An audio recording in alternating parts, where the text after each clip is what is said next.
how's it going? Welcome to the Tears of the Kingdom Amiibo only run, where it's been 2 years after launch. There is now 32 Zelda Amiibos, so it'll be pretty good because initially there was I think 26 when Tears launched, and given the fact that there's a lot of fabrics in the drop tables and you know, the fuse system is kind of hard with just Amiibo weapons because we can't have like a lot of those monster parts to fuse for damage. But 26 Amiibos really wouldn't have been enough, but ever since we have gotten, well, the Tears of the Kingdom, Zelda, and Ganondorf stuff, so that's 2 new ones after launch, and then recently with the Switch 2 version, which we're playing on, we got the 4 Sage Amiibos. So 6 new Amiibos. I feel like that finally justifies doing an Amiibo run, because I feel like we'll now just maybe barely have enough loot to take on all the bosses, the final stuff. It'll be a lot of fun. So the full objective and rules for the run is that we are doing each Zelda Amiibo once, so all 32 of them, only allowing the drops from them, so the weapons, the bows, the armor, the shields, the materials. We can't pick up any of that stuff from the world, only the stuff we get from Amiibos. Exception being if we get like rupees or sell stuff from Amiibos, we can buy stuff from shops using like Amiibo earned rupees. Otherwise it'll be useless, and some stuff you kind of have to buy, so well, to manage, like, what resources do we keep to use? Which ones do we sell for, you know, buying more arrows and stuff?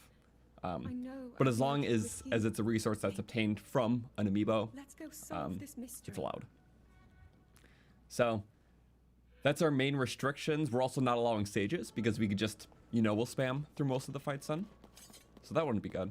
Or fair, rather. Also, forced mandatory stuff. So Prologue Master Sword, we kind of have to use that, so and yeah, we're doing all 4 regional phenomena and Ganondorf. That is the main objectives for the run. But yeah, welcome everyone. Hopefully you're having a great Friday. It's gonna be a fun weekend, so I try to clarify that. It's in the description too, so I always try to put it there and make it clear enough. And I thought long and hard on the if this is possible. Maybe.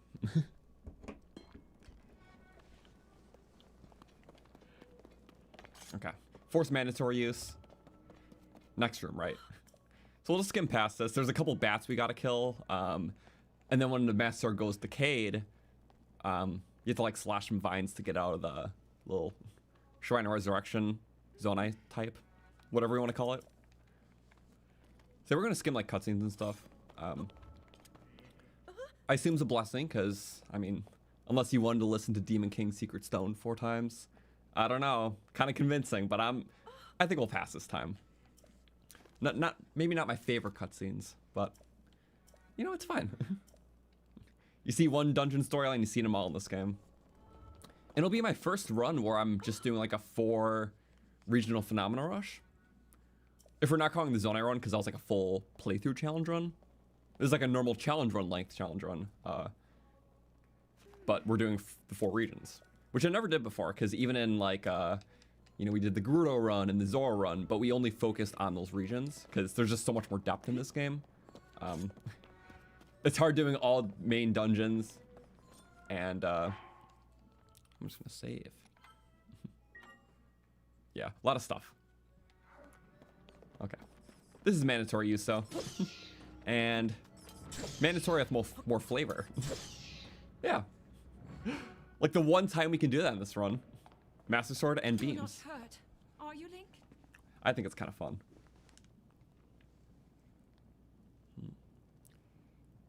I see a lot of frame drops on the original Switch.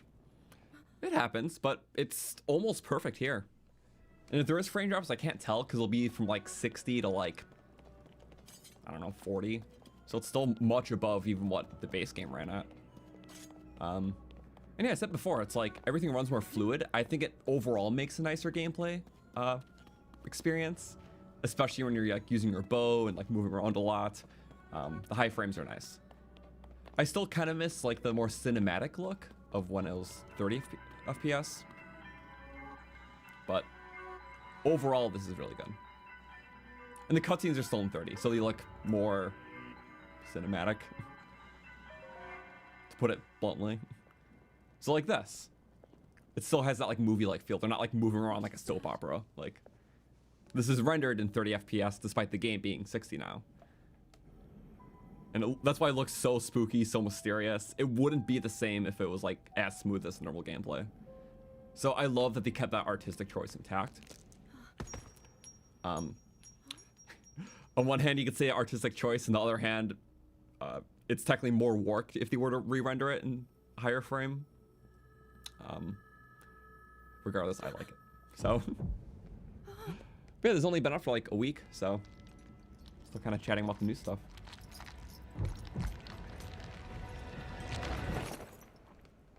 Yes. And you can't skip this. Since this is like a gameplay cutscene.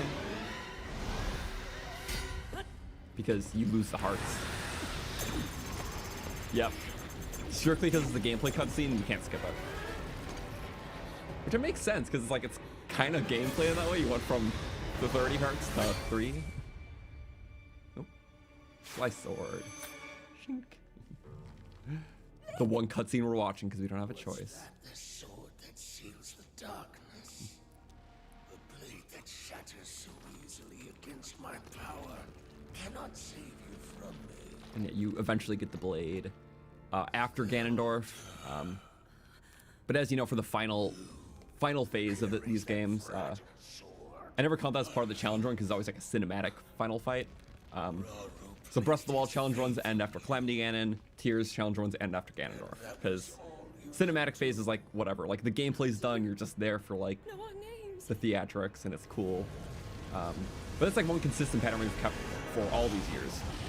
So defeat Ganondorf, whatever happens after, like, you know, we'll use the Master Sword on the Dragon. Just like for Dark Beast, we use the Bow of Light, which is why you never see that in the video.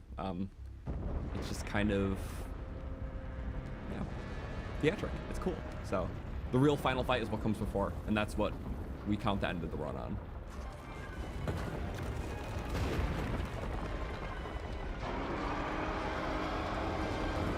Do I like coffee? No. I don't know where my normal coffee mug is, so I grabbed this one, my own merch cup. I don't sell merch anymore. Well, technically I stole the page if you buy it, I just don't like link it anywhere. Because I'm just like not actively watching the shop, but print on demand, so yeah, it's a small little mug. I usually have my Link Between Worlds mug. It's just somewhere right now. How do we lose a mug? No. Same way Link loses Zelda. Bye bye. But yeah, well, welcome to everyone still tuning in. Where like nothing can really start for a little bit. For those asking about like when do Amiibo start, I can explain as we go. But on the Great Sky Island, there's only going to be 2 that we're really able to take advantage of, and we're going to need to as well to get through it. There are other ones we could spawn, but we're missing out on good drop tables because, similar to Breath of the Wild, there's certain events in the game that trigger the better drop tables for the Amiibos. In Breath of the Wild, that was what you unlock Amiibos after getting your first rune. You get the slightly better drop tables after getting the paraglider, and you get the best drop tables after 1 divine beast is cleared. So, you know, it took a little bit to actually get the best stuff, but this game it's much easier. You get the best stuff after Great Sky Island is completed and you visit the depths. As long as you do those 2 requirements, you get the best drop tables for everything. So we kind of want to hold off on most of our scans until we beat Great Sky Island and go to the depths, because those are the 2 checks to get the best drop tables. There's only 2 Amiibos in the game that those rules don't apply to. So those are the ones we'll scan, because it's like, doesn't matter if we do it sooner or later, it's the same odds. We're gonna need some stuff to like beat this. We gotta brave the cold, all that. Link. Are the drop tables the same between games? No, they're not. And I think that makes it really interesting. There's a very good separation between like the base loot and the exclusive stuff in this game. So I can't wait to show that. Breath of the Wild was a bit more random with like how it assigned odds to different items between, you know, like your normal swords and shields and your cool exclusive armors and whatnot. But this game, it's very patternistic. I'll show it when we get there, but I really like how it handles the drop tables for tiers and how it's switched up.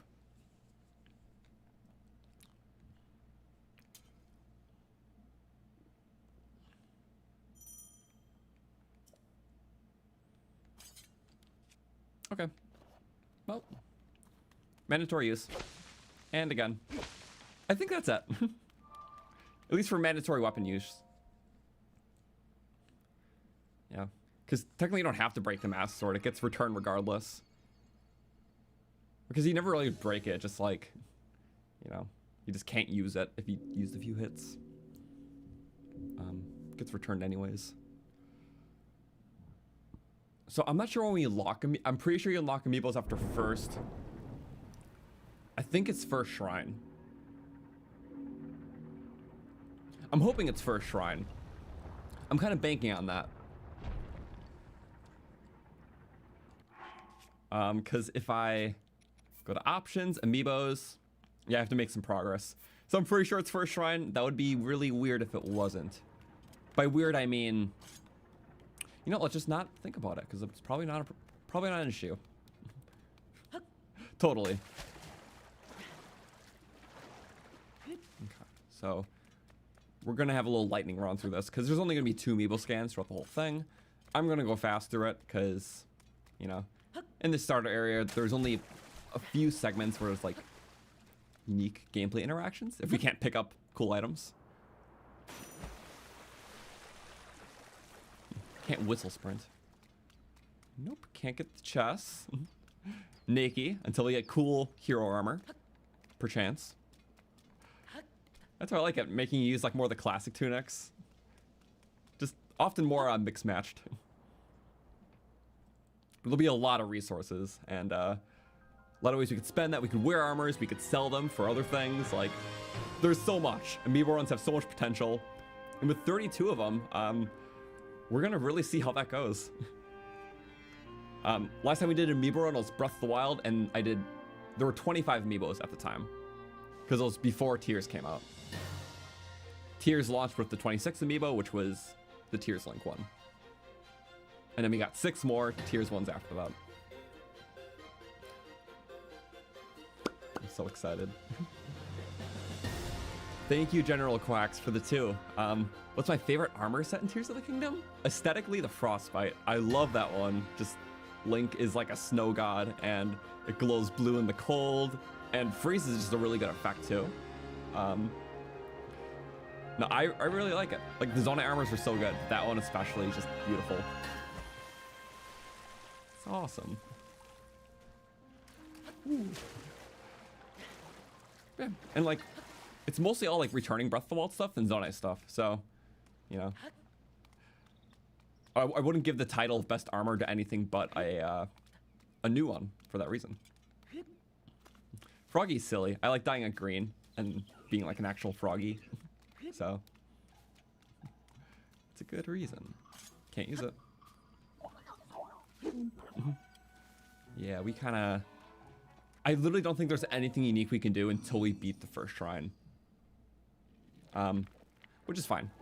Like, runes, abilities, whatever you want to call them. Why, whatever. Hand abilities are fine to use, obviously. So, we can use, like, Ultra End to, like, pick up and move stuff, but we can't, like, pick up, like, Zonai capsules, for an example. There's not even Amiibos give Zonai capsules, so, you know. That's fine. But if you find existing Zonai stuff, we can still glue it together if need be, because sometimes we'll have to, like, build up somewhere. So that'll be interesting. Very detached run from Zonai stuff, because none of the Amiibos give any type of Zonai weapons, any Zonites, any charges. So, yeah. This run's going to be very stray from the core theme of this game. Which is fine. I should just say core aesthetic, you know? Because at least with Breath of the Wild stuff, it's like, I mean, the Guardian Amiibo can get you some Guardian stuff. And then I guess the Divine Helmets were more like Sheikah themed in that game. Well, it actually fit the theme of the game, where in this game it's not. It's funny, both games had the divine helmets, but it's like the last remnants of the ancient armor. Okay.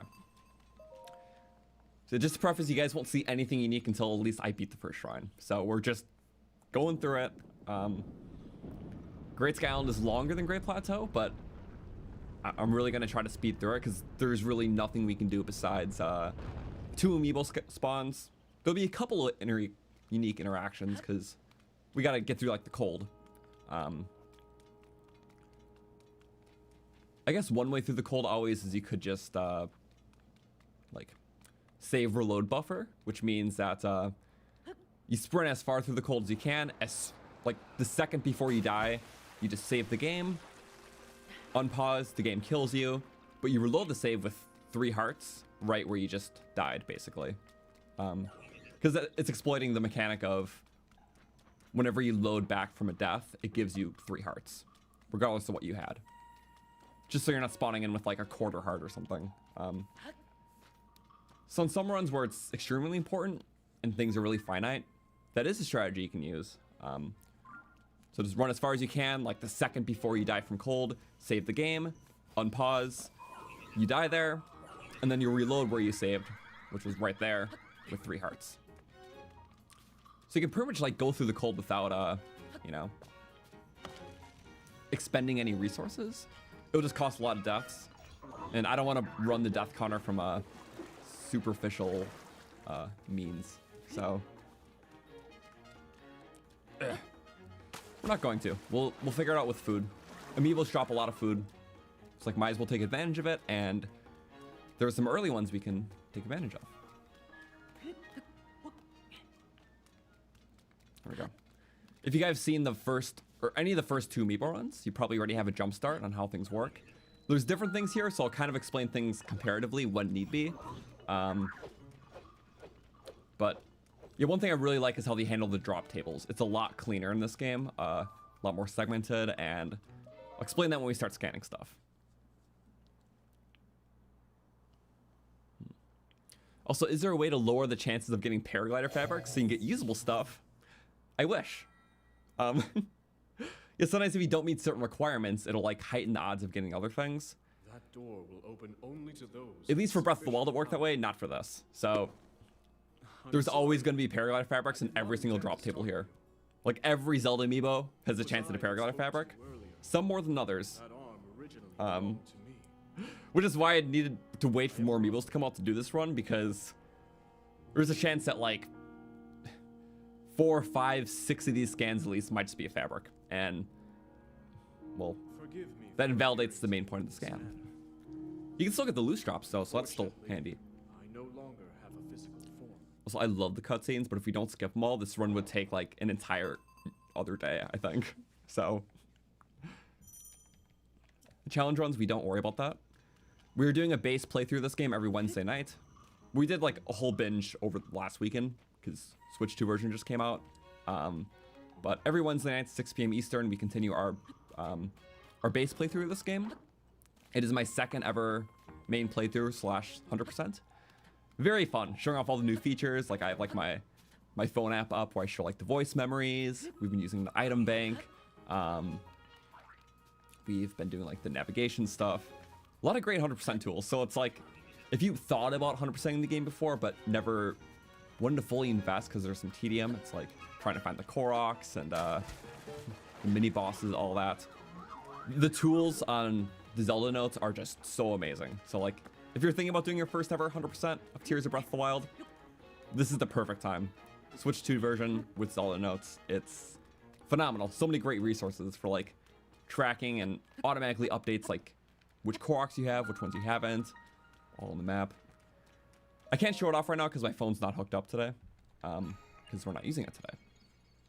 That'll be for playthroughs, not challenge runs. Okay. Wow.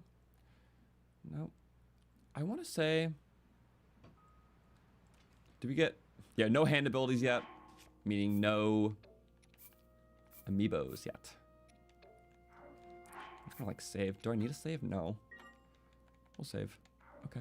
Pew. Awesome. Because, yeah, it wants you to get an ability. And I'm pretty sure it's like Breath of the Wild where you have to get the first ability. Because then your next ability can be Amiibos then. You have to, like, unlock abilities first. Also, thank you, General Quacks, for the 2. But can I bring out one of the pig plushies? Wow, you're just, like, in luck, I think. Because he was right here. So, this is Penny. Penny is a saddle pig. And the saddle pig is cool because things can ride the saddle pig. Like Floyd. So, if we take a bathroom break today, I always put him on the chair. So he'll watch the stream when and if I leave for a couple minutes. Extend your arm. What is my favorite Zelda amiibo? Okay, there's a lot of good ones, but I just love like the mass and density of the Gorons. Like Daruk is like a whole unit, and he's got a huge weapon. I don't know, there's something nice about having like a little figurine, but it's just so dense and like it's really detailed too, like specifically Daruk. Yunobo's also really good too though. Like got the Cobble Crusher. I don't know, I just like the Goron guys, so they're really cool.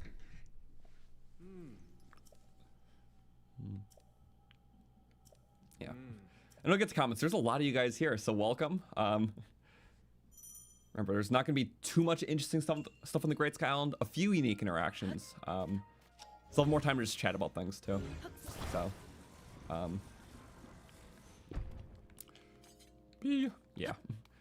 For, like, as long as I'm on the Great Sky Island, I don't mind if you repeat a question, like, a couple times if I miss it. As long as you don't spam it. It's just because, like, I'll get to as many as I can as we're just, like, going about this. During the meat of the run, sometimes it's a bit harder, but that's fine.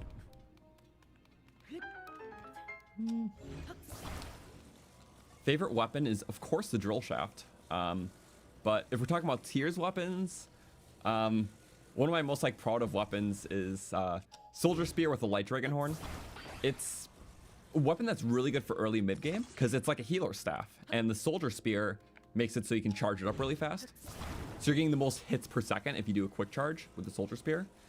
Light Dragon part allows every hit to heal a quarter heart.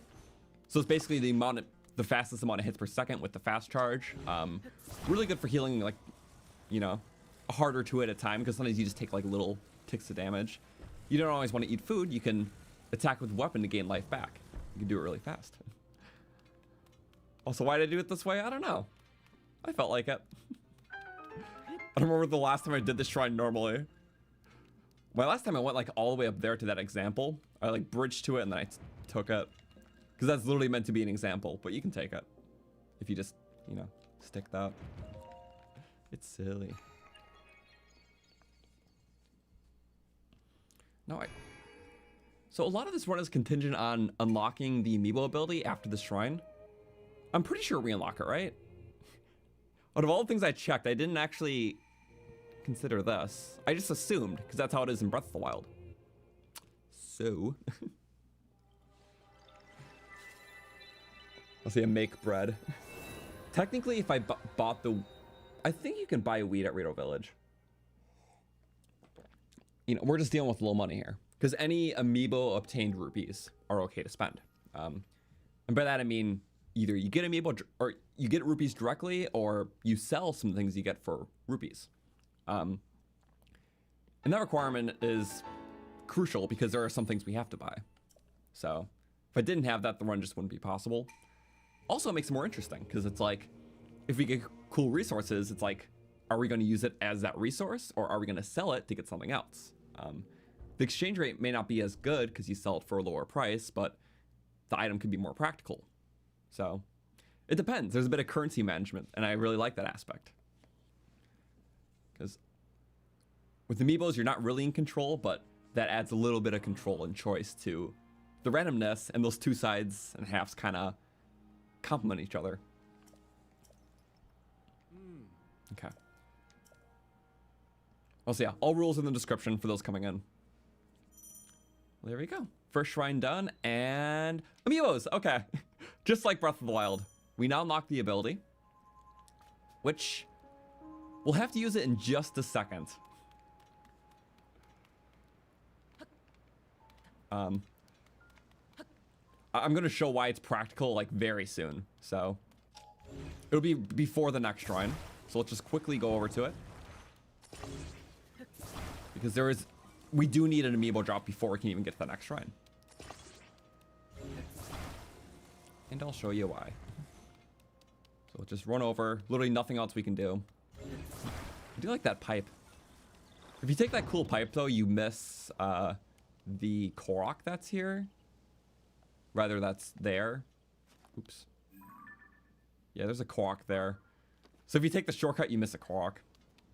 Not that it matters too much, but it's like, you know, if you want to get through the Great Sky Island in your save, you're trying to get all Koroks, that's always handy.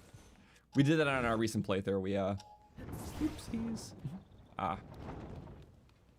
We got all Koroks before leaving Great Sky Island. It felt really cool. With the new 100%ing tools with Zelda notes. It's fun. It's kind of fun to do like a regional clear out. And it makes it so much easier. So before you leave a Great Sky Island cluster, you can check for Koroks on like the little map. It's been so much fun. Like the ultimate way to 100% games. So I'm going to keep vouching for it. Or I'm not going to rant about it, but I just need to make that clear. Zelda Notes is really fun. It is worth every penny. So if you have the Switch 2, it's like a $10 upgrade pack. If you have Nintendo Switch Online expansion, it's free. So, because a lot of DLC is free with that. So, just letting you know. I almost didn't know that. I almost bought the upgrade pack, and I was like, wait a second. It's free if you have NSO. Nintendo Switch Online. So, don't lose out. Also, I guess I'm taking this everywhere. Why not?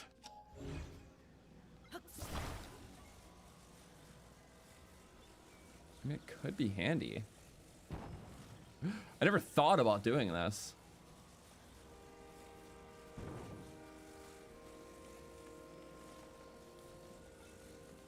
Oh, yeah.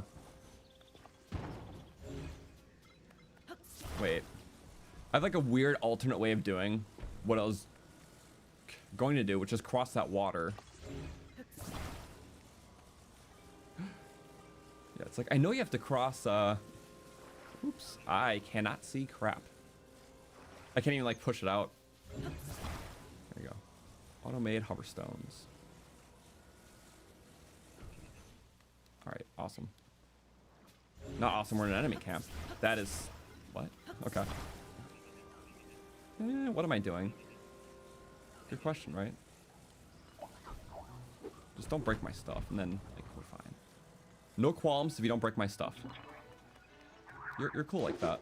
Okay. I don't have a weapon to fight back, so maybe we shouldn't be here. You get a full restore on the shrine. I don't think these guys can one-shot. But I don't want to test that. They get down. Real answer is just, you're not supposed to bring these hover stones. I get it. But I want the hover stones. Wait, couldn't you just use these hover stones to get like anywhere? Ow. You really could use the hovers to get anywhere here, right?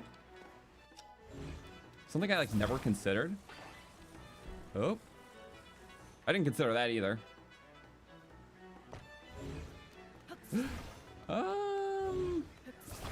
Watch this. I have a good plan. Go like that. Boom. Yep. I can't always have the items, but I can still snap stuff with my abilities. Be very unorthodox about this.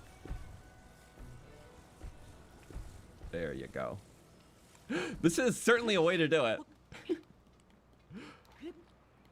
Because otherwise you would have to fan across, and well, we don't have an object to even activate a Zonai fan. I thought we were gonna have to scan for one, but you know what? This is kind of a fun way to do it. I'm okay with this.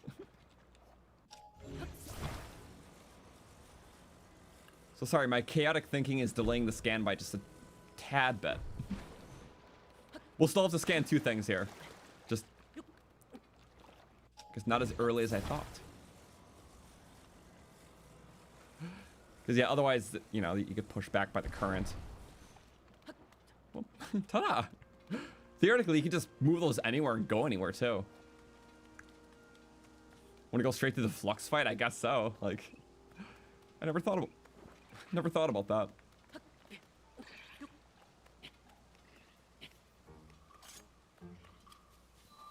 in Isa. Cool. Also, will I show the percentages for each amiibo drop? Fully, when I edit this into a video, it'll have everything neatly, which if you've seen any of the past amiibo runs we did, and when I edited them, I always have the drop tables, like when I'm like about to scan them in and stuff, and I show all that on screen. So that overlay won't be there on the stream, obviously. But I can still verbally walk through things.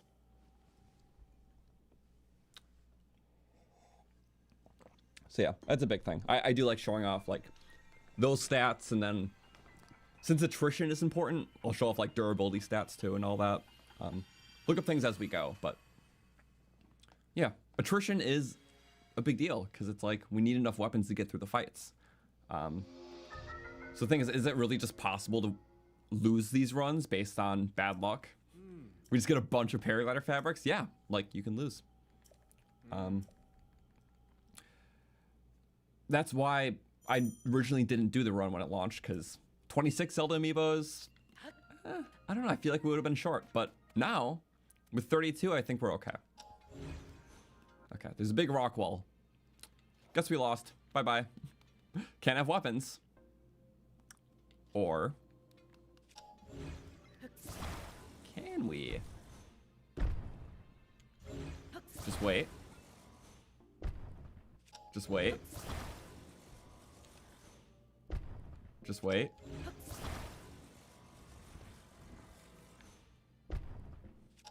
Okay, I promise we're doing something. We're cooking here. Because it doesn't really like impacts. Not really. It's all handy.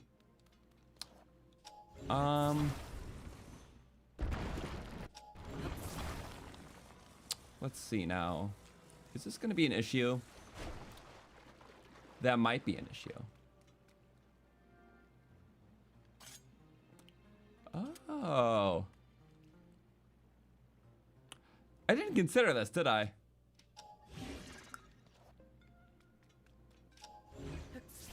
There's got to be a way to do this. If I alter on things, it's fine.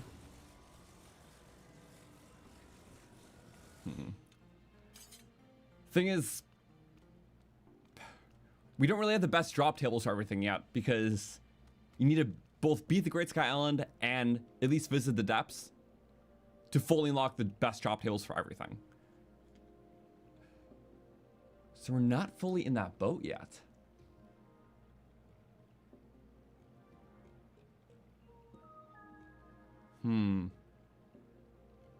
That's interesting. And I need to get through a key door. Like, the key is in that chest.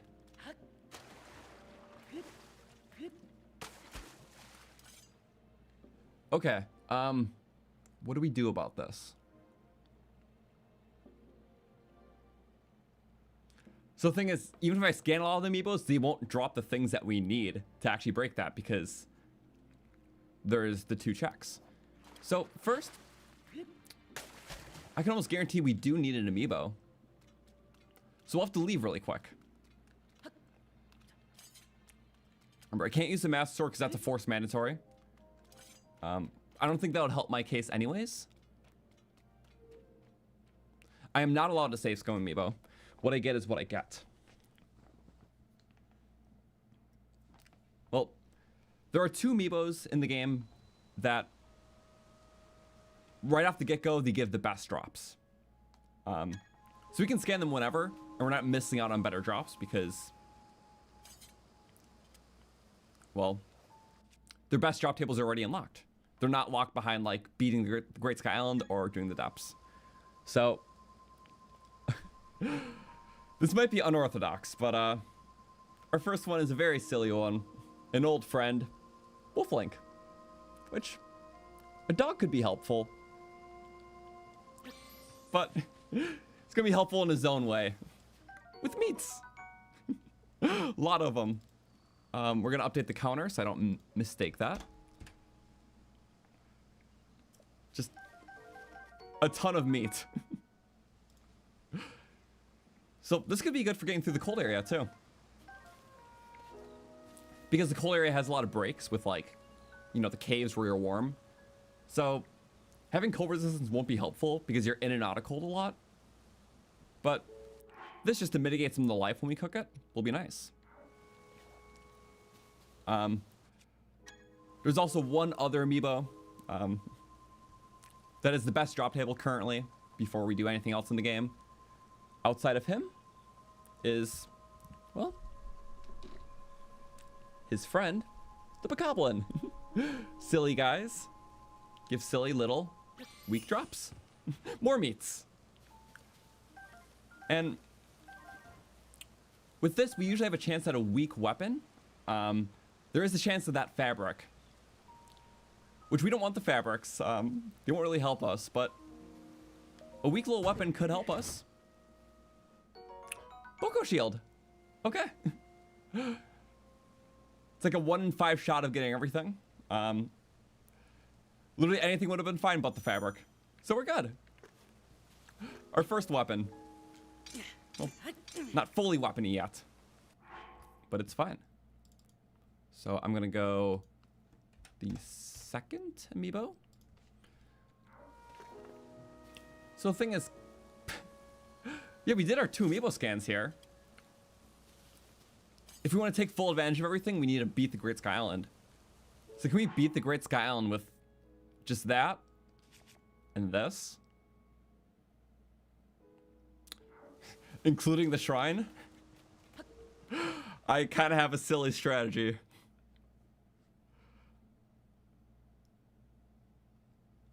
Oh, yeah, what's this? Oh, you get the ability back, right? Because you don't get to keep the ability if you leave the shrine with it.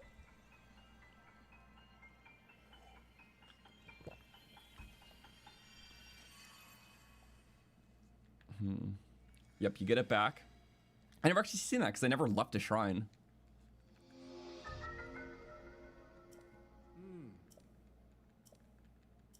There we go.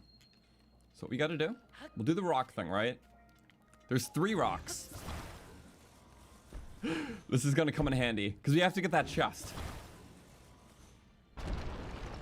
We have a rock. Might be the most unorthodox thing I'll do in this run. But probably not. As long as we're taking loose loot. Yeah, we'll take that little stone. See that chest?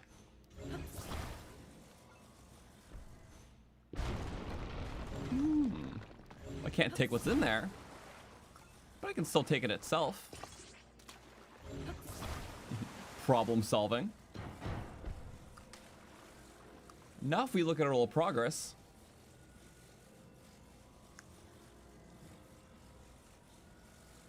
Oh, you know what? I didn't actually consider this before, but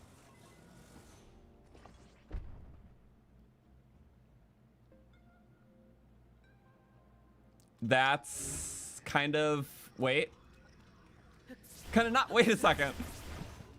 It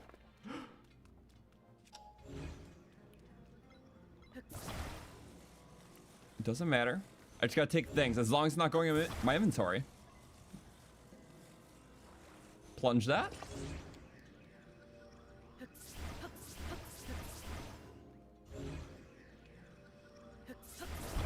And there we go. Yay. Okay, let's play a game of which chest has the key we need and which one's the illegal item. I pick you. You're more inviting. Yes. Well, you know what? I didn't see the other boulders before. I'm gonna be honest. My my other strategy was I was just gonna meat ramp there.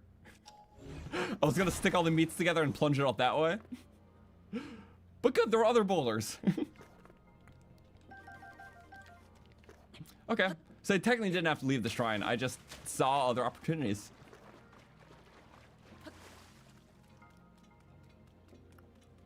That's actually kind of crazy. I'm, well, it's wild. we have our stuff. Yeah, I was about ready to connect all those meats together, so. Oh, you know what? And then for this guy, I might need those boulders back.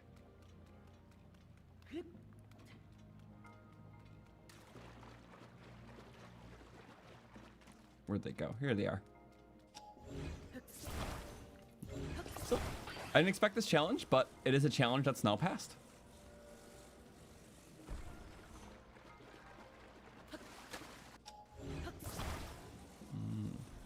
Dink. So I don't need to kill the guy. That's like a misconception. It just, he is there. It kind of is going to create a little boss fight.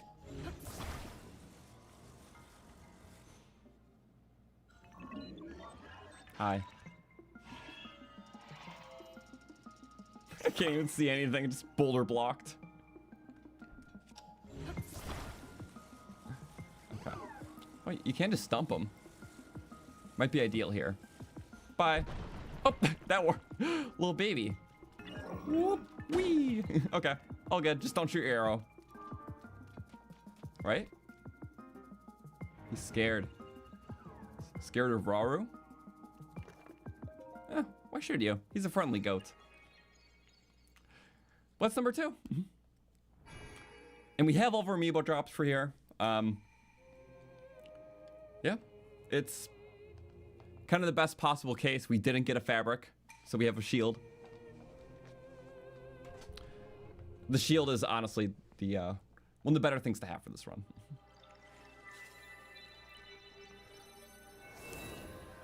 Okay, so my thing is when it comes to fuse, I'm only gonna fuse things that come from amiibos, because it's like, yeah, the run would be very easy if I only have amiibo weapons, but I kill like one strong guy, then fuse a very powerful part. So we're only allowing fuses from like amiibo obtained things. So it'll be more interesting. Everything's very organic to the unorganic system of amiibo drops. Yeah, I think it'll be interesting. Most like world fuses like boulders like won't do too much anyways. So we'll see how this pans out.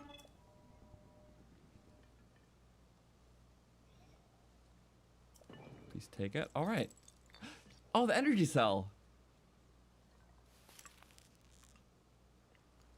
I forgot you can get it here too. There's so many different ways you can get this.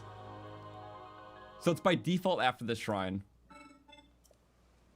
Otherwise, I think there's a guy across the river because you would need that to activate.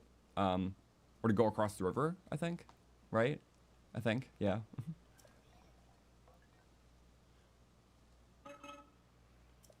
Unless it was wind, I don't remember fully. And then yeah, in the cold area, there's also fan ships. So no, I don't fully remember. What's the official way to get over this? Is it just? Oh no, it is wind power. That's right. Okay. So the way we did it was just fine. I forgot you don't get fans over there. So we did the hoverstone strat, but typically just wants you to make a sail raft. Okay. My bad, I forgot about that. The Zonai fan stuff is later.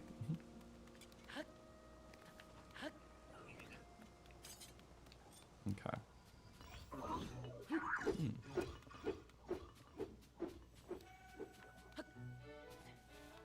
Little friends.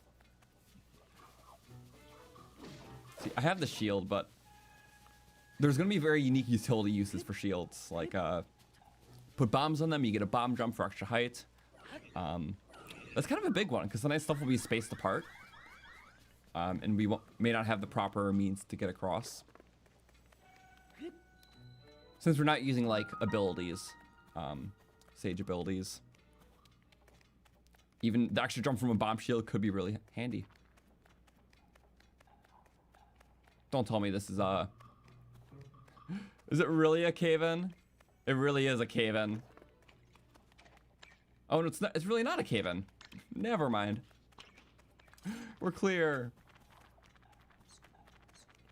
Okay, just take the normal route here. And here's the Fan River. Which, normally this would be hard to cross. I didn't actually read what you're saying. I was being unobservant. Okay, the bat's still chasing me. Get away.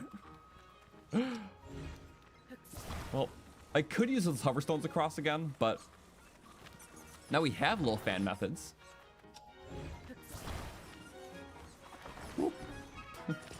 Why are they chasing me out here? Bat off. Okay. You do what you do best. Be annoying. Blind dodge. I just. Wow, perfect dodge. Woo! Actually, wait a second. We do have a weapon, don't we? Bye, bat. Parry's insta-kill him. The perfect enemy for our perfect weapon. It's like the only enemy these can one-shot or just deal damage to. Conveniently timed. And luckily we also have a way to activate this with meat. Yes. Already making good use. This is pretty good. We got speedy and lift off the lunge. Ooh. Cooking could be nice, but I don't have a way to activate this fire. Oh, I can just unequip the master sword. I'm gonna do that. Yeah, because they're not allowing that. Let's see, is meat sharp enough? Meat is not sharp enough.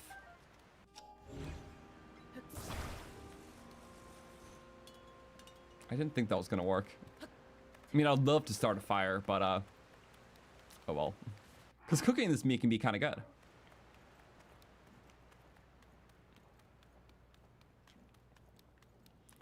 Oh, wish I can ascend. That's the boss platform.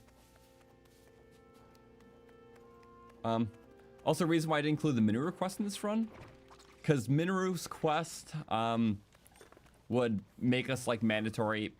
Well, I guess it would make you mandatory use the Sage, which when you fight C's construct, like you can't do it without Minoru, so it becomes a Sage fight instead of an Amiibo fight, because the full floor is gloom. So basically, you can only fight C's construct as part of the dungeon, if you're using Minoru, which I don't want to use Sages. But when you fight him in the depths, the floor is not gloom, so you can actually take him on with Amiibo loot. So that's a big reason, and then also just kind of akin to Breath of the Wild, I want to do like the 4 dungeon rush and finale. So it's fun that way. Also, we gotta light up. Wonder, can I meet that open? I can meet that open. Where's my meat? No! What? It consumes the meat. It's a carnivorous plant. How was I supposed to know? Okay, we're not doing that again.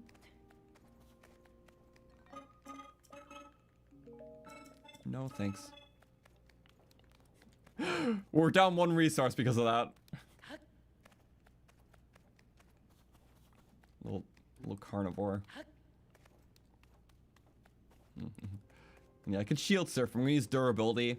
We gotta really remain finite with that because we're not gonna get many shields this run. That's like a fact. If we get more than like 3 shields, that'll be really good. So. Oh no, these are fan capsules, which I can't have.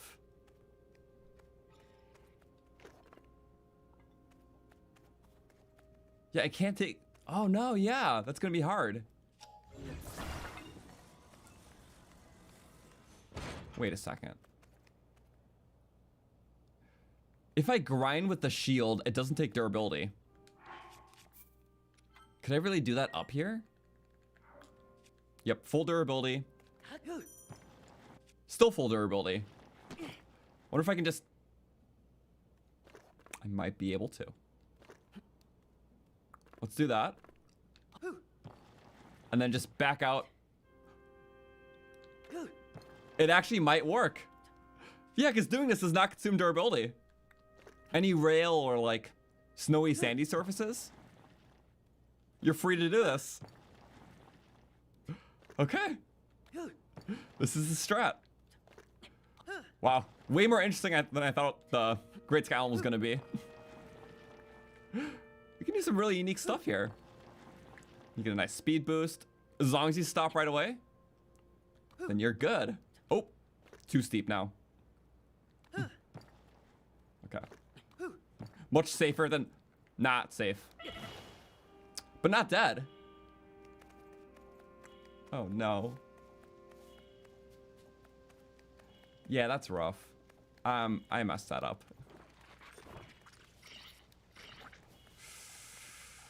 I was hoping I wouldn't. Also, I kind of need those hearts to tank through the cold that's coming up.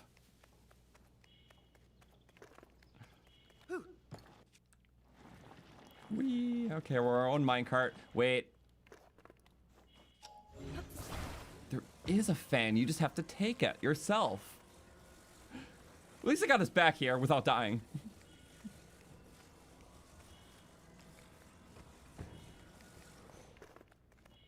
Okay. I kind of don't like our disadvantage now. Will we even have cooking means? I hope we're able to cook this meat. Because I'd love to do this area deathless. Okay.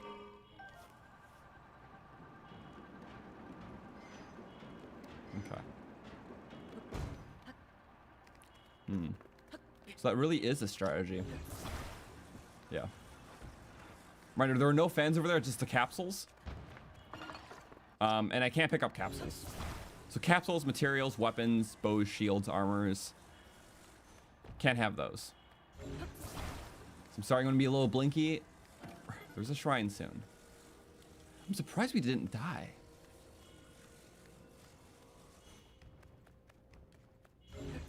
Okay. You know, I mean, I guess we could use the minecart method. Like, obviously, yeah, we're back to do this, but... This would be an easy solution, because we brought up a fan, but... The challenge runner in me wants to commit to what we had. I think we can do this just fine. Now I'm just doing it for the pride of it. And pride is not a sin. Pride is awesome. Because it'll make the reward that much better. Satisfaction.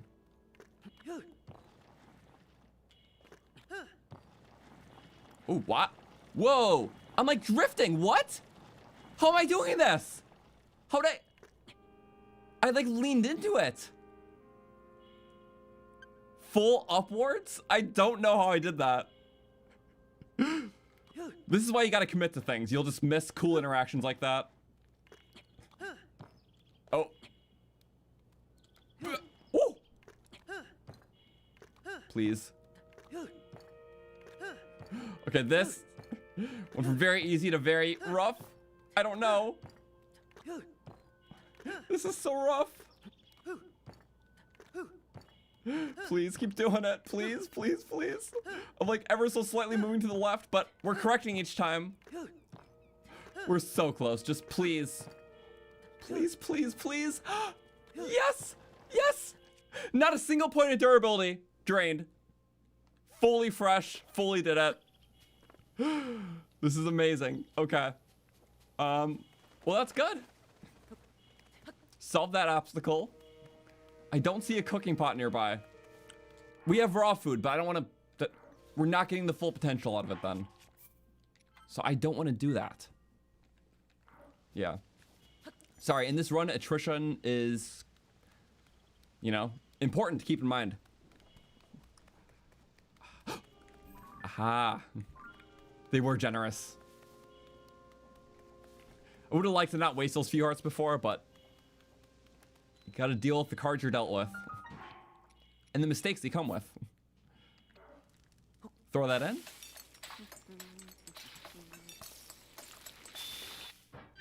And 1 heart becomes 2. Because cooking doubles the life effect of everything. So 1 to 2, 1.5 to 3. I'm gonna cook another, yes I am. Boom. Should I cook enough? I think I might need to. Okay.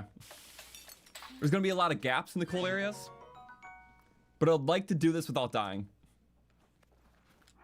So, first one down the hatch. I think this would be more than enough. Because you lose a half a heart every 10 seconds in the cold. So.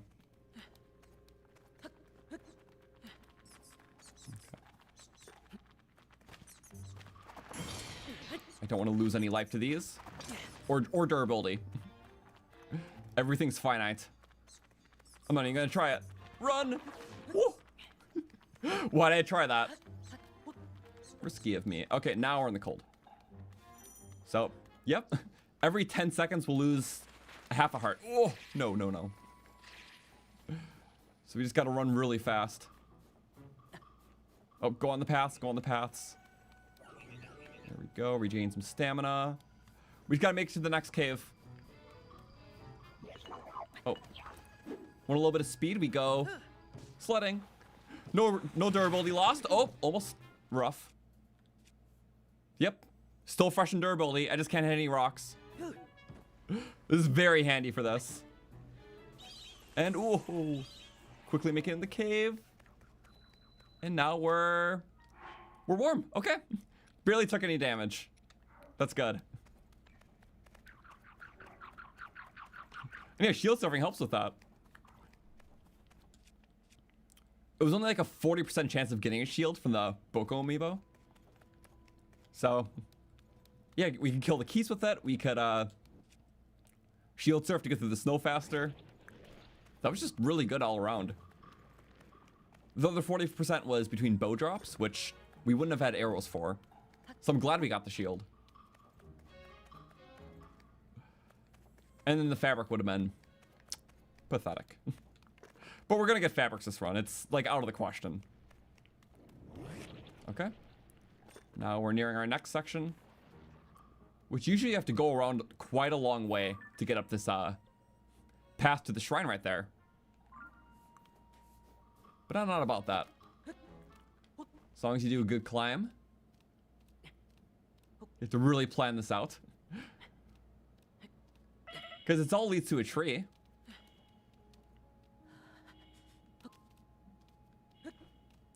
One, two. We're almost there. I gotta eat the shrine is right. Ah. We were actually so close to doing this without dying if we had full hearts. Makes me think that it is possible, actually.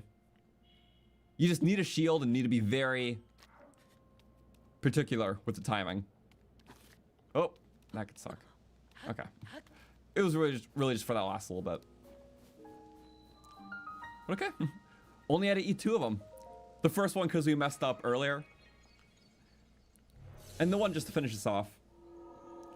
So if we were truly fast enough by just like a couple more seconds, I feel like you could do it just with 3 hearts. Oh. You could do it just with 3 hearts. I'll test that at a future time. But cool, we get a full restart after this, so.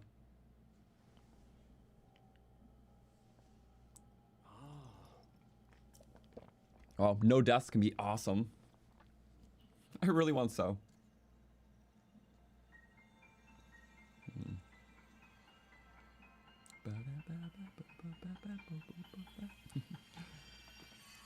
I think it's the only times you hear this item get sound.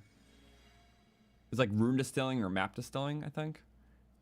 So it's cool that incorporates it in the game that doesn't have like normal items.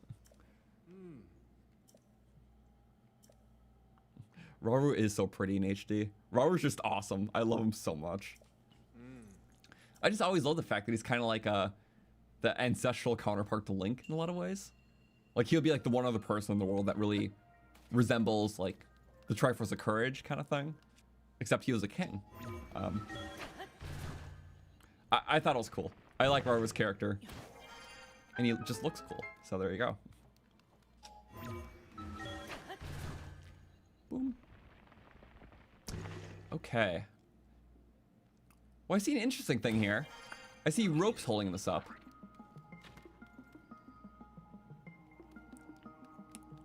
Can we get him to cut the ropes? Should I risk that? What's his damage gonna be? His damage would one-shot me. I don't actually know. The bow does 4 damage, but I think he has a little... I think he might one-shot us with this, so maybe I don't want to. I don't want to test that right now. That's... But I do need that broken. Or do I? Don't. There we go. You get blocked off. So I think, honestly, if I just do a little maneuver, as long as I don't break these crates, I think we're in the clear. Oh my god, yeah. Wait. This guy will one-shot us, so it's like very scary. Oh wait, I can just go in here, can I? You're not gonna come in here. Or you might, but please don't. Oh, yes, and then, yes, okay. We got up. No cut the rope needed. Although I really do wonder if he can cut the rope. We're just not in a boat to test that.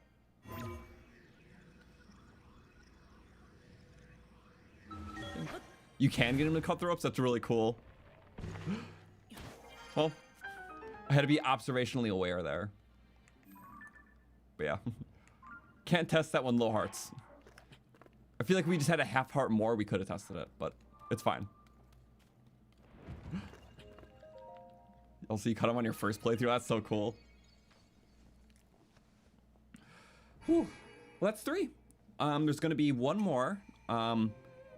First I gotta get all the cold, so that's gonna take a little bit. Hopefully we can get all the cold safely without needing more food. Because we can't warp yet. We don't unlock the warp ability until after the temple. There we go. Okay. But yeah, anyway, welcome to everyone who's been tuning in. We're getting close to being done. We're like an hour into the stream, which is pretty good. Because yeah, usually for other challenge runs in like Breath of the Wild, I can beat the Great Plateau in like 40 to 50 minutes. It's a little under an hour usually. And the Great Sky Island, there's so much more to do, but if you're really just rushing, you know, through it for a challenge run, not as bad. And a lot of interesting things here too.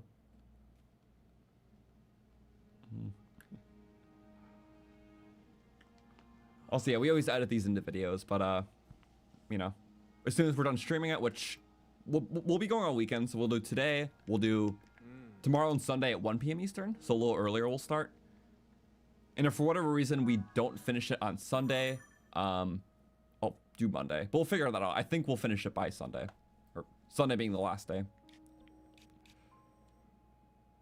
Okay, now we gotta go to this Yep, that airstrip we need. Let's go quick.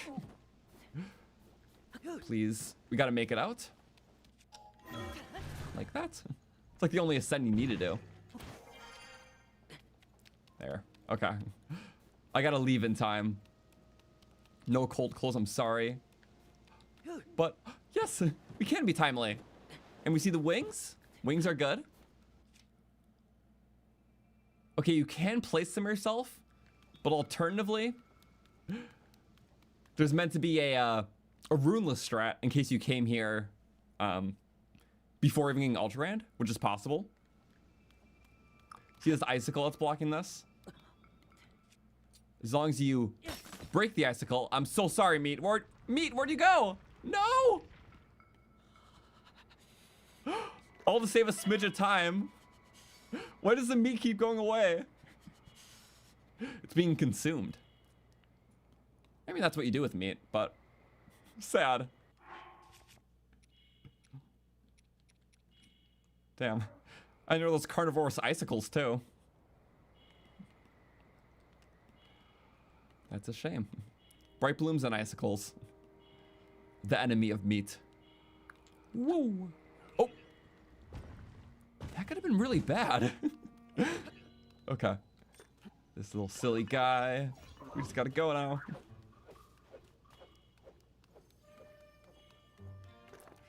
So I guess when you throw items, it just breaks it. I thought it only broke on like enemies and stuff. I don't know. Okay. Now we're at the final part. We just gotta go, yeah, do the little cutscene stuff here. Warp to the recall shrine. I don't think there's any special things needed for that. And then, yeah, we're fine. I can start getting the other drops.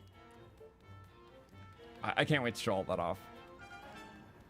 So the requirements are really easy. To get the best drop tables for all your amiibos, it's just complete Great Sky Island and visit the depths at least once. There are only 2 amiibos where you still get the best drop tables despite those things. Those are the ones we did, which were Wolflink and Bokoblin. So you get the best drop tables off rip. So there wasn't an advantage to do those later, like there is for all the others. Recall.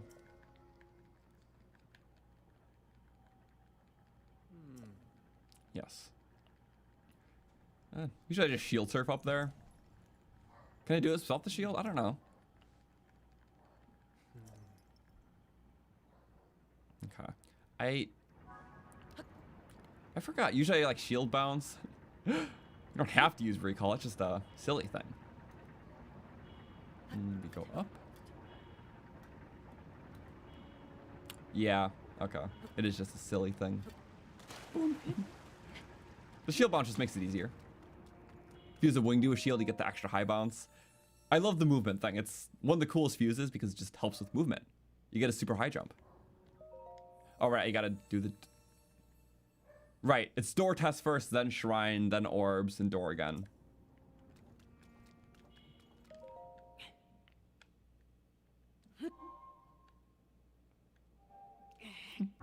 It doesn't matter. We're weak regardless. Imagine doing that just with a quarter heart. Just like, no effort in.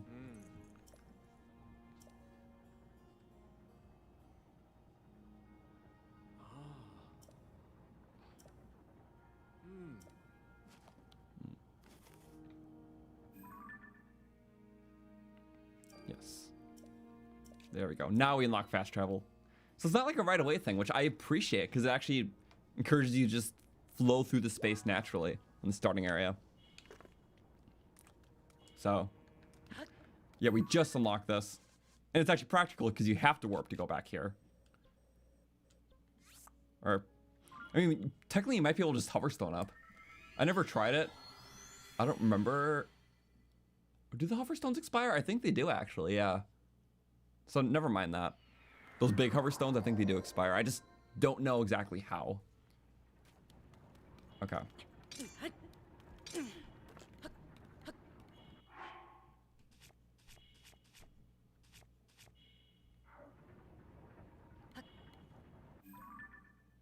I think we're going the right way. Okay, cool. Cool beans. Yippee. Okay. Then we can recall.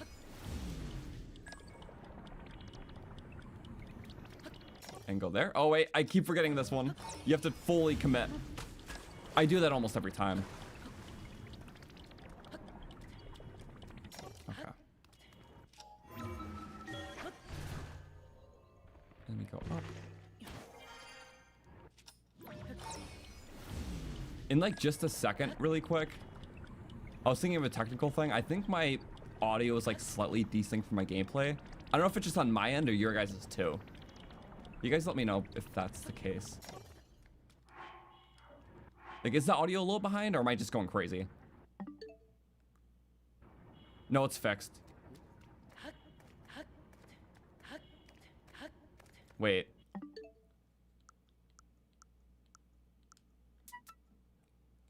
It's the game itself currently.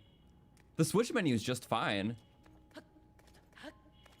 Do you notice that the game's playing all the audio just...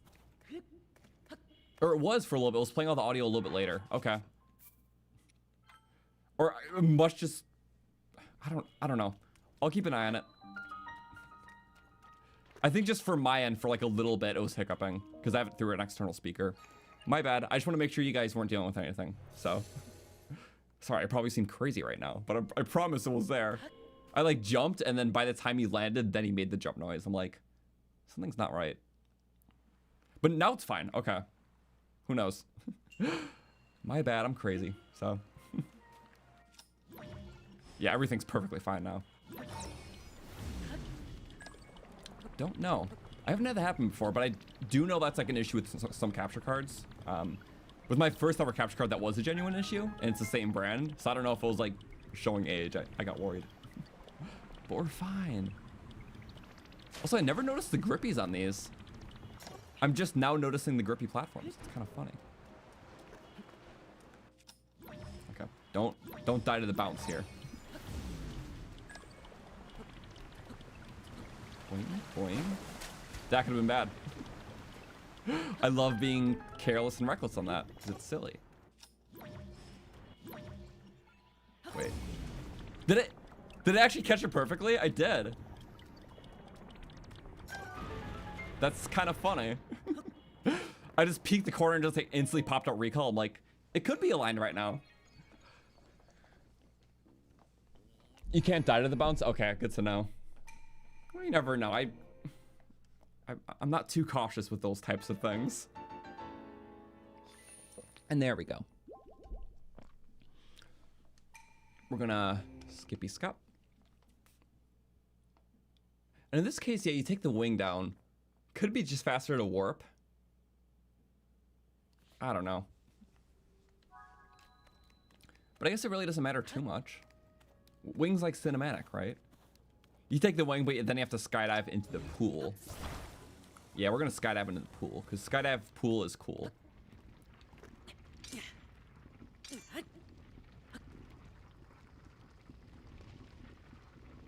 Oh, it looks like a football stadium up there. I'm happy it was at least somewhat utilized. But, yeah, little minigame area. Ceremonious. I think it's just cool that it's, like, up top.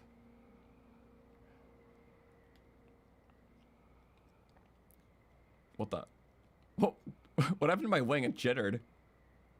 I don't know, kind of silly. And you can just, like, go to the very back if you want. I mean, not easily because fall damage, but you could, like, climb around early. It doesn't do anything, though. So I don't personally recommend it. Go like, no. Nice. Don't know if it's faster than warping, but I kind of like it more. It's more unique.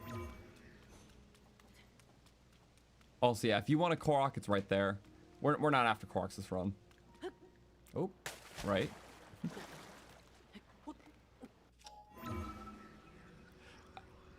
I never even thought of if Korok should be allowed in the rules because you're like getting other items. It is a key item though. But genuinely, we're not going to need Koroks, so it's fine. I'm just going to keep the counter at 0. We're not going to have enough spots anyways. Yeah.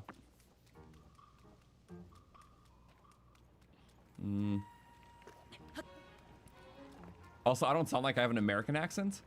Well, I am from the Midwest, and that's kind of its own breed, so. We're barely human over there. No. Everyone makes fun of the voice thing and the Midwest accent, so it's fine. I get it. Or just a lot of people don't know either, so. Sometimes I have like a dialect or weird way of saying things. Like, I say the roof of a house, like roof instead of roof. I don't know. People get me for that one. What are some other like weird Midwestern words? Bag, like you bag your groceries. Yeah, I have silly dialect, and it's like certain areas in the Midwest. It's very divided. You'll cross like a city border and it'll be totally different. So, milk with an E. That's when I say. So, yes.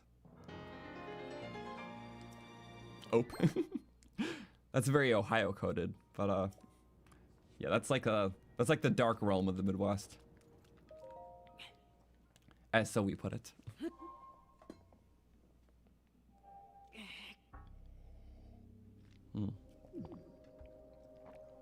Yeah, we'll be fine with our slots. And there we go. That's like pretty much the Great Skyland. I think there's a cutscene coming up. I am not going to skip this cutscene because I'm going to use the restroom really quick. So I'll have it play out while, you know, you guys are there. So I'll be right back. Give me a moment. Give me like 2 minutes. Penny will watch the stream. Bathroom time. Good. I'll be back by I overtime. see you have managed to open the door. You haven't fully recovered yet, but that is to be expected. You were almost beyond saving. By visiting the shrines and receiving their blessings, you have mitigated some of the corruption's effects.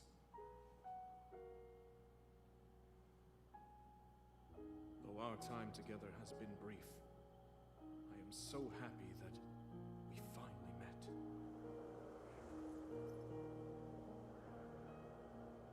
You are exactly as Zelda said.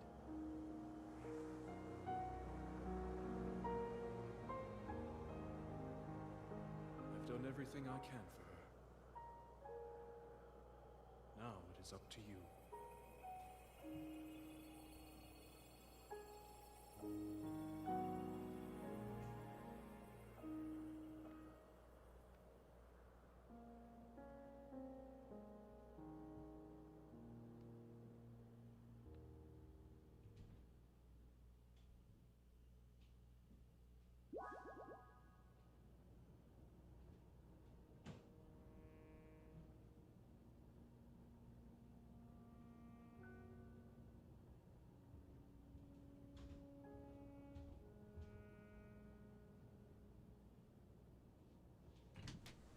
Oh yay, we're done.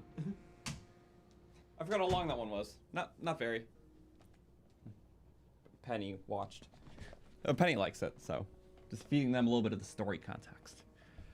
So, I believe the check for the Great Sky Island still is not there until we interact with this, which is fine. Just to let you all know.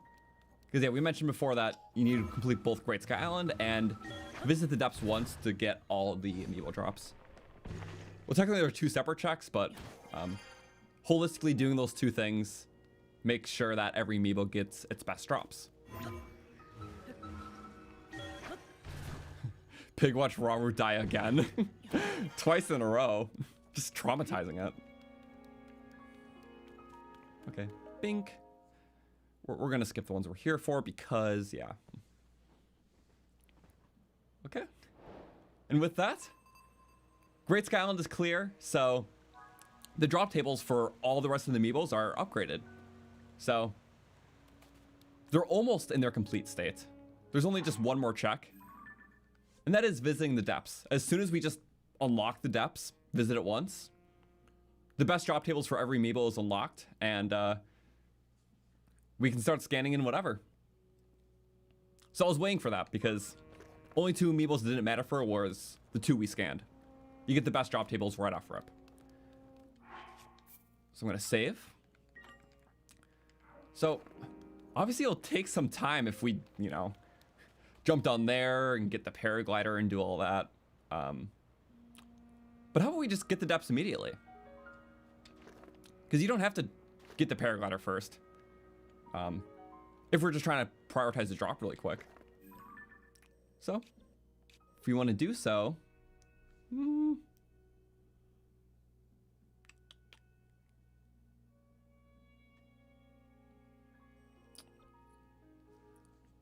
there is an opportunity to. Just not here. They purposely don't put any good drop spots around here because they want you to drop to the surface.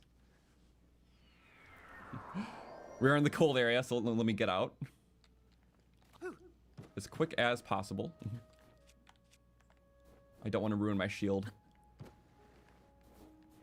There we go. Whoop. Go like that. Oh yeah, we do have 4 hearts, so that's good. Is this safe? Oh, kind of. That was close. Whee. And I just need to make it as far as possible really quick. Did not hurt my shield yet. Okay, we're good. And I'm gonna save. This is gonna sound crazy, but I like crazy. Because you really can't just go off here. And this is a blind hop because there's a lot of fog. So do I know where I'm going?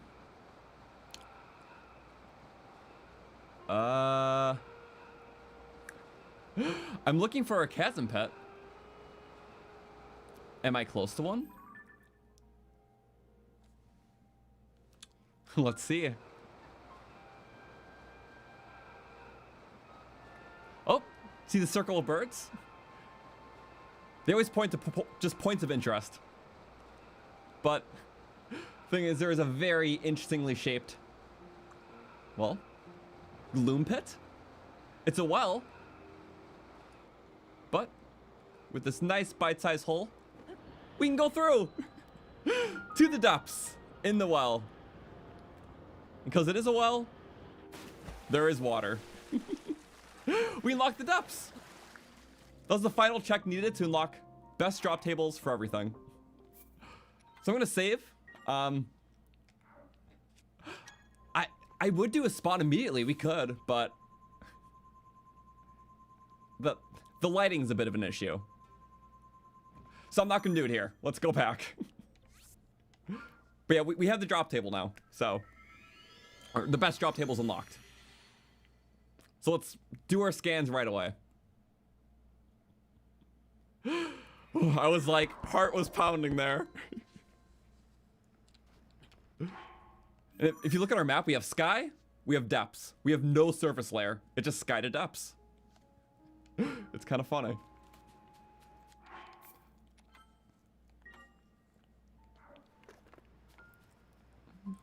But okay. So now with all the best stuff unlocked, we have a lot of options, 30 different options.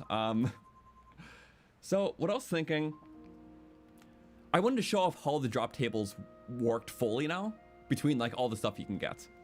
This is a good opportunity too. So we have a shield. I was thinking about maybe starting with the bow if we could, which there is the Link Archer amiibo, which I guess to explain it, every single amiibo figure has 2 different drop tables in this game. There is, let me get my wording right really quick. So I can explain this verbally in just a second. There we go. Okay. It is the big hit drop table and the great hit drop table. And the big hit drop table is the smaller one, or the big hit drop table is the weaker one, which it all has like theme loot to like what the figurine is. So in this case, it's going to be like all your normal bows and arrow stuff. That's going to be what the chest has inside. But the great hit drop table has the exclusive stuff. So that's where the paraglider fabrics are, the cool armors, unique weapons. So if it's an exclusive thing that's like really unique, it's in the great hit table. If it is just a normal theme drop to the amiibo, like all this guy's bows in this case, it is a big hit. So the more general drop table. And how it determines which drop table it picks from, the big hit drop table is an 80% chance of being pulled from. The great hit drop table is a 20% chance of being pulled from. So it's a 1 in 5 chance to get one of the exclusive items. 80% chance to get just one of the normal, normal chest drops. So, sorry, I don't have a full graphic to put on screen to display that. I will edit one in the video when we do this, but just all you gotta know is that there's 2 drop tables. The general stuff has an 80% chance to be pulled from. Specific stuff has a 20% chance. So this guy, his only special drop is the paraglider fabric. So we actually kind of want something from the weaker one in this case. So, because some of the Amiibo's special drops are only fabrics. So in those cases, you want the big hit. Because we would need bows over fabrics. So I'm going to save. So it's a good tester. So let's scan in Breath of the Wild Archer Link.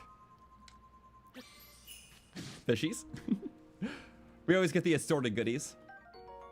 Sometimes you have a chance of getting more or better ones. Okay. So an 80% chance at a bow related item. 20% for the fabric, which... That's awesome! Okay. This is the best drop to get from him. That's between this and the soldier bow, you can also get an ancient blade, which is just one time. But yeah, we lucked out there. It's usually between 2 tiers of weapon, like a slightly weaker and a slightly stronger one. The slightly stronger one's a little bit harder to get. But yeah, bows are going to be very important for the run.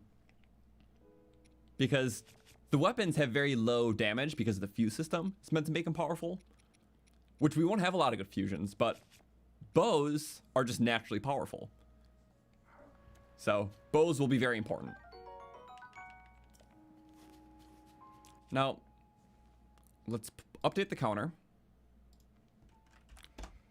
So yeah, that was objectively the best drop we could have gotten from that.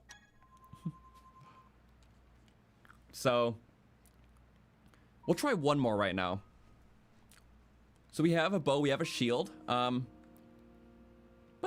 for a little bit more weaponry, we're gonna spawn in our Twilight Princess Link. Which, if you notice, he is a sword and shield guy, so his main drop table, he's gonna have either swords or shields he gives you.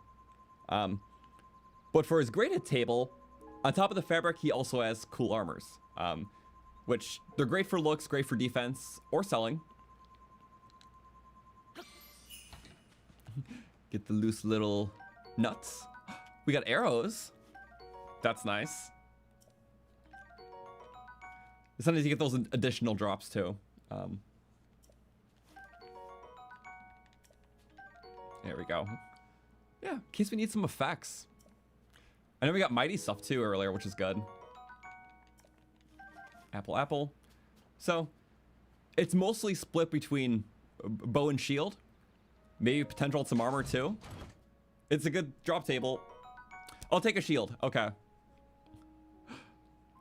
Sorry, I meant to say sword and shield, because he had a sword and shield. So, typically they kind of follow a pattern. Not always, but this one does. So, we just got the weaker of the 2 shields this time. Because it's mostly always between, like, soldier and knight for a lot of these. Boom. Boko, soldier. And... Alright, let me update those counters really quick. I do have the drop rates in the description. I can't pull that up on my end fully because the site has ads and the ads are very doxing, which is unfortunate. I almost doxed myself earlier. But yeah, there is drop tables in the description if you saw in the resources area. Yeah, so you can click through it. It is, if I put it on screen, I might dox myself. So, because the ads will be like location specific. Sometimes they'll say your location on there and like, from a streamer standpoint, we're not going to do that. But it's all there. So if you want to follow, like, link in the description, there is full drop tables posted. It's that site has stuff. And yeah, just letting you guys know. So we pretty much scanned Amiibos that were pretty safe. There was a good chance of getting an item that would be helpful. So we have shields. No weapons yet, that's fine. A lot of loose stuff. Attack will be nice because I would like to hit things. And then a really good bow.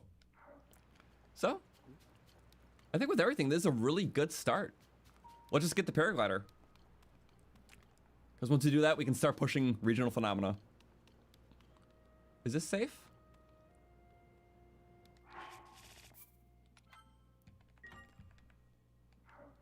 Yes! I'm gonna count on it. Ooh, I'm really gonna count on it. No, this should be fine. I'm just panicking. Look at how my head is inching close to the sea. Ideally, we should be... This is not how we die. No, it's not how we die. Okay. I was getting a little worried there. It was unorthodox. We can't fail that after just doing that well dive. Well. We dived. And then we go wee, and plomp. Good stuff. Already, it's just a very expensive soldier-only run. Soldier and knight. There is a lot of that. It's like, you know, they like the knight stuff. It's pretty in between. It fits Link. He's a knight, so a lot of Link amiibos. So the tiering makes sense. Okay, but now we got to go to Lookout Landing and then do the castle and then go back to Lookout Landing and then There's a lot of traveling. We're not going to do that on foot. Because, well, this does sacrifice a potentially other good drop, but when we scan this guy in the Great Sky Island, like, that was his normal drop table, but if you scan any of the Twilight Princess links while on the field, it'll scan something else. So, well, we scanned that guy, but this guy, the other Twilight Princess link, has the same exact drop table as the one we just did. So there is a chance at really good stuff, but if we spawn him on the open field, you get a different drop, just for this guy specifically. That's why there's 2 Amiibos to do the same. We're gonna scan in Smash Bros, and there you go. You get Epona. And that guy spawned in too, a bonus. But perfect. So we do lose out on potentially really good loot, but I think the travel incentive to make things a lot less tedious is still worth it. Yeah. And Epona's very special because all the spurs last a second longer than they do for like any other horse in the game. It's a 4-second dash instead of a 3-second dash. So Epona's special in that way. So besides the paraglider fabrics, I think this is the only, like, I guess pay to win item in Tears of the Kingdom now. Because it's a horse that has longer sprints than any other horse you can get in the base game. So we might as well take advantage of the one, you know, very unique gameplay-esque thing that this run can offer. Also, yeah, for like temperature areas, the horse could help. We'll see. Yeah, I think it's very much worth the scan. But yeah, if you didn't want Epona, you just scan that other Amiibo on the Sky Island or in the depths or any area where you can't get a horse. So there is choice on what you want to drop actually with that one. So if you don't want Epona, you could have gotten another one of those Twilight Princess scans for potential of the armor or a bow or sword. What? Oh. Again, I like the choice. But I think Epona is a good, yeah.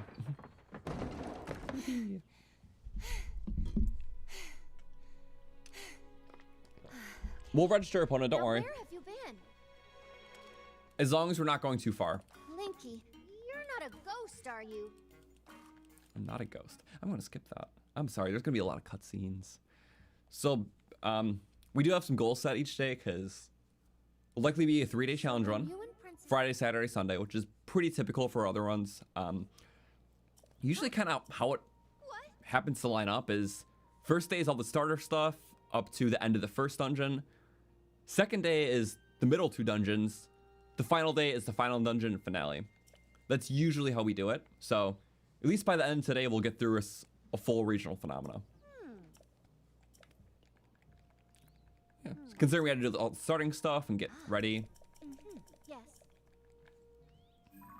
This has been really interesting. Sorry, I just gotta say that. Like, I was worried to do the run initially because of, you know, the low Amiibo drops, and I just didn't know how it would work out because, like, you know, the fuse system. Weapons are really weak in this game without fuses. So how are we gonna handle that?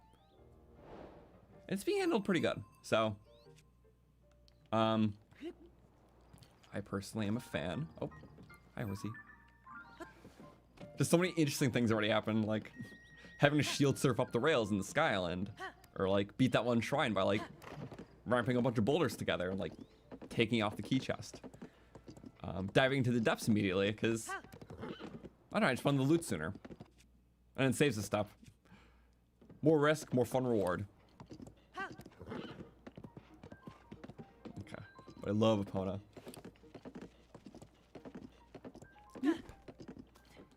So yeah, I do have to make sure to register Epona, which will need money for that. And we can sell things. I don't think you get a lot of natural rupee drops from Tears Amiibos like you did with Breath of the Wild ones. But if I sell these things in bunches by cooking them up first in a cooking pot, do 5 at once, you get the max sell multiplier attached to it. So compared to their base ingredient or counterpart, selling 5 items clumped together, like in a meal, then cooking that, it increases the cost by, I think, 1.8 times bit of rounding in there, but it almost doubles the sell value of your food if you cook it in batches of 5 and sell those meals.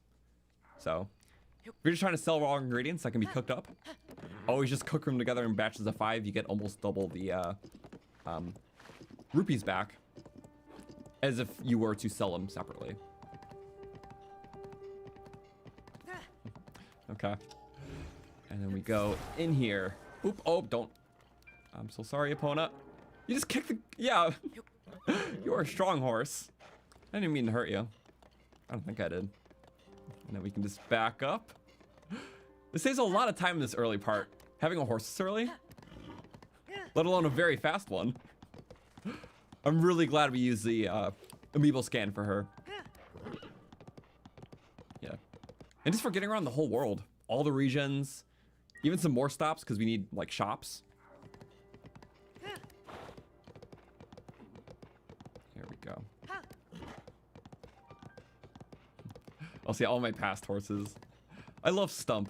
Stump from the Korok run. Because I was stumped on a name to come up with my horse. So I named my horse Stump. Because I'm just so clever. Names are silly. I try my best. Okay. So. Kaz is somewhere. There we go. So usually the last horse that you rode around is always like saved until you ride around another horse. So as long as we're not riding around a new horse, opponent will still like be spawned in. Or at least should be. But we'll register after we get the glider.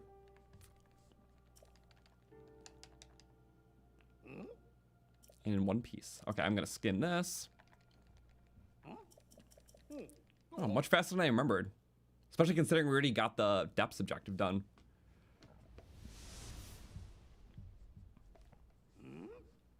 She's safe.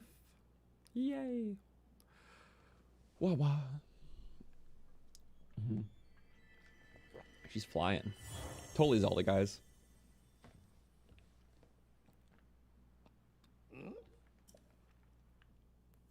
The fact that Link couldn't just like tell people that he knew that was fake Zelda after like the first regional phenomena. They just had to go through their own decline figuring it out. It wouldn't until you kill the boss.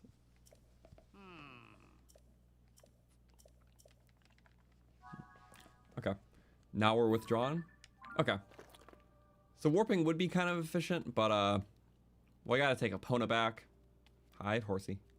How do you get down again? I kind of forgot. Oh, there's a moat. And yeah. Ramps. Walls. Falls. Cooking pot. No, I don't need that. I might need it. Because yeah, I'm gonna have to register Epona. And I need a little money for that. Let's see. My money's covered up in this run. How do I... Same with like every run. If I'm just trying to show it off really quick. There we go. So I have 0 money. We're gonna just need 20 for Epona, right? Wow. That's not what I meant to do. What did I do? Okay. Sorry, that's my phone overlay when I do Zelda notes. The random capture card interface. There we go. So I have 0 money. I don't remember in this game if you get a free register or not. Was that a thing, or am I just drawing a blank?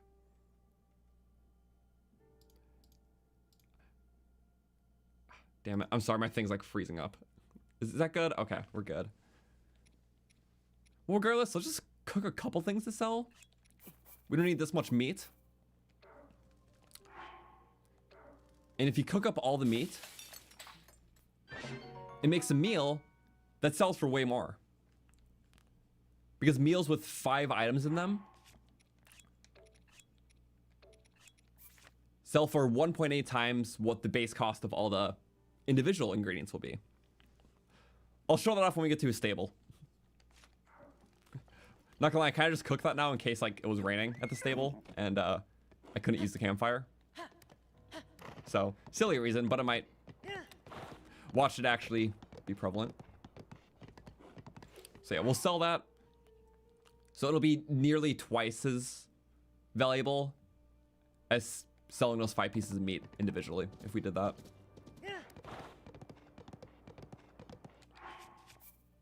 Boop.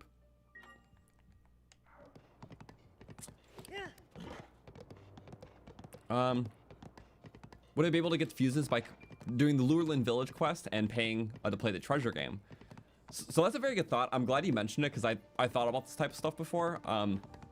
So basically, I'm only allowing items where I exchange an Amiibo gain resource for something in the world. So, you know, if I get meat from an Amiibo, I can sell that meat because it's a finite resource to get a finite amount of rupees, and then I can buy a finite amount of things. If there's any source of something that's totally free, I'm not consuming an Amiibo resource. I'm avoiding it because then it just breaks the run. I'm getting unlimited of something that's not from an Amiibo. So in terms of the Lurelin stuff, when you do that quest line, you just get free stuff all the time. So to me, that's no different than like picking stuff up like in the world, which is not allowed. Because this run is about finite stuff. It's about working with just the drops of the Amiibos. So either using it directly or consuming it, turning it into rupees to use for something else.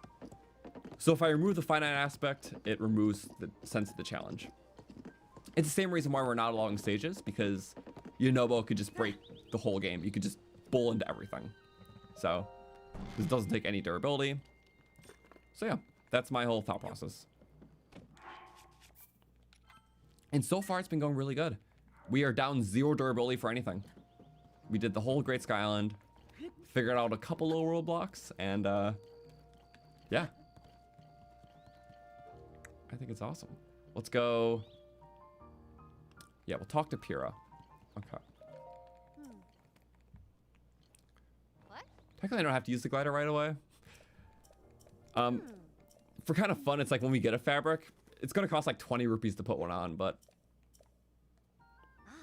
I think it's worth it.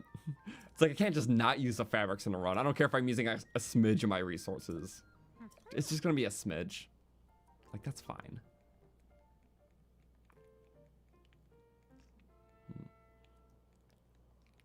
I'm surprised I didn't get a Twilight Princess one because both Twilight Princess links and the Wolf Link one all have a chance of getting the Mirror of Twilight fabric. So it's the only fabric in the game where 3 different Amiibos have the chance of dropping that singular one. So by default, it's one of the easiest fabrics to get in the game. Because so many different Amiibos drop it. Although 2 of them had a pretty low chance. The Wolf Link's like a 20% chance, so I think it's like a 30% chance between all the Amiibos to get that fabric. So it's still not super high, but the highest for any other would be like less. I'm pretty sure. Yeah. Check it. Woohoo! Yeah, Wolfling for the fabric. Because yeah, he's just meat, but there's a 20% chance of getting the great hit drop of the fabric. So if there is a chest with Wolflink, it is only the fabric. Because there's only a great hit drop table, not a big hit. And the great hit is the exclusive one. If you see Wolflink drop a chest, it is guaranteed the fabric. And if you get it, you can never see him drop a chest again. Because that's just how it works. Okay. Paraglider? Well, we're not really counting key items, so if it's a key item, it's allowed. I guess it applies to Korok's, but realistically, in the sense of this, it's like the paraglider, it's a key item, and we're getting fabrics for it for the Amiibo, so of course it's allowed. Because you literally get paraglider fabrics. Hey! Hey!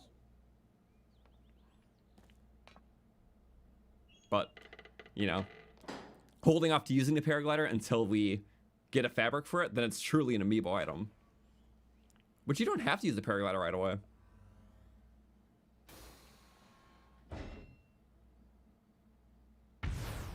There we go.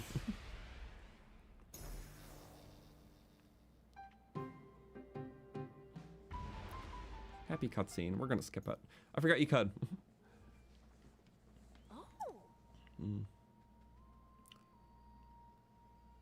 Yeah. The Wolf Link one, it's always the meat drop. It just additionally can be the fabric. But I mentioned before, it's like you can get like bonus little drops on the side. It's also a 20% chance of getting bonus like side drops alongside a chest for like any Amiibo. Which that in itself is pretty cool. You can't save right now? You can't save right now. Oh, you're like forced to do this. Interesting. They don't want you to running off. I had no idea. I just decided to try it. Okay. Let's get the paraglider. We don't even have to use it until we have a fabric, though, so you're just getting it.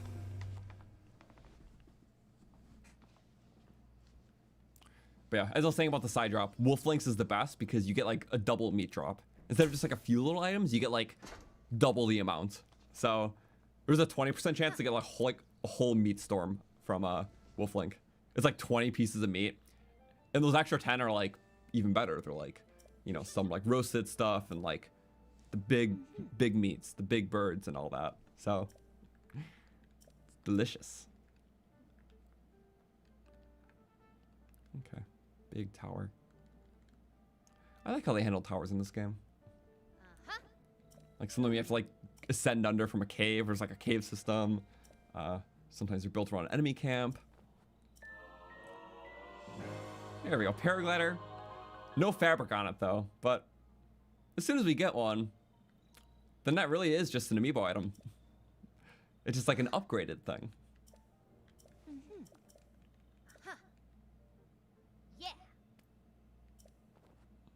Beep.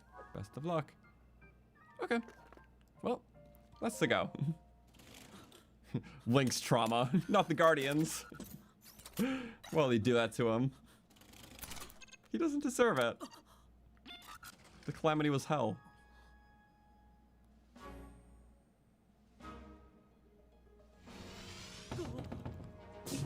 Different region borders in this game. It is jarring at first. It still is. So beautiful. Almost as high as the island. Not cool enough for that.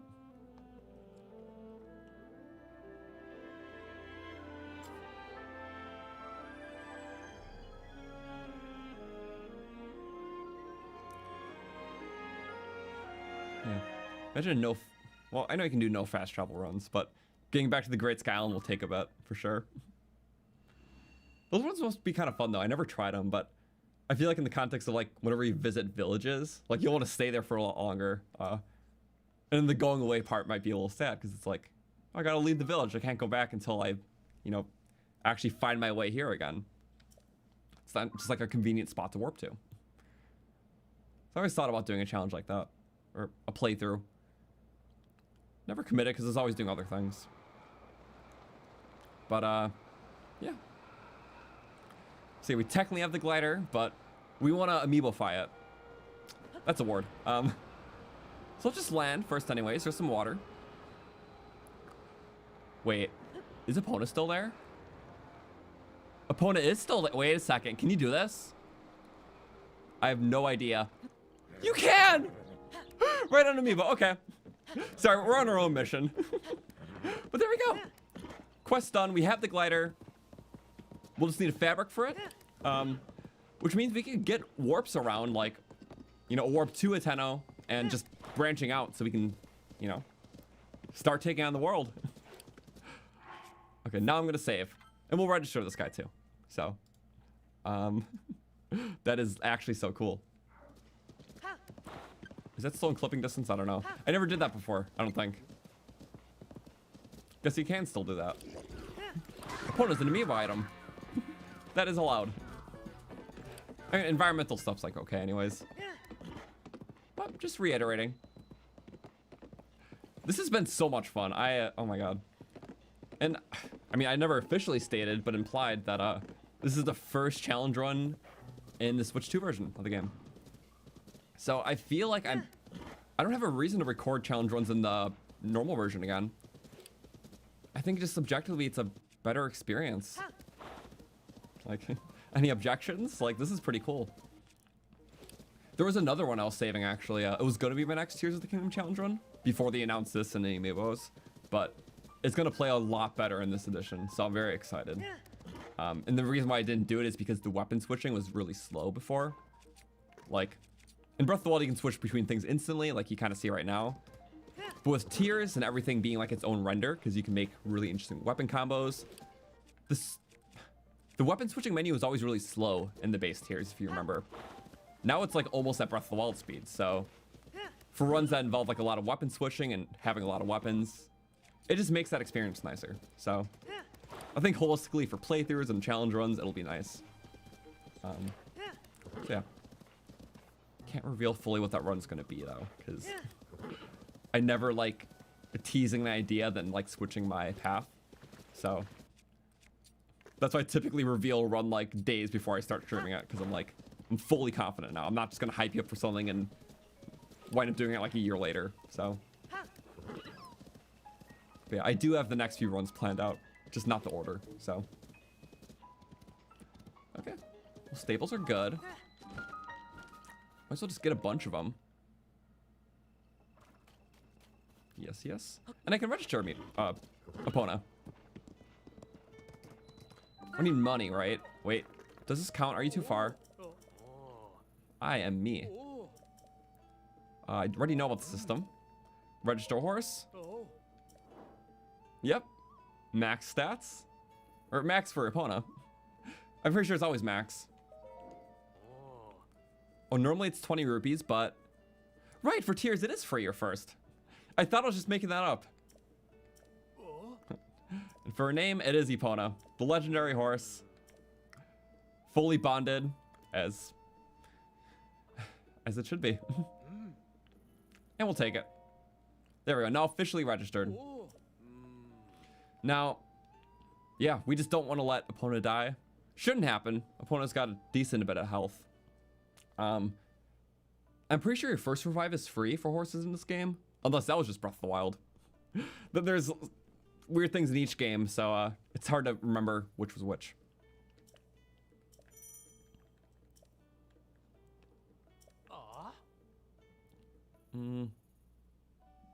How pony points work? I already know. It's cool for like it considers the second playthrough in mind. I get pony points. Technically not an Amiibo resource, so I'm not going to use it. But I guess it's not a material either. I don't know. The key items I'm pretty like hazy on like what I'm counting or not. The important thing is that food, materials, weapons, shields, Zonai capsules. Those are Amiibo only. Well, that means I kind of cooked this dish earlier. I can still sell it just preemptively. Look what I've got. There goes 72 rupees for 5 meats. Which by itself, that would have been 40 rupees. Yeah, 40 to 72, because I cooked it in a batch of 5. Because it takes the base ingredient, multiplies it by 1.8 if there's 5 in a pot. I think there's a bit of rounding, I don't remember. Or I don't think the rounding applies in this game, I don't know. But yeah, always cook in batches of 5. If you do any less, it is incrementally less of a multiplier. So I think it's like 1.3 for 2 items, 1.4 for 3, something like that. Yeah. So 5 items is the max multiplier. Well, I'll take 72 rupees. That'll be good. See, this was only 2 meats. Oh, wait. This was only 1 meat. So it went from 8 to 9, because the multiplier is very low for only just 1 in a pot. Maybe it's like a 1.2 or something. I don't know. Okay. Also, you can look at his stock. Beetle does have arrows, but never buy the Beetle arrows. They're more expensive than any other shop in the game. He upcharges them. Trying to make his own little business empire here. But they're cheaper at like any other shop. They are 20 rupees for a 5 bundle. So in a run where every rupee counts, no Beetle arrows. And arrows are going to be very big purchases in the run.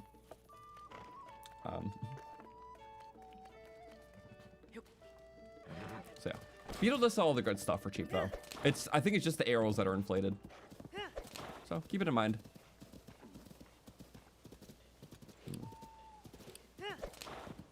Okay, so I'm gonna chart a course to, well, Hateno.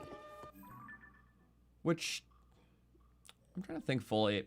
Because, yeah, I do want, like, spokes in all directions. There's nothing really else in Hateno besides the glider stuff. But I do have the stable warp for when we go to, the water area. So that's already kind of a nicer one. Spoking out right now is just really good. So, the more spokes, the better. Specifically stable points, because when we start adventure, it should be at a stable where we can spawn our horse. So we're just gonna make a path to a Tenno, get every stable on the way. And we might need like other shops here for like things, because shops are important. I should check your guys's. Most of the time, it's not stuff we need. Yeah, we get stuff like this from Amiibos actually a lot. There is like 2 traveling merchants in the game though that sell they sell 10 bundles of arrows. It might be a little hard to find them, but those 10 bundles are a better deal than the 5 bundles. And it's only 2 traveling merchants that sell them. So if we do find those, we'll get a bit more bang for our buck. You can also get them at the Yiga hideout, but we won't have access to that because we need the armor.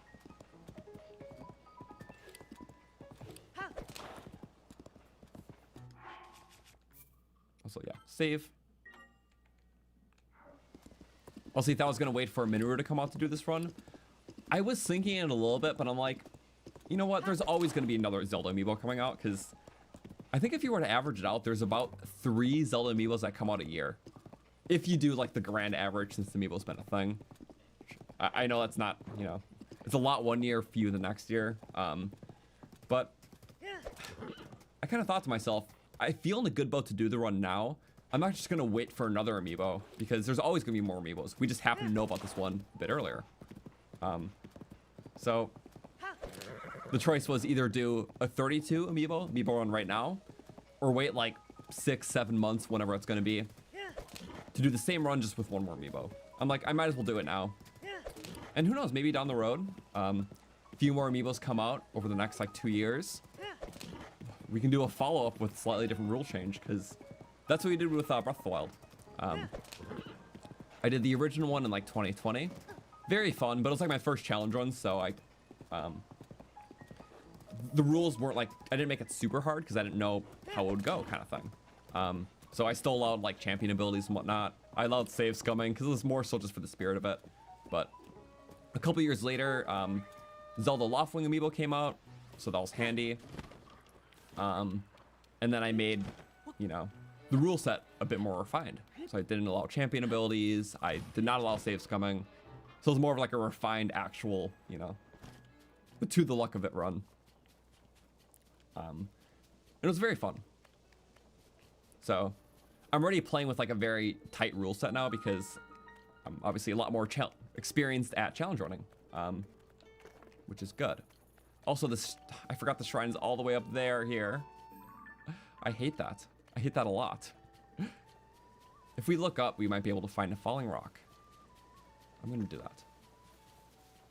But having all these will be good, because if I need Kakariko for resources, I'll have the shrine.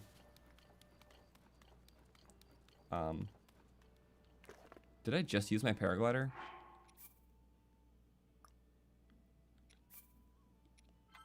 I didn't in this save, did I? You know what? Yeah. I get it.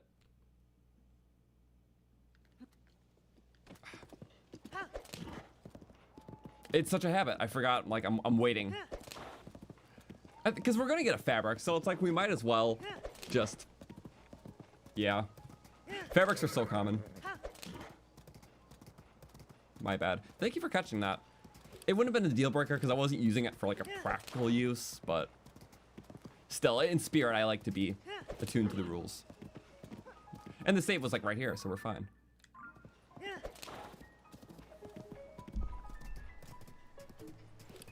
Your brain's like, grab the items, but challenge run. Yeah, habit. Not gonna lie, I didn't even really have that as a rule until I started. I'm just like, that could be kind of fun.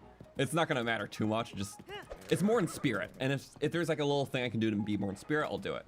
Cause like, yeah, technically the paraglider is an amiibo, but with the fabric it is. So let's just do it.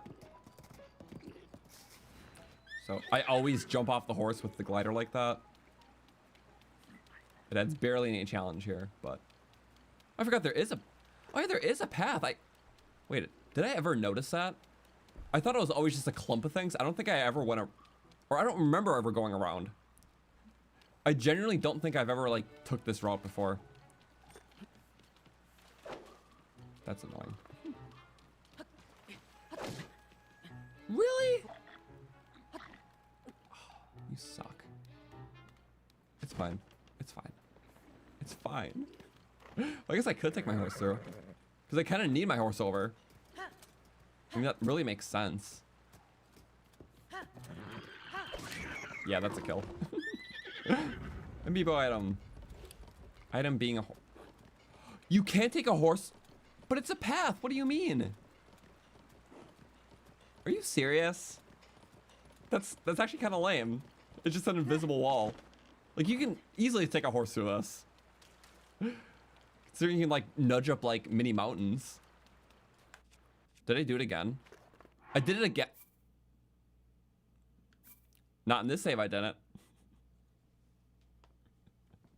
I'm sorry. Okay. Please catch it. This will be a non-issue very soon.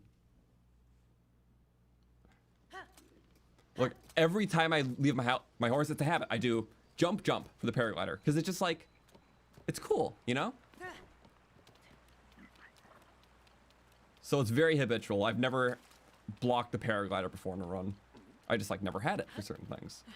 And we'll use it right there. Guys, this will be a non-issue soon.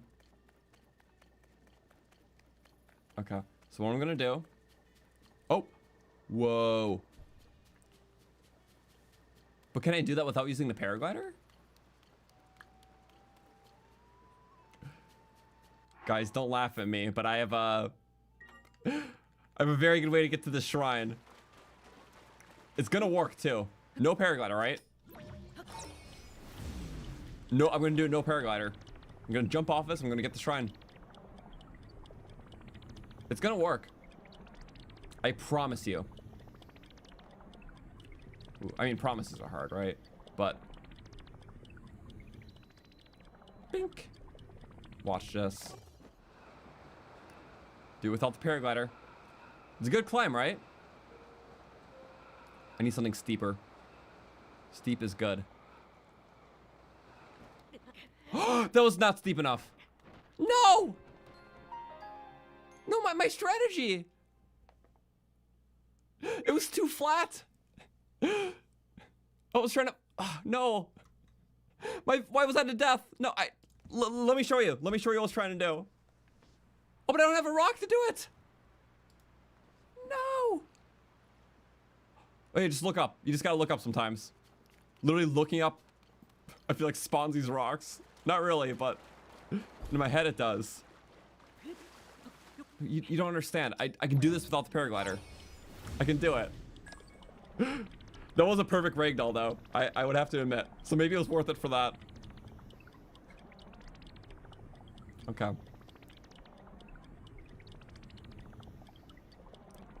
Do you guys want to see what I was trying to do? It's only cool when you do it the first time. Why was that a death?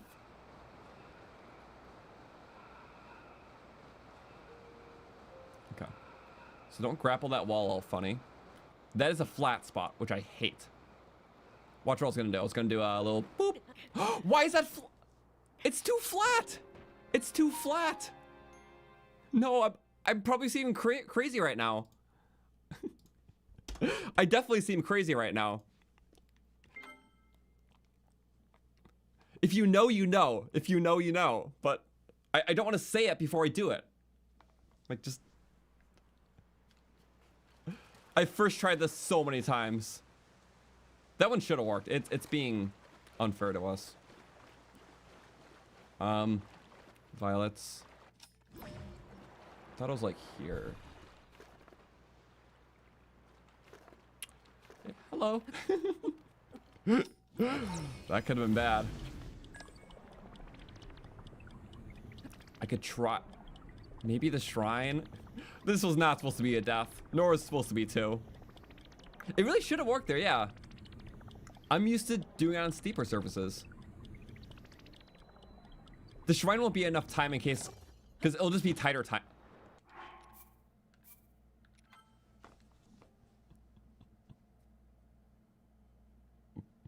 I can never just climb. I barely have the stamina for that.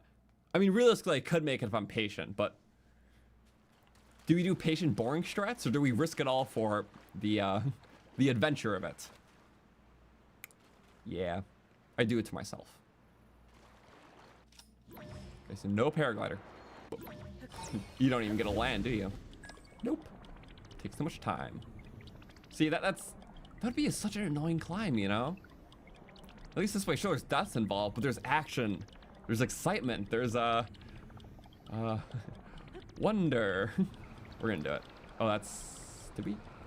Wait, no, we didn't mess up. I see a spot. I see it. It's right there. This will be a non-issue. Okay, what's going on? Is that... This has been like a non-issue.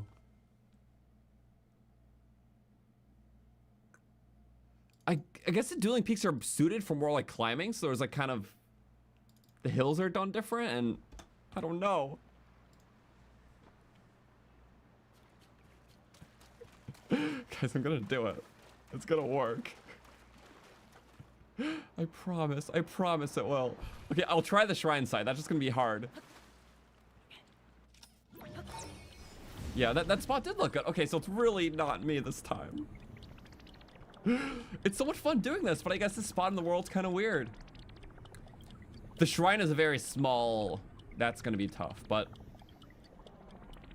I like having more room to work with typically. But working is better than not working, so...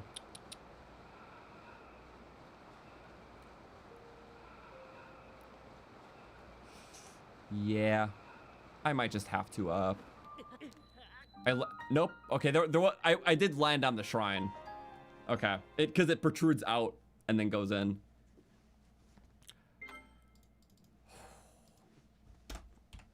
Guys, you know what I'm doing. It's rigged. I mean, that time I'll take. I just... In my head, the shrine was just like, whoop, whoop. But it's more like, so... Yeah. At least it's like a fixed rock. I know what I gotta do, though. We jump a little early, but I think if I jump a little later, we could make it. So we'll do the very end.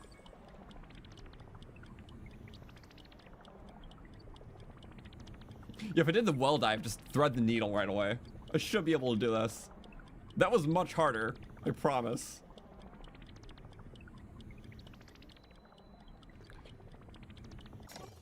Oh, I should have flung up, but I didn't.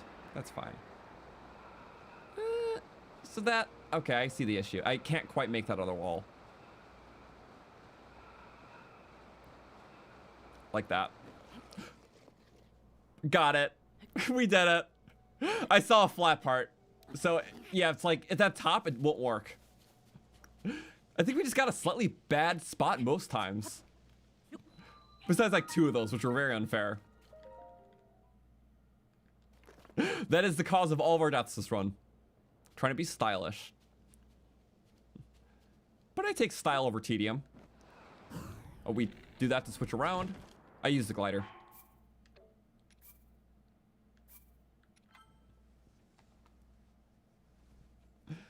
Can't use the glider. I do hard things easily, easy things impossibly. Guess so. No, it's really kind of true. Okay, we're gonna do it again. We could just jump into the river, but that's like silly, boring stuff. Whee! And then we go like... Oh. Guys, I'm just gonna catch myself right there. Call it what you will, but... I don't know. Some of those deaths weren't even deserved, so I deserve a reload. Let's be fair.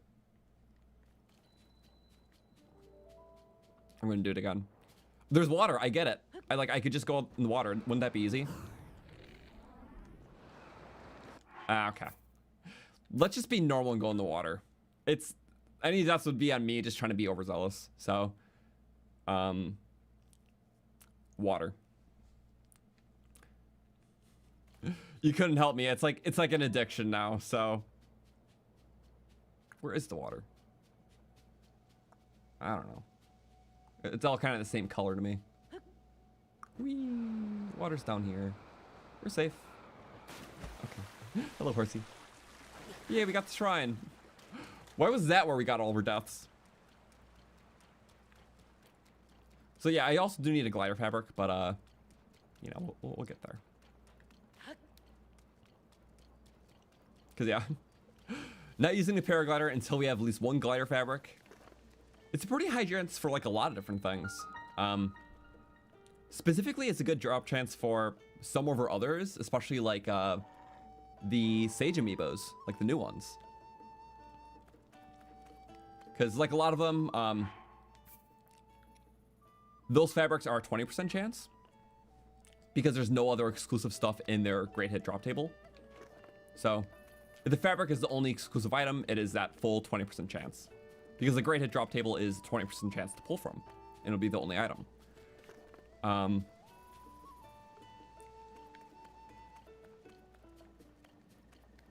So I guess that does leave a question really quick, because what we scan should be relevant to which area, regional phenomena area, we're going to next. And of course there's 4 options. But there's kind of like one big stipulation between this game and how Breath of the Wild was done, and that is the boss scaling. So if you remember in Breath of the Wild, anytime you do a first Blight Ganon, it has 800 health. And every Blight Ganon you do after that scales by 400 health. So your first Blight, whichever one you pick, is 800. Your second Blight is always 1200. Your third Blight is 1600. And your fourth Blight is 2000. So it's always plus 400. So you can really make a custom order around that then, depending on like what's best in the run. So in like the prior Breath of the Wild Amiibo runs, you could tailor your route depending on what loot drops you get initially and pick your order based on that, which one will be more tactful, which ones require what. But in this game, the order is a bit more objective because there's also boss scaling, but all the bosses are so different. They have different health numbers, even they have different ways that these scale. So unlike Breath of the Wild, where it's kind of like you figure it out because you scale the same way, this game, and I can pull it up, the order pretty much will be set in stone because there's an objective best order. And with that, I'll present to you the Tears of the Kingdom boss scaling sheet. So if you see, there is only 3 listed here because only 3 bosses are relevant with the scaling. Because the other 2 fights, which are Colgera and Flux Construct, Seize Construct, they're more objective-based fights. So their health doesn't matter because it's just, you know, shattering the Colgera crystals or hitting the construct into the wall. So although they count for the boss scaling, they don't actually ramp up. So typically you just want to save them later if your goal is to fight everything at the lowest HP. So if you see right here, the HP numbers, this refers to how many bosses you have killed. So this is the stats for 0 killed. This is the stat for 1, 2, 3, 4. So you can tell the best boss to probably start with, well, Marble Goma only has 800 HP if you take him on right away, which is significantly lower than the rest. So that's good in itself, because that's going to be a hard boss to kill without Yunobo, because it's on the ceiling a lot, and you can't use his ability to take him down. So just having him low health will be good. But if you notice for the next 2, these guys don't scale right away, both Mukdorok and Queen Gibdo. They're the same regardless if you fight them first or second. The only one that scales right away in the whole game is Marble Goma. So objectively, he is the best one to take on first, because it's the only boss in the game that scales after one boss is defeated. The rest of them are either 2 or not really applicable. So objectively, starting with Marble Goma is the best, and then if you want to pick an order after that, either you do Mukdorok first and then into Queen Gibdo, so you can look at the HP numbers, 1300 to 27, or you do Queen Gibdo into Mukdorok, which if you're going for the least amount of HP to hit through, the objective best order would be Queen Gibdo into Mukdorok. Because if you add these 2 numbers up, it is smaller than adding these 2. So I guess to put it fully, Marble Goma is the best to take on because it's the only one that scales right afterwards. Then Mukdorok, then first Marble Goma, then Queen Gibdo, then Mukdarok. So Goron first, Gerudo second, Zora third. Because it is the least amount of total HP. If you were to add any other combination of bosses, it would be more HP to hit through. This is the least. So, yeah. That is going to be your order because it is literally set in stone. It's like you want to hit through things less because there is attrition and weapon durability to keep in mind. That means that, of course, Colgera will be fourth because why would we do that before these guys? Because it's just going to make those guys harder. So, since Colgera fights the same regardless, save it for the end because that way it's not making the other fights harder. So that's kind of our plan there. So hopefully that makes sense. There was an objective order. If you add up any combination of bosses, this is the best. So Queen Gibdo into Mukdarok because that is smaller. And then Marble Goa because it's the only one that scales immediately after the first. So if you make it your first, you don't have to worry about that. So, yeah. Bada bing. You get it? I can reiterate later, but I had to find a time to get that out because this is like very key information for the routing. So, unlike the other Amiibo runs where it's contingent on what we got, this is just objective. It is the objective best order for a lot of challenge runs, but specifically this one where you don't have a lot of stuff. So, yeah, it's kind of cool. And then, of course, we'll do C's construct in the depths anyways, so it's fine. But yeah, this makes sense from like a game balancing perspective and the normal routes and everything. But for our sake, we're gonna exploit that to the best possibility because it's gonna be hard regardless. So, with that, if we're pushing Goron first, it could just be fitting to have Goron loot, because we can kind of be in theme. And let's see, should we scan here? We can scan here. I'm just gonna save really quick. What's nice about having both champions and sages is that they both give that theme loot, which is awesome. So if I go to my Amiibo, let's see, I'm gonna pull out first guy, do the new one. We'll do silly Yunobo. Very scared, but wields a big hammer. Best of both worlds. So it's mostly just a chance at a Goron weapon, but in its exclusive table, it just gives the glider skin. So 80% chance at Goron weapon, 20% chance at the glider. And yeah, just some little tasty rocks.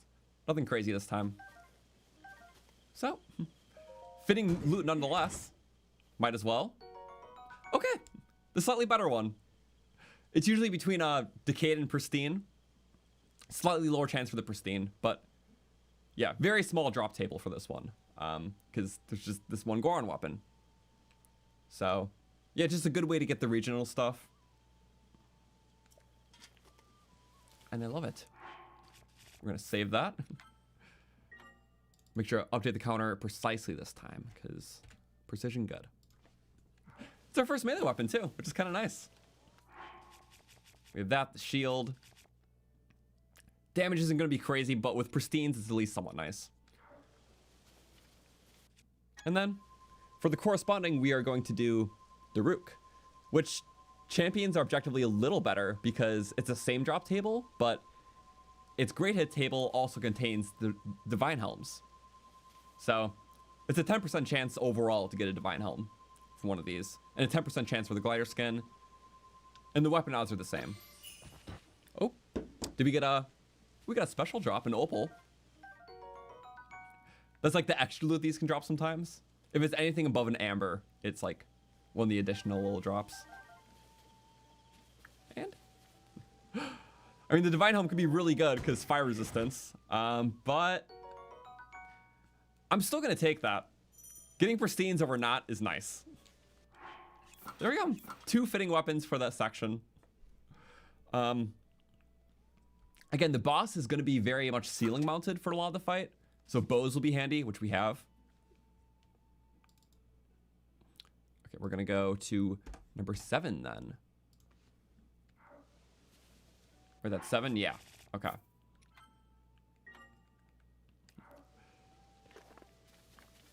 No. What else could be next here? Well, I still want a paraglider fabric. We're still gonna make our way to a Tenno. Once we get there, we'll do a couple more scans. We should get a fabric by then. We just did an Amiibo where it's a 20% shot. We just did one where it's a 10% shot. So objectively, it's gonna pan out. Oh, I need to go here. Right. The annoying thing is you can't take a horse. You have to, you know, we took it as far as we could, other side of the bridge, but then we can call it over here.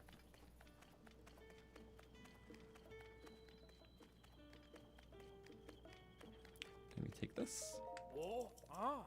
Can get the points. I don't need the reward though. Take horse. Up on a. I'll say there's 6 horse spots. I thought there were more. Unless it requires Breath of the Wild save data. I don't know. I don't know how that works. Cool. Okay, well you gotta spawn them on the other side. So we're in theme. That Flamebreaker armor would have been nice though. It's just 10% though. So easy not to get that. That will kind of be an obstacle because, well, there's gonna be 2 ways to get through the heat in this run. One is we buy a bunch of Flamebreaker armor, which works indefinitely, right? Only problem is it's very expensive. I think just for the 2 pieces that we need, it'll be like 1,900 rupees. That's a lot. That's really a lot. I'm hoping we don't go down that route, but option B is that we get some flameproof potions, which you can get ingredients for that through Beetle for like really cheap. It's like 10 rupees per smother wing. The only problem with that is that you need monster guts to pair with them, or monster parts. Otherwise you can't make the potion. And in this game, unlike Breath of the Wild, you can't buy monster guts anywhere. There was like a shop in Kakariko where you could, so it made it very viable. But we only have very slim options for getting monster guts in the run, and it's not guaranteed. Or any sort of monster part, but it'll be guts. There is 3 separate amiibos in the game that drop monster guts. And it's in that like side little, those loose drops, you know? So you only have a 20% chance of getting those special loose drops per amiibo. It's usually like slightly better stuff, but the guts that you can get are tied to those drop tables. So a 20% chance for the 3 amiibos that can drop them of dropping monster guts on the side, which is very slim. The 3 amiibos are the Bokoblin, which we already did, and the 2 Ganondorf amiibos, which we could do because depending or not if we get a gut, that changes the trajectory of how we go about the hot area. So yeah, I kind of want to scan the 2 Ganondorfs. If we get no guts, we will have to go down the route of buying Flamebreaker armor and affording that. If we do get some guts, we can buy some really cheap fireproof butterflies and then use that to go through the volcano. So yeah, we'll have to see. I used the paraglider like an idiot. So yeah, just to let you know, I know it's a bit of planning, but I had to do this because I would have not been able to figure out the run on the fly. Like, you have to figure out how things work. It's crazy.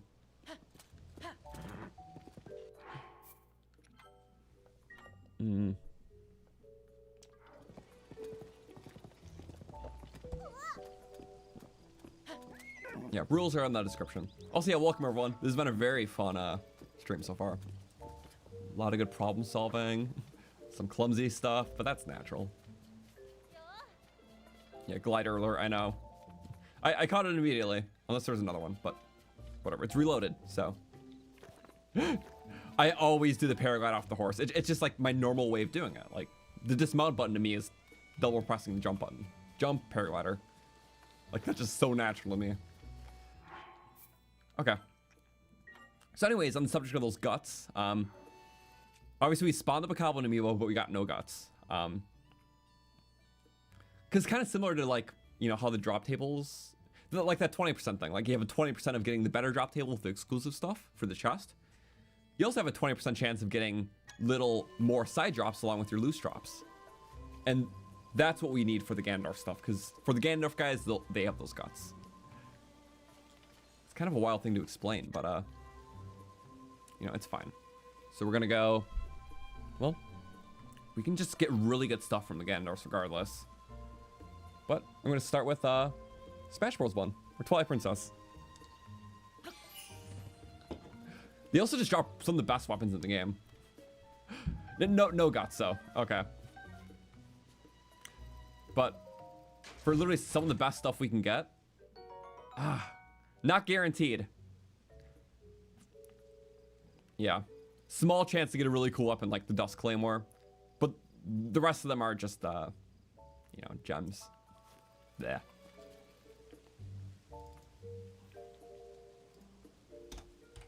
Would at least like a fabric instead.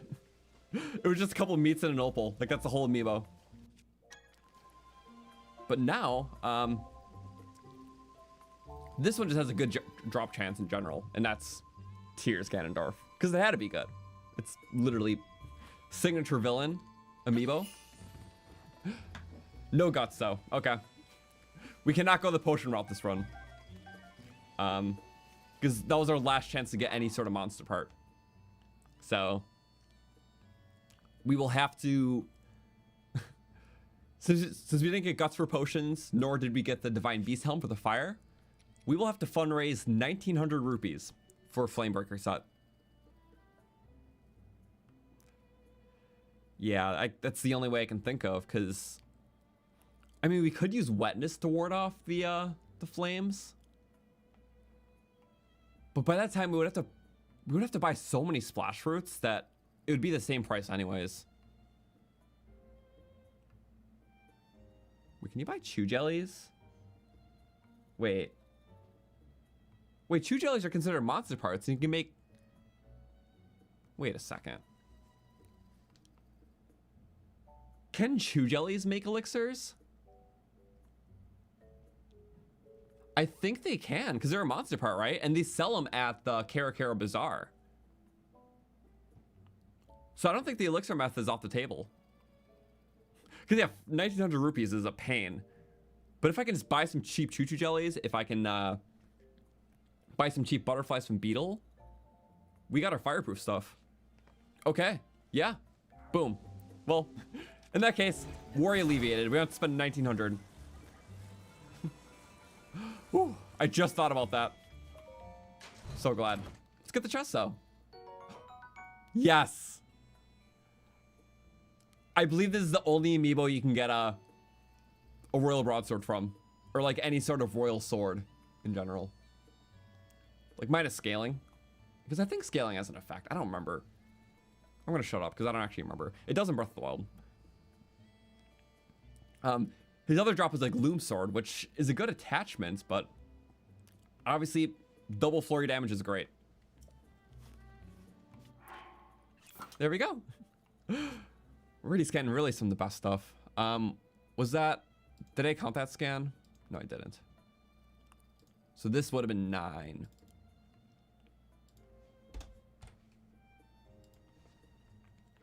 Okay. So that's 9. So good stuff. I thought of a backup plan. Just have to do more World Tour. We don't have the paraglider skin yet. We can make do. I'll get the warp though, so.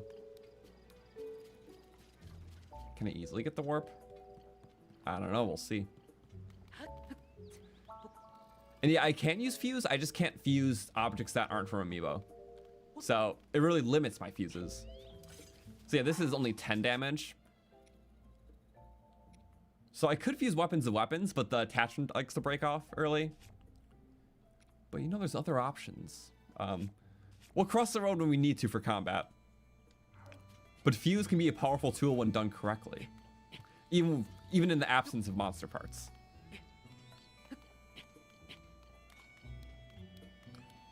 So yeah, I could sleep at the house for hearts.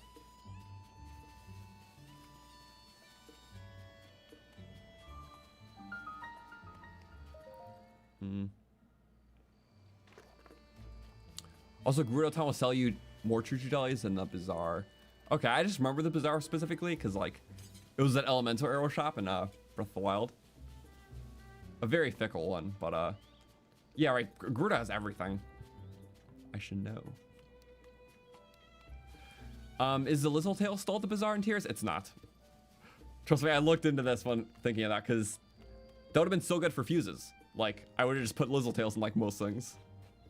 But no, there's, like, I think besides choo jellies, there's, like, no monster parts. At least I don't think so. Unless I looked into it wrong. It? Wait, there's green Lizzletails at the Bazaar? I'll have to see. I didn't actually go there myself. I was looking at, like, online resources because, you know, when I'm looking up 100 different things, trying to make sure this one would work, you know, I just kind of used online. Okay. I don't consider this like a resource, sleeping for a heart. Like, that's just a bed. Yeah. It's not an item or anything. I think that's fine.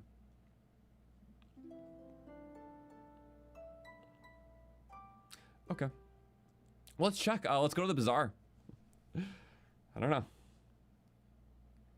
Because it'd be pretty bizarre if they had the right stuff. So we'll see. I'm hoping for good stuff because we used almost a third of our Amiibos already. Which, you know, it's good to just have our options early. Let's go.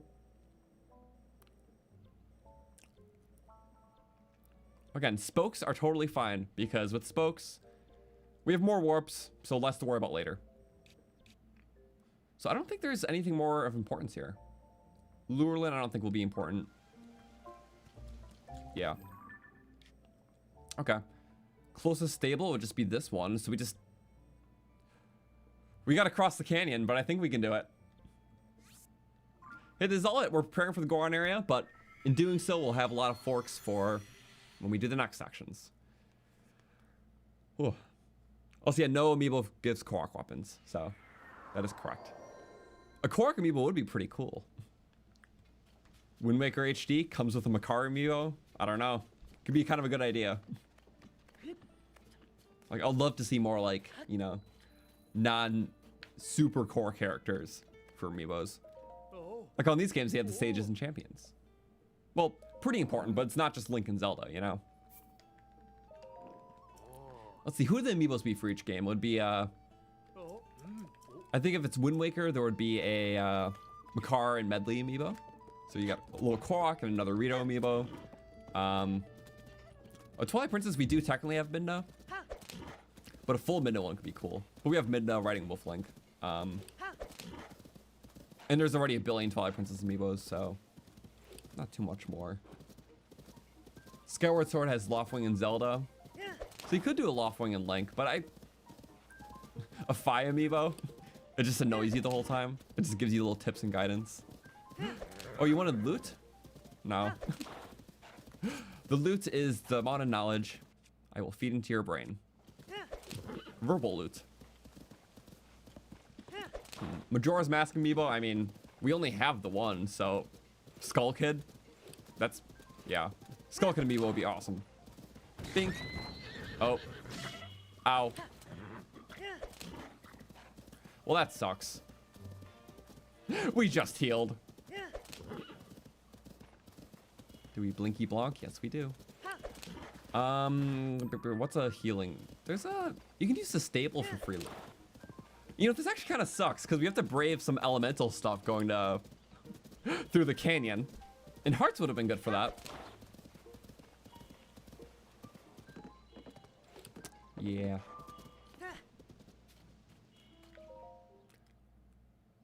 No one said I couldn't use shrines for heals, right? Yeah, no one said that. This is like a really quick one, I think. It's not a combat one or anything.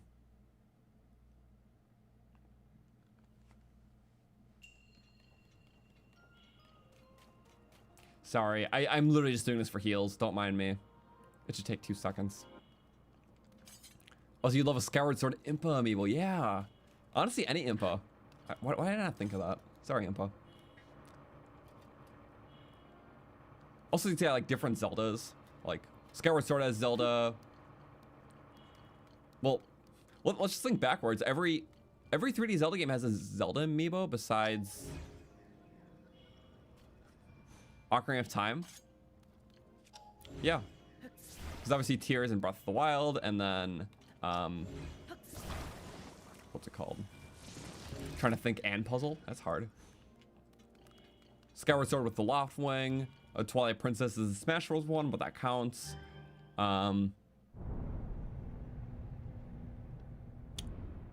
Yeah. Wind Waker, obviously. Ooh, a Tetra amiibo could be cool. I love Tetra. They're cooler than Zelda for sure. Different enough. Yeah, no for Majora's Mask, obviously, but yeah. Damn it. I used my paraglider. Also, Groose amiibo. Yeah, so much amiibo possibility, but it's like they would have to have a reason. Like, they just released Skyward Sword HD a couple years ago. We got Zelda and Loftwing. Are we going to get another one for that? I don't know. But hey, if they could re-release Wind Waker HD and put an amiibo with it. So, there is that. So Tetra's on the table, Makar's on the table, Medley's on the table.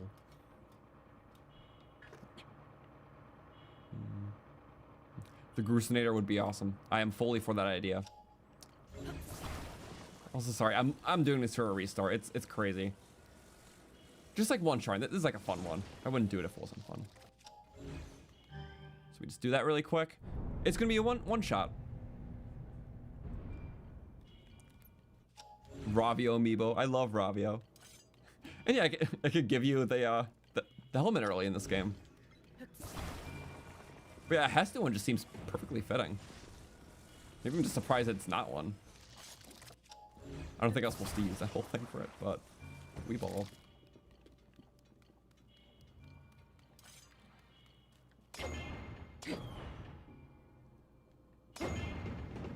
That's interesting to say the least.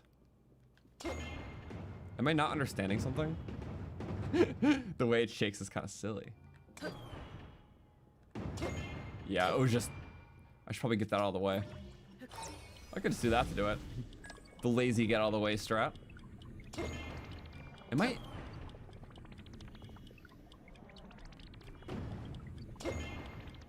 What's wrong with me right now? Why can't I... Why is my brain not computing what to do? Yeah, those don't hit. Take dirt. Ooh, no paraglider. Okay.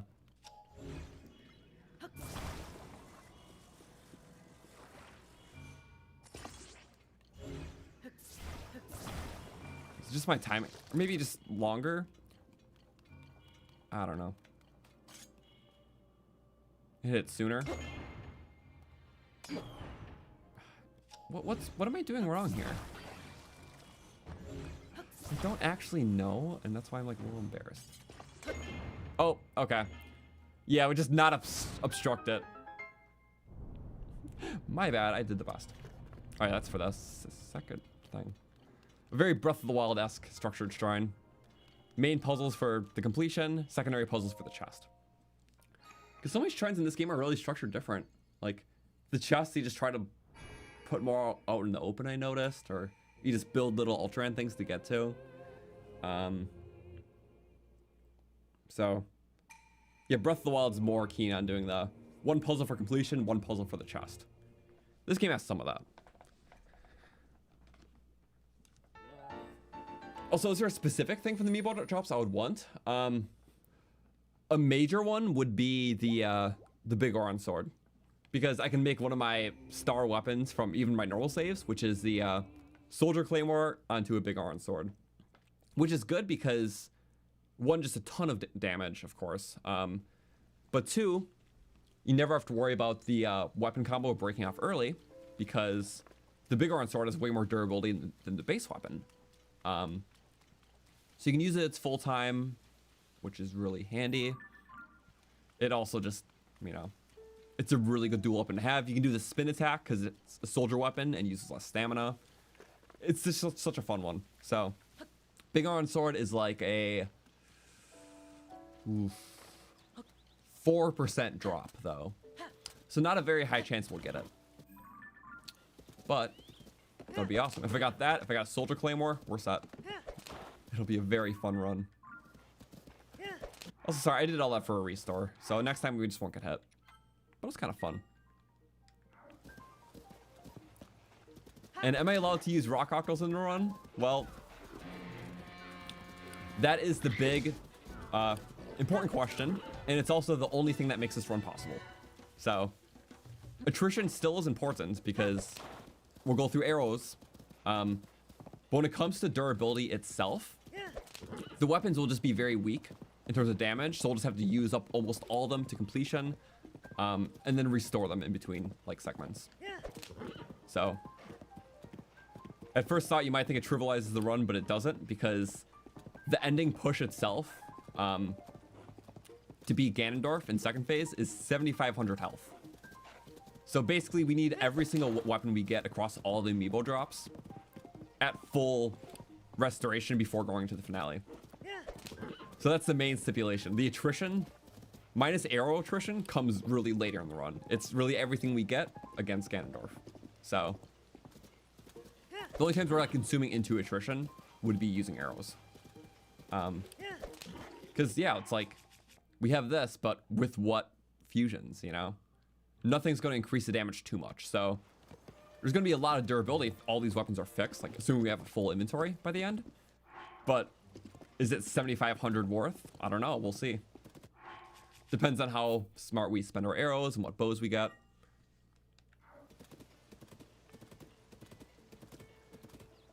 So it's going to be crazy.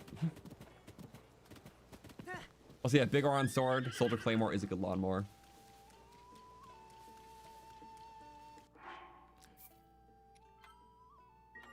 Yeah, and also fusing through the weapons, because with pretty much any weapon in the game, you fuse something to it, it gains 25 durability. So, like, minus some, like, really weak materials, but I have a way around that, so we're good.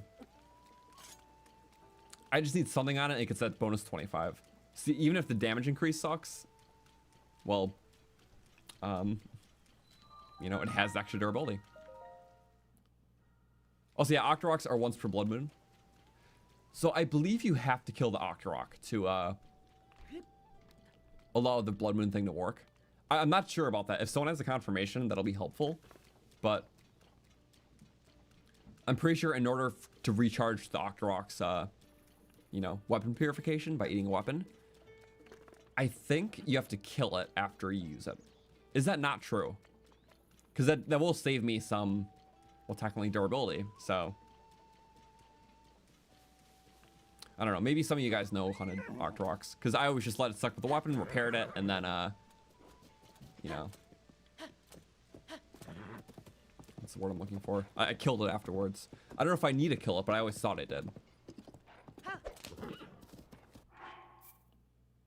So Hyrule Field. Safe. I didn't use the paraglider, so we're good. You think you've seen and tested, and each Octo must die before it can refresh a second weapon. Okay. Which makes sense, because it's like, that Octorok, you know, it'll exist until it dies, and if it uses its one, you know, weapon restore, you know, it can never do it again until it dies and a new one takes its place. Okay. We're gonna do good.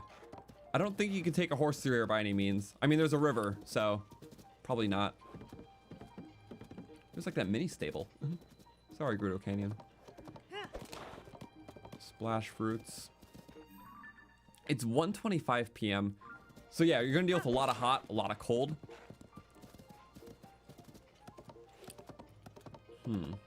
But as long as it's hot, you can mitigate that with shade.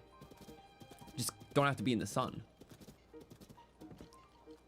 Also, there's kind of like a Goldilocks zone between night and day and night, where it's not too hot or cold. Okay. I am not... Do we have to solve their little puzzle? I think we do have to solve their little puzzle. Load. I'm just gonna save. We didn't use the paraglider. We didn't mess up. So little clothing. You have to take like a little test if you don't... Well, if you try to go through the main gate. I'm ready.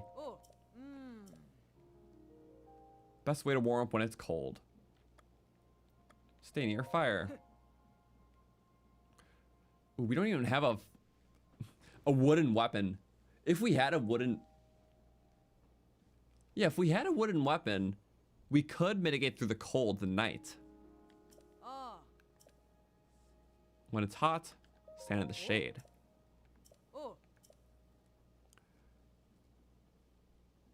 What cooking ingredient is effective at fending off high temperatures? High temperatures would be a chill shroom. Yes, it's like the opposite. Into a cave. There we go. Oops.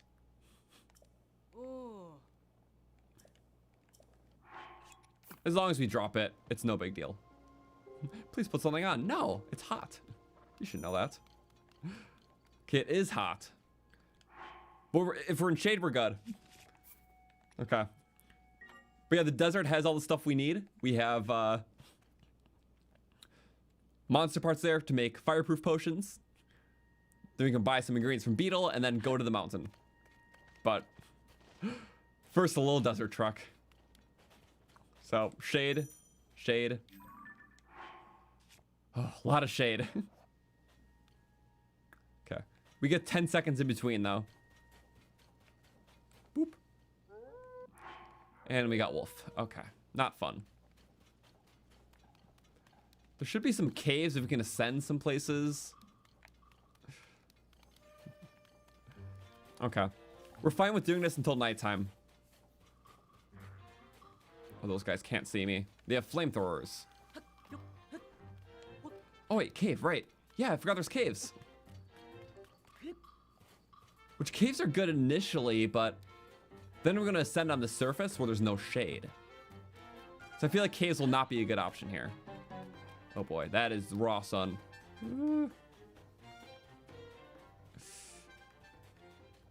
Don't.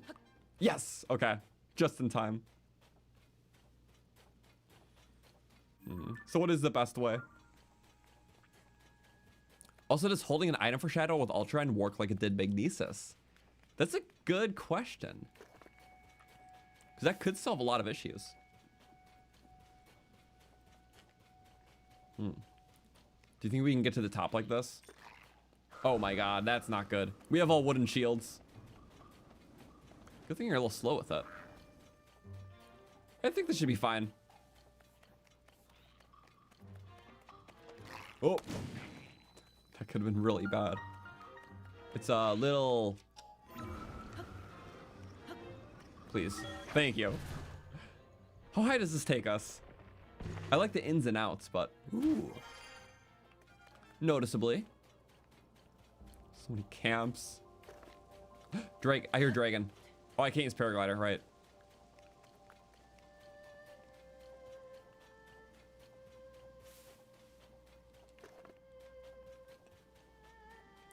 No paraglider. Also, Croton doesn't require Vi clothes, but it requires a shirt. I don't have a chance of getting a shirt. They're discriminating. Oh, you know, Croton's it's in the shroud, isn't it?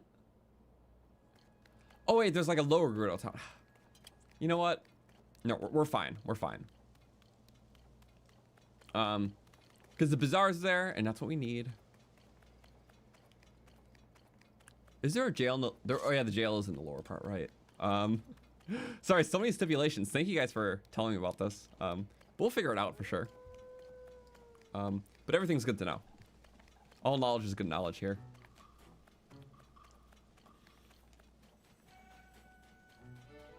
Okay, no doggy.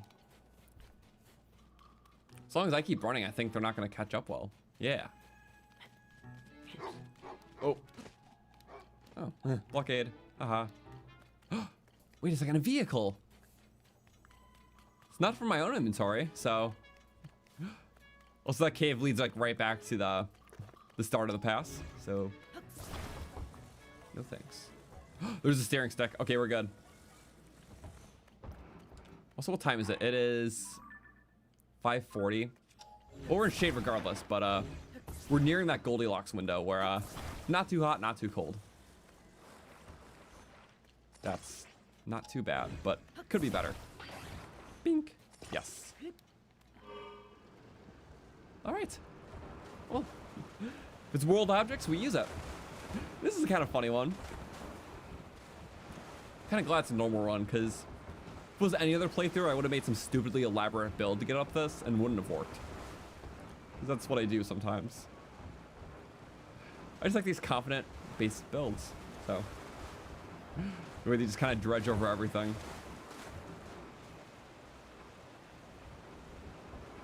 Go up, up, up. Perfect. This is barely any battery. And then for this, I think we're supposed to make a boat. We should make a boat. Don't use my glider. Right, there's fans. Okay. I like how the vehicle type switches. This is like one of my favorite new areas in the game. The canyon pass, the caves that route through it. You can ascend through different ones. And this whole river section is so cool. I love it. Now the thing is, I could take like a cave up, but I think objectively what I want to do is just stick to the canyon pass. So I think that'll get us to that stable faster. I don't think I needed to get the tower. Yep. Cool little raft. It's a fan, but as long as the fan part is touching water, it takes a quarter less battery. Any fan part that's touching a minecart rail or any water takes a quarter less battery, because it's meant to promote boats or minecart setups. So if this build wasn't touching water or minecart in any way, it would be draining 4 times faster. It's kind of cool. I like how it incentivizes that. Oh, I never took this river like straight up like this before. I always got distracted at that past cave. But okay, this explains it. Just no paraglider.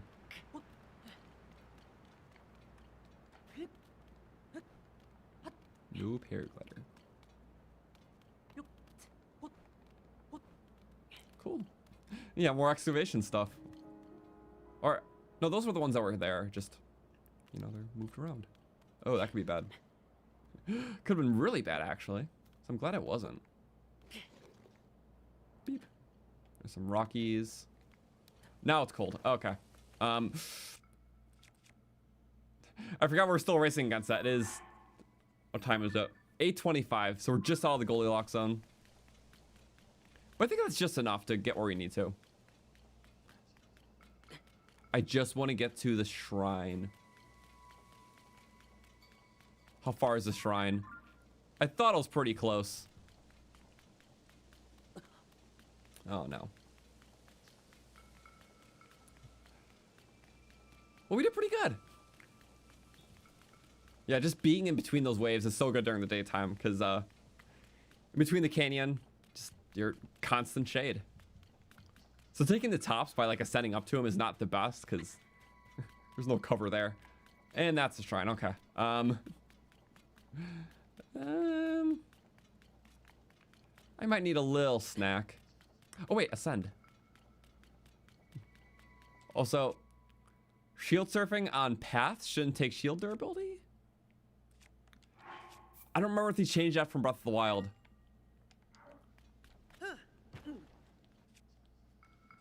They changed that from Breath of the Wild. Also, that was, yeah. We're actually just gonna reload that really quick because, yeah, I don't want to. Why would I take a hit out of my shield? That was for an experiment.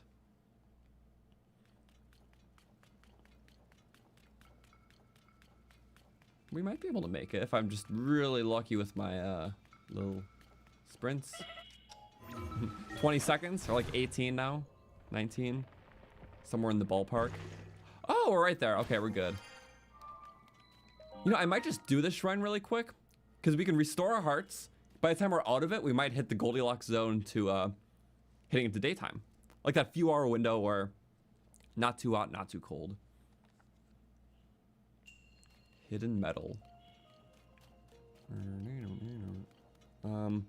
Here. Plink. Oh, it just... Glad I glued it immediately. Yeah, it's 950. I'll have to be a little bit. Probably like 4 p.m. or 4 a.m. Or maybe 5 a.m. is when it starts getting not cold. I don't remember. Snipball.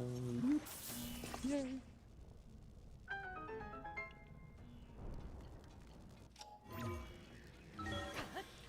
So I don't know. And I don't remember if the shroud also has oops. If the shroud keeps you temperature safe, because it did in Breath of the Wild, but I don't know if it's the same here.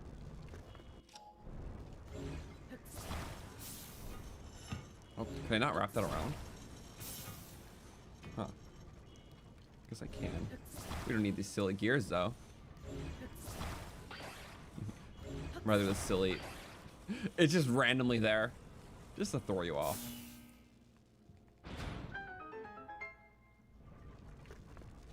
Cool, cool, cool.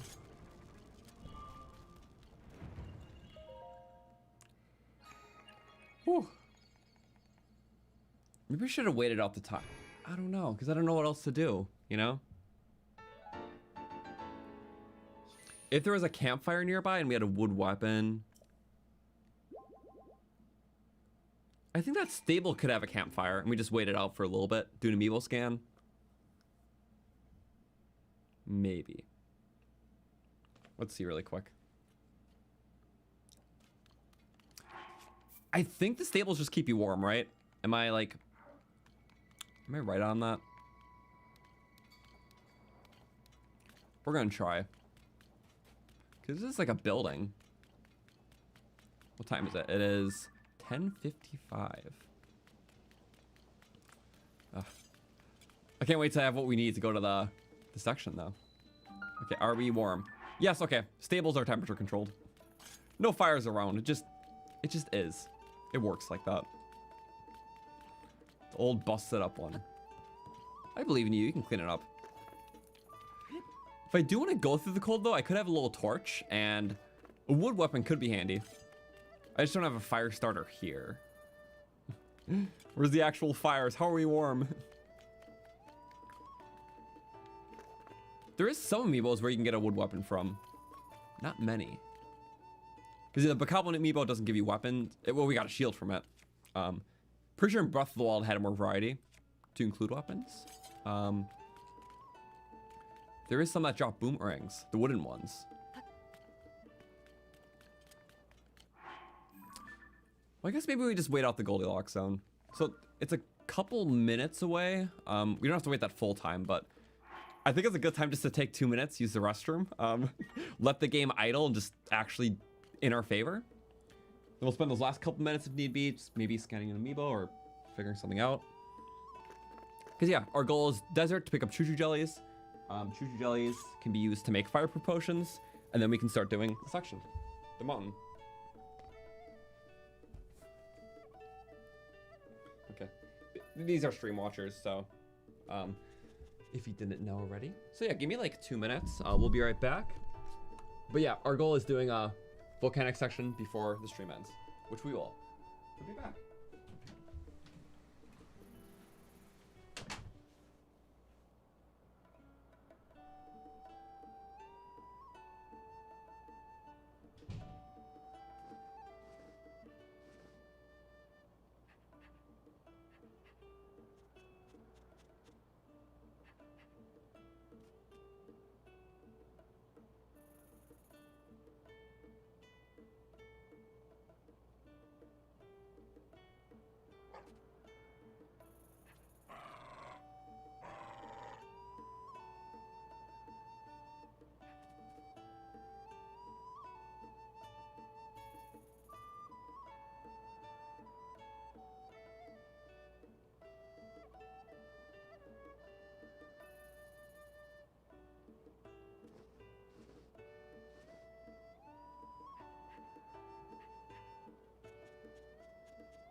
there you go. Thank you guys. I think we're just in that zone now, which is really good. 3:55. Okay, that's like exactly where I wanted to be. So it kind of took, well, 4 minutes, but you know what? I kind of want to go to the desert immediately anyways, so. Hello, everyone. Yes, I think we're now ready to, damn it, not take the mop. But now it's not cold. Yep, it ends. Oh wait, it's cold. Okay, so he still made it in time. I was like, did it take too long? The dog was barking at me. It's like, what are you doing? He just wanted pets, maybe. That's okay.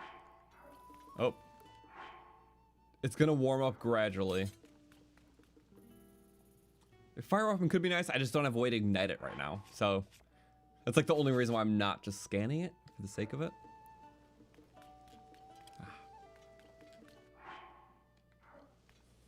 What do I do? It's probably, let's give it like 20 more seconds.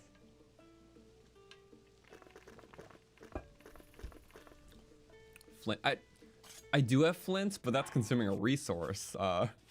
Yes, I'm gonna be picky about that. I guess I could, but it's not gonna be, we're gonna use it for like seconds, you know? So later on it will be handy, I'm sure, for like when we actually do the desert. Oh, there we go. Goldilocks zone. See, just like that. Because otherwise this has extreme fluctuations, so it'll eventually creep all the way into the red over the next like 2-3 hours. I forget the exact window for it. I think it's similar to Breath of the Wild, maybe not the same. Because this region's all different. Okay. Well, just the bazaar. That should have the loot we need.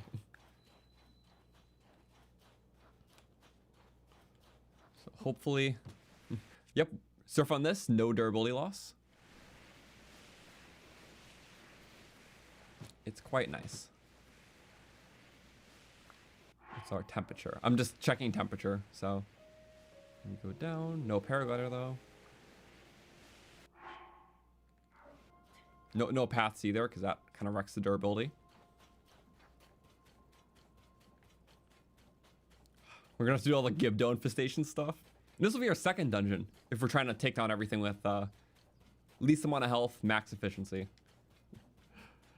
And as you can kind of prelude, it's gonna require like a lot of like bombs and such for things like this. The Gibdos need elemental counters, so it's gonna be a little tough overall. Yeah, it's kind of cool, like makes you spoke onto the world, get things early, and we can kind of think about stuff as we are. We'll still get the thing and move on, so. Mayatat. Okay. So yeah, no temperature issues. Not as far as we need to be right now. I can wait to do the rest, which we're shirtless anyway, so we would get kicked out of the town. Some cool stuff. Oil could be handy later if we need updrafts. We'll see though. You do. There's 70.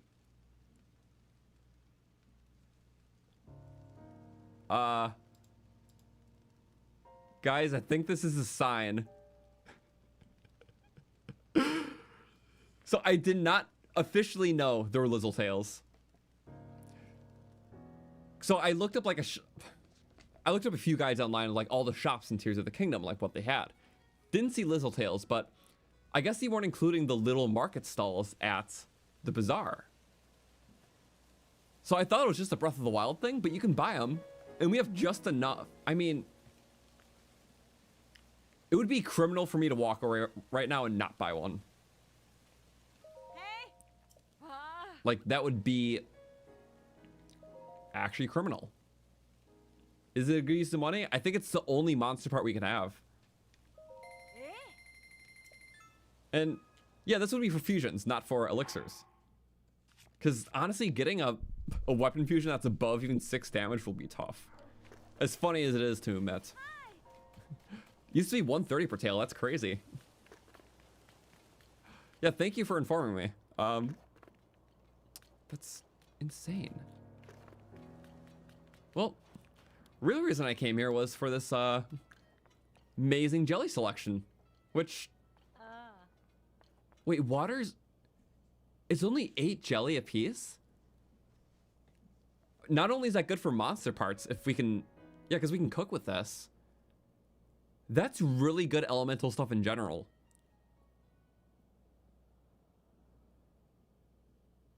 Like volcano area, I can use them for potions, but for like taking down like the Gibdos later and even clearing Mukdarok.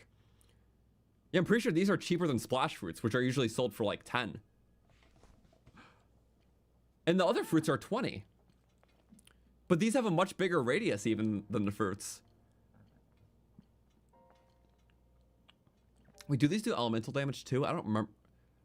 Yeah, I'm pretty sure these also do a 10 bonus elemental damage on top of their elemental effect too. Like a 10 magic damage thing, any 2 jelly. So it's like a hidden little stat, but it'll do the effect, its corresponding damage plus 10 damage. Whereas fruits don't do that plus 10 damage.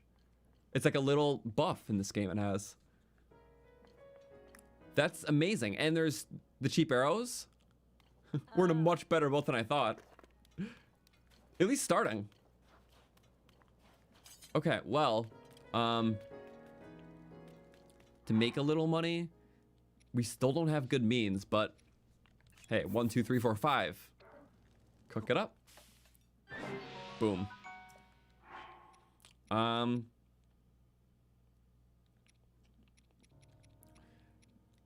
then we make a random little jumbo meal. 1, 2, 3, 4, 5. Who knows if we need meats? Yeah, we just need to cook up things. Like, for a lot of life situations, we'll be a one-shot, so might as well just cook. Okay, that's great. No in. Sorry, I did the wrong thing. Buy my stuff. Okay, so 8 and 3. There we go. 3 meats, 2 apples is 54. Pretty good. 72. Boom. That's awesome. Okay, I'm gonna make this for the potions. You probably just don't get as much duration as compared to like a gut. Actually, I don't know. Are these more potent? I don't actually know the potency of a choo-choo jelly. That's like my thing. What is the potency? I'm gonna look up a little potency. Tears of the Kingdom cooking potency. I'm gonna try to pull something up really quick. I don't know how accurate it's gonna be, but let's. I just don't have a resource right out of rip, so. 1 second. I'm sorry. I'm gonna pull it up, or I'm gonna find it first and then pull it up. So give me 1 second.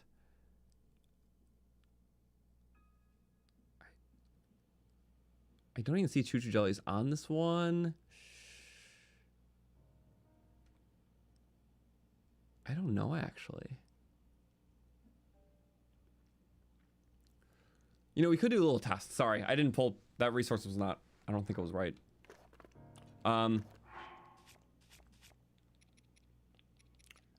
You know, let's do a little test. Let me save my game right here. We got the warp. So I'm just gonna buy 3 jellies.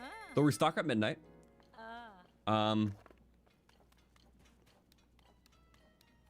should we go? Let's just now warp to this stable, which we want to go to this stable because this is one of the beetle locations that sells smothering butterflies. So we do that. We have the warps. That's all that matters. It's like I do want to run that little experiment. I think all choo-choo jellies will get the same potency. Because, yeah, for elixirs and monster parts, the potency of the monster part is a time potency. So better monster parts give more time. So guts are in that highest tier. The weak stuff is in the weakest tier, so least amount of time. And there's mid tier. And like the edited video, I can put up a little infographic. It's hard knowing everything off rip. Boom. Okay, so let's go to the wetland stable and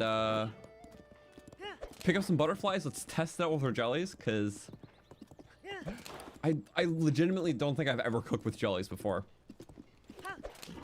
I just don't do a lot of potion brewing in general, but yeah, this could be big. I'm just gonna scooch past you.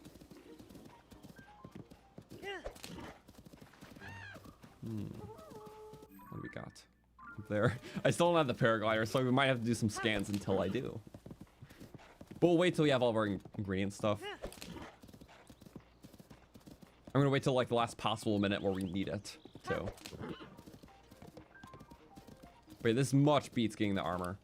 Because if I had to buy the armor, that would have been so expensive. If I got my own armor drops, like the green tunics, those all sell for 600 each. So it is a hefty sum. But, you know. Or to get like 3 of those, sell them all to afford the thing.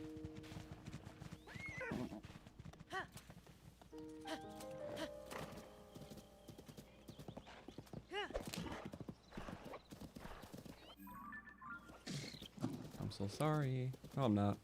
You'll be fine. Reincarnate. All the little critters I hit.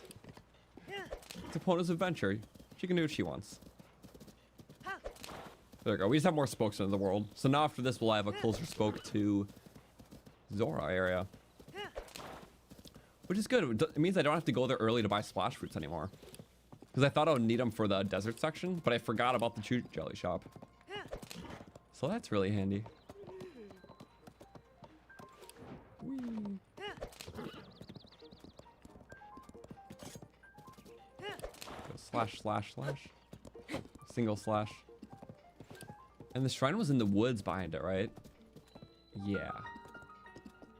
Let me get that before I forget. Because if I do what I came here for, then miss the shrine, which I tend to do, that could suck. Because there has been runs where I like went really far out to get like something from the Korok Forest, even though I had to go back for the Master Sword later. But I forgot to get the warp there, and then, yeah. We don't want to be in one of those boats. So, my habit is to get the shrine first.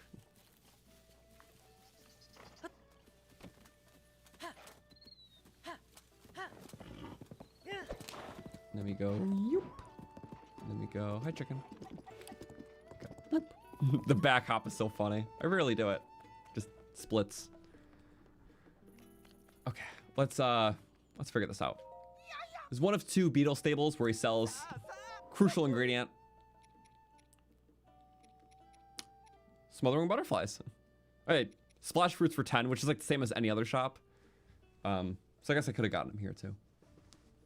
But yeah, chew jellies are 8. And those are better because they have a bigger splash.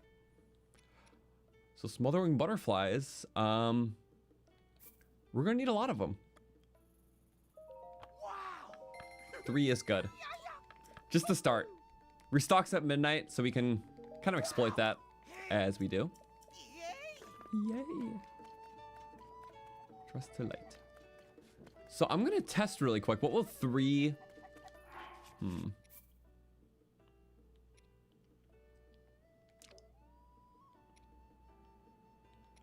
What's my saves at? Saves there, okay. So for a potency 2 to guarantee it, I'm gonna need 4 butterflies. But this is just like a loose test. 1, 2, 3, and that. What does it get us? It's not dubiousing.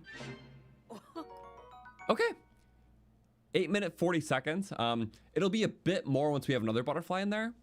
Plus, it'll be level 2 potency then. Because you need 3 butterflies and a lizard for level 2 potency at minimum. But butterflies are stronger than lizards, so you can just have 4 butterflies. So yeah, the time is not bad. Yeah. I'll have to look up a whole graphic on like how much time a choo-choo jelly compares to a gut. But it doesn't matter. It's the only thing we have to work with. So let's see. It'll be 4 butterflies and a jelly. So that'll be 48 rupees per elixir. And we'll get a little over 10 minutes with each one. So every 10 minutes, we're looking about like 50 rupees every 10 minutes kind of thing. So how many minutes will it take for the fire section? Maybe 20 minutes, we'll only spend 100 rupees. But if we need 30 rupees, but if we need 30 minutes, we'll need 150 rupees. So depending on how quickly we go through the section, we drain less money. I'm going to reload that though, because obviously we need to make the right thing. Also, you only need level... Wait. You only need level 1... You only need level 1? Wait, what's level 2 for then? Is that for the fire caves? I forgot this game is very generous with its elemental stuff. Hebra is not like a level 1 area, like... Oh. Wait, in that case... Mind if I do a little cooking math?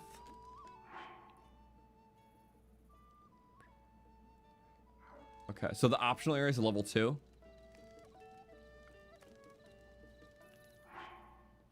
Let me check something really quick. I'm gonna rebuy that from Beetle. Level 2 is for the entire depth. Oh, so this... The main portion's more generous. Okay. Well, in that case, I'm gonna do all 3. So I wonder if the cheapest would just be 1 bug and 1 fruit. Oh, I didn't know. There's so many things I keep finding out, so thank you for telling me. So yeah, the alternative would have been buying the Flamebreaker set, which is 600 rupees for a chess piece. So regardless, we're going to spend way less than that. So let's go boom, boom. I'm just going to test this. 1 and 1 is 340. 2 and 1 is 610. So 80. So 220 seconds. Wait. 340 to 6. I'm trying to math this out. How much is...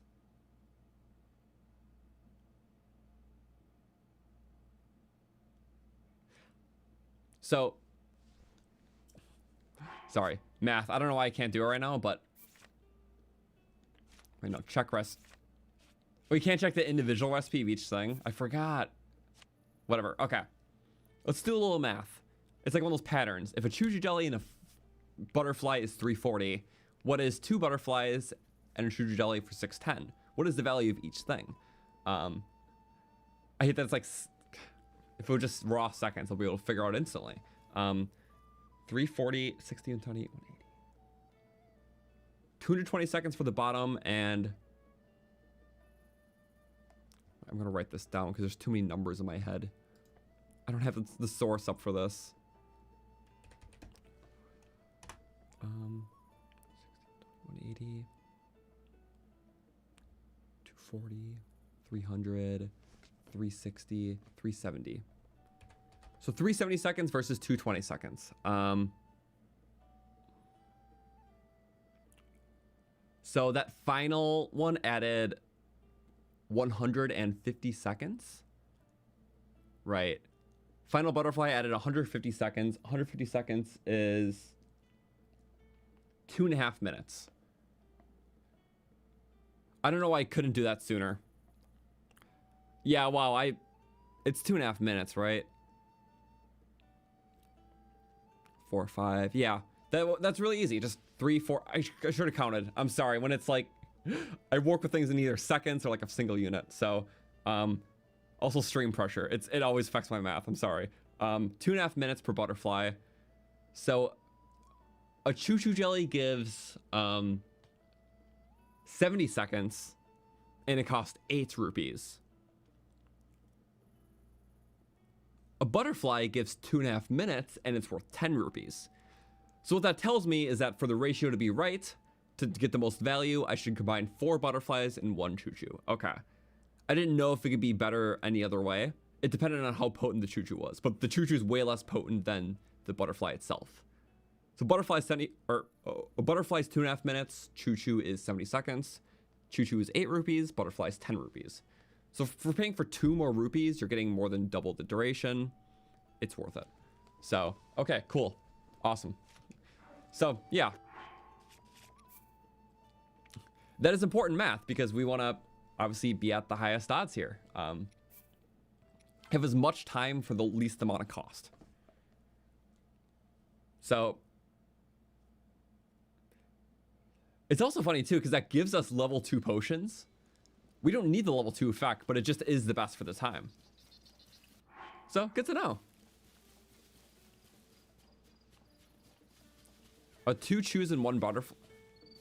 I mean, that should be... Yeah, I'm making an assumption that it's all going to work based on that.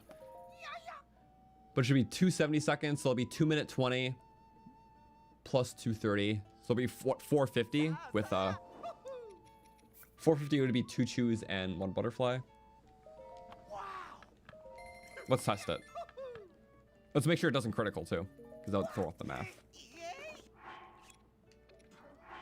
So assuming no critical, this would be 450. I want to make sure it's right, but it's kind of fun. Math, math, math. Wait.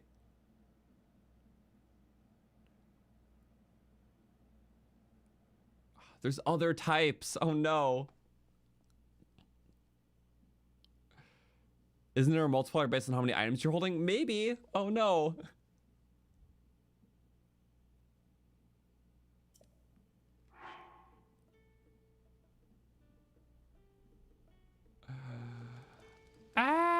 Wait, unless I messed up the math. That was not right, was it?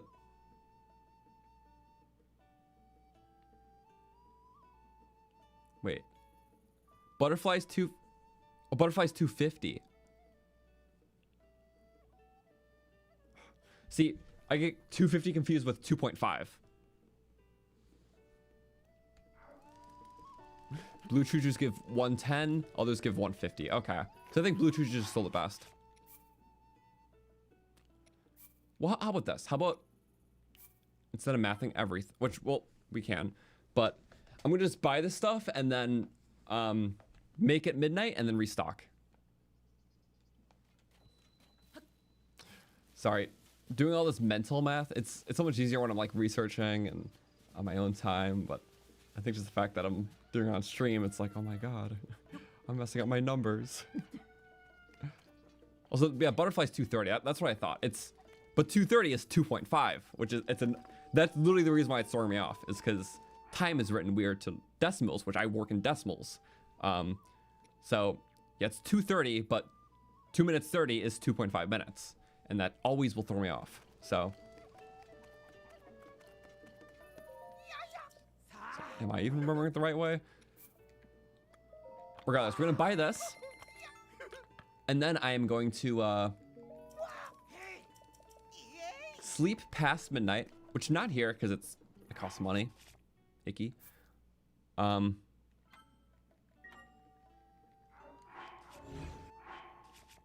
we got 3 and 3. I'm gonna go back to the Tenno house where there's a free bed, sleep past midnight, and then I can warp back here and the Croton area to get 3 things of each.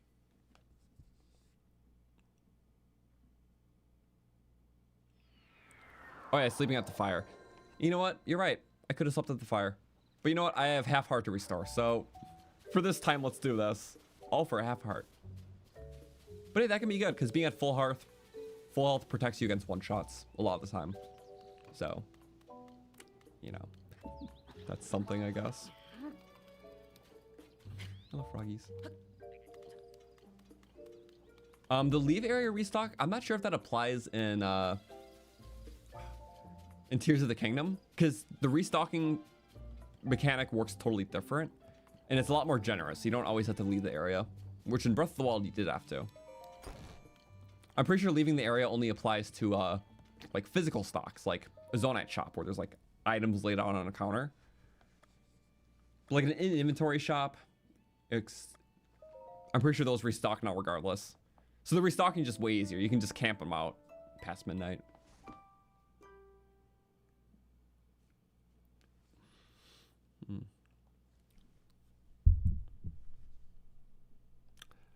This could be good. Yep. So now, yep, you just go to morning because that always takes you. Always just warp to morning because you're always going the next day. Unless it's, you know, much earlier than that in the morning. Then you have to do a double warp. So now we just go back here. Yeah, we'll figure out the potency. I was just like, you know, a lot of numbers, a lot of math. Yeah, one butterfly in that experiment we did added 150 seconds, which 150 seconds is 2.5 minutes. Or 2 minutes 30. It's funny math. There's always like some math involved in doing the flame cooking for the Elden sections. So it's kind of funny, but it kind of is what it is. There we go. 30 rupees. And okay. So realistically speaking, if we're running a little test, we save right here. When we did one choo-choo jelly and one butterfly, we got 220 seconds. We added a third butterfly, or a second butterfly, third item, we got 370 seconds. So it went up by 150 seconds. So if we add another one, it should go up by another 150. So 370 to 520. 520 seconds. I will convert that. It's a critical, never mind. It was a hard critical, we're fine. So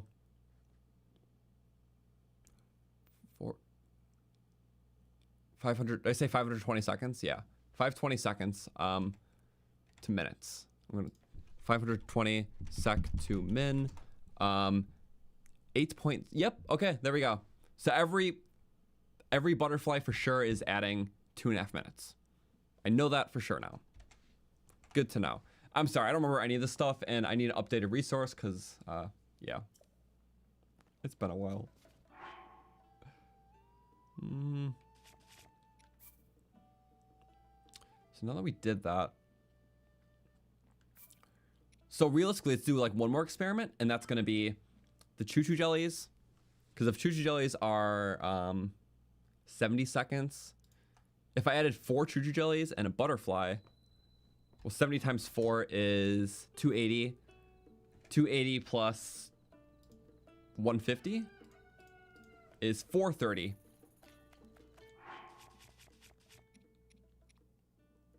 We don't have 4 of them. Oh, let's do 70 times 3 is 210 plus 150. 360. What is 360 seconds to minutes? So this should be 360 seconds. 360. Which is exactly 6 minutes. Okay, so that is official. Choo-choo jellies. I must have messed up one of my past ones, but choo jellies are 70 seconds. Smothering butterflies are 2.5 minutes. Okay. There doesn't seem to be any multiplier. Maybe some in some weird situations.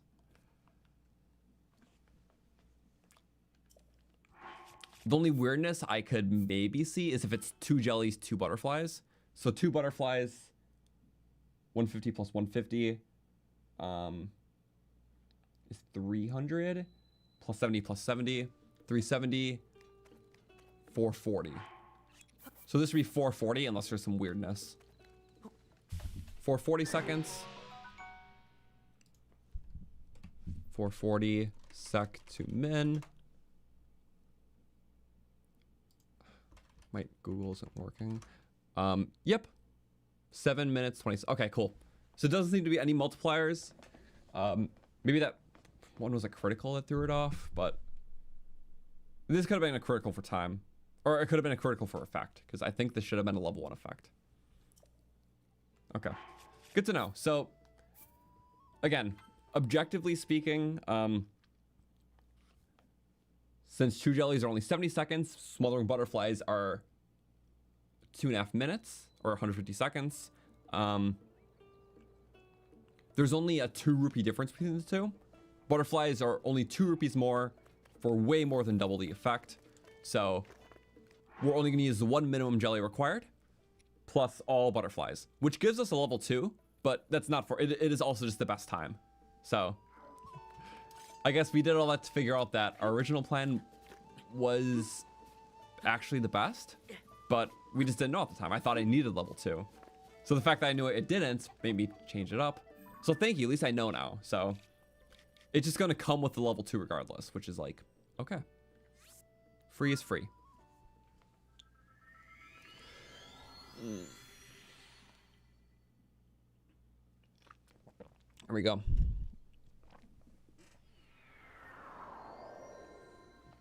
Cool. I think now we go. That's the wrong one. And I was like close, but also, yeah, if you're wondering about like Nightbot, like it used to be there, then it stopped working. So I don't know. It's funny like that.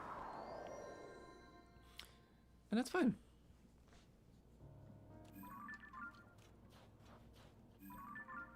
Cool. So I guess just blues, because for the other tiers of Chuchu, we're getting what, like 40 more seconds then? So 40 more seconds for double the cost is not worth it. The butterflies are really what's carrying. So we get all these back. All of them would be 24 rupees. Good stuff. So it depends how many we want. I think at least 2 potions could be good. I don't know how fast we can do the dungeon. We don't have like a whole yunobo walk-up section. But also there's a lot of stuff inside. I feel like we're gonna need 3 potions.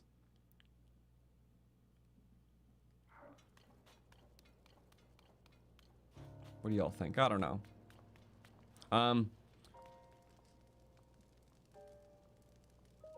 So I guess I can just quickly pass the time to morning here. This shop won't restock, I don't think, because it's a physical one. But if we did a similar thing at the stable, that should restock.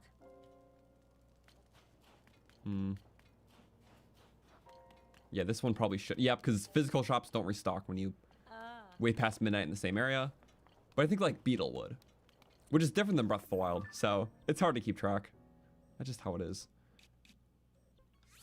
We're much faster. We can just go back and forth. Might have to sell a couple more meat, and that's fine.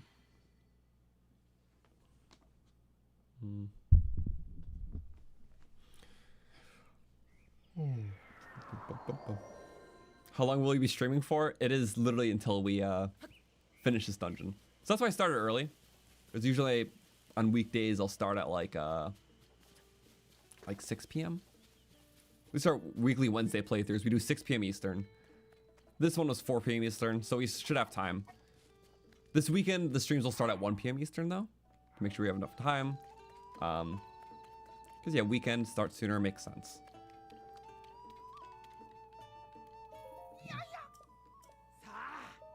Also, yeah, the Zelda fandom hate for Tears of the Kingdom. It's not deserved. I can say that.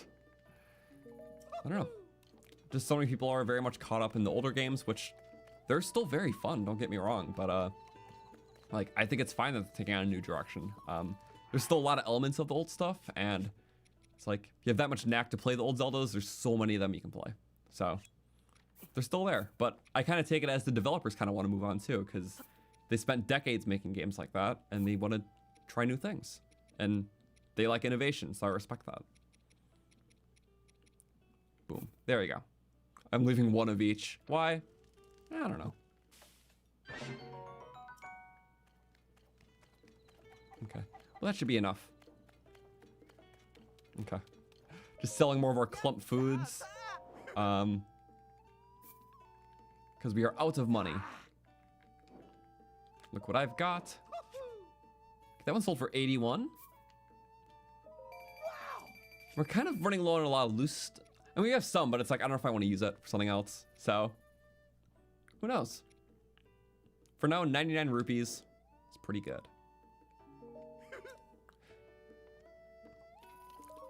I'm keeping the objective stuff down until we're done with rupees. Which is soon. Now we'll do another 3. That'll be Smotherwing, Smotherwing. There we go. So yeah. We're doing pretty good with the money that we have, even without having any big ticket items to sell. Yeah, I'll put the counters back up once we're done with this. So yeah, now some good stuff. For the max combo, each of these is 2.5 minutes. So right off the bat, that's 10 minutes plus 70 seconds. Throw it together, my critical. Not gonna critical. 11, 10. And it's level 2, which apparently we don't need. Just level 1 for the fire temple area. 3, 4. Boop. And with all that, no critical. Each of these came to like 48 rupees for a little over 11 minutes. So 96 rupees for 22 minutes of effect. Now, can we do the dungeon in 22 minutes? That's going down to the depths, going to the dungeon, doing all the terminals, and the boss. See, it's tricky because if we run out of time and we warp back, it's going to take some time to get back inside the dungeon because I think the light road's a little outside of it. So we could risk it all and try to do it all in 22. We save 48 more rupees because that's the cost of these potions. What should we do? We're in a silly boat. But I'm going to be honest, the section is...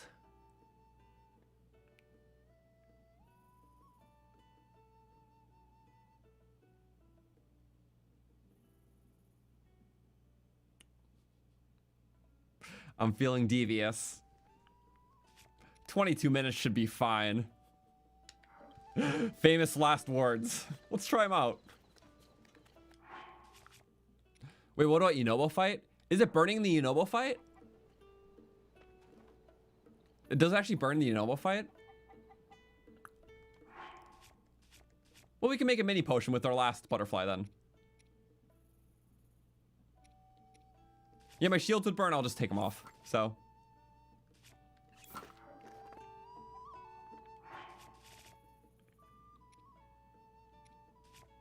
Okay. I think that's safe to move forward then. Oh, without the glider fabric, we're still going for it. Well, in that case, let's start rushing to Elden. And I'll eventually need a fabric, but we'll cross that road when we get there.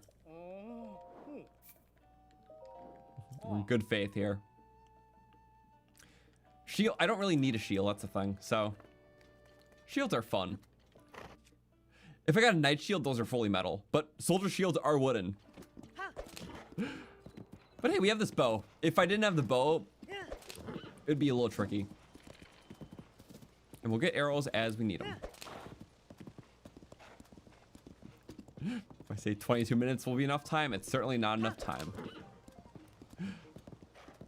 Yeah. All the regulars will know that I get a little over-ambitious with how much I can do with a little time.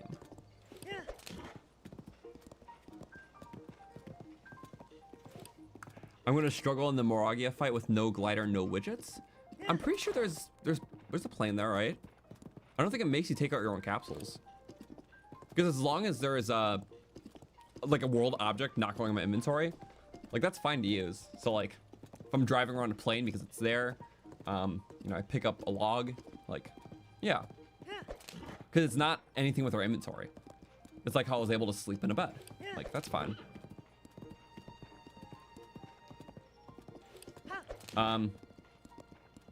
Yeah, the only thing about that specifically is that since the rules are all for regional phenomena and Ganondorf, the rule right next to it is that force mandatory items are okay. So the first force mandatory we saw was Master Sword, because you got to kill the bats at the beginning and cut down the vines. Next force mandatory is Yunobo during the Moragia fight. So that is a mandatory if we're trying to do all dungeons, which we are. So yeah, that's just the force mandatory, because that applies to all dungeons, because for every single dungeon you need the Sage ability. So if I didn't allow those, it would be a dungeonless run, which is less fun. So also we're gonna take the new route because it's open in this game.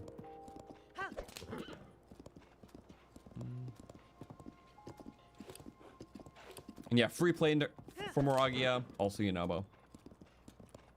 Yeah, a few force mana. You're right, because you have to get out of the cave initially for Yunobo. I think breaking the Fire Temple entrance is a force mandatory, because it's like a cutscene trigger. So yeah. Again, it's none of these uses, besides the cinematic mini boss, is not for combat. It's just to clear the way for low cutscene checks. So there are times where, like, you know, I can't use it because it's not force mandatory, where it would have been helpful. So in those cases, we need solutions. Like, even like taking the minecarts up to get to the temple. Well, there is like Yunobo blockades there that we can't get rid of. If you watch Zonai Run Part 2, you'll know what I'm talking about. We had to have our very elaborate solutions around them, but we'll have a much simpler one this time. Yeah, it's fun talking about all this because, like, yeah, I didn't do like a lot of these routes before because, I mean, I've done a few Tears of the Kingdom challenge runs, but most were self-contained through their own areas, and nothing has been as restrictive as this. So we're really thinking over time, but I'm able to apply so much information now. So I think that's fun. When I started, my first ever Breath of the Wild run was the Amiibo run for that game, which, you know, the rules were a little lenient because it's like, I didn't know how to make rules in my first ever challenge run. But regardless, I did that like over 3 years after the game came out. So I still knew quite a bit about the game, at least. Even if my skill and knowledge wasn't as, you know, heightened by doing a bunch of runs specifically. But yeah, for this, it's helpful because I have several runs under my belt and it's been 2 years since the game came out. So every little bit of knowledge has been helpful, and I'm really glad.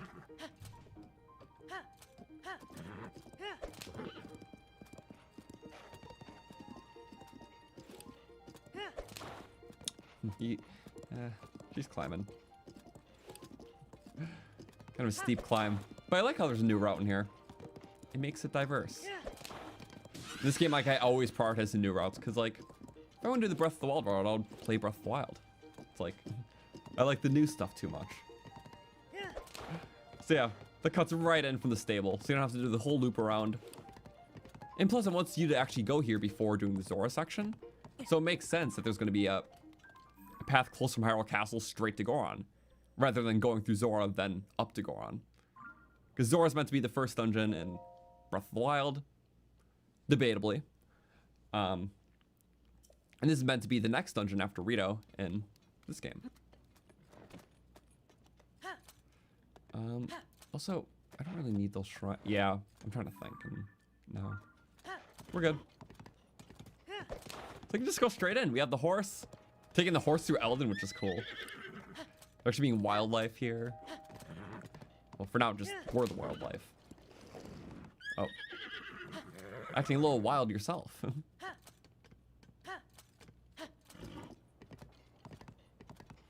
You need to reach your friend. Also, yeah, Master Cycle 0 Zonai devices. I love how confident of a build Master Cycle is. The Zonai device is so much creativity, but Master Cycle just works so well in its own contained way because it's meant to just be what it is. It has its own drift feature, its own little bunny hops. So yeah, it's hard to compare because holistically, it's like the Zonai device system is amazing and there's so much potential. But I appreciate in the Breath of the Wild sense that, you know, its vehicle wasn't this overly elaborate, complex, changing thing. It was just a confident late game reward. So, both fit the nature of both games. Tears is more experimentative, Breath of the Wild is more focused, and single layered. There's the Blood Moon. So, yeah, if you didn't get a Blood Moon yet in the game, going to any of the regional phenomena areas triggers one. That's just like a thing. So like any challenge where you rush regional phenomena, if you didn't see a Blood Moon yet, you get close to the town, this happens. This throttled us in the past run where when we didn't know about this, I thought it was a glitch. But there we go. Also, yeah, it's hard for me to get to every, you know, comment right away because there's a lot more people in chat than there has been usually too. So, thank you guys for being here. It's been a lot of fun, but yeah, I'm doing my best in between figuring out run stuff too.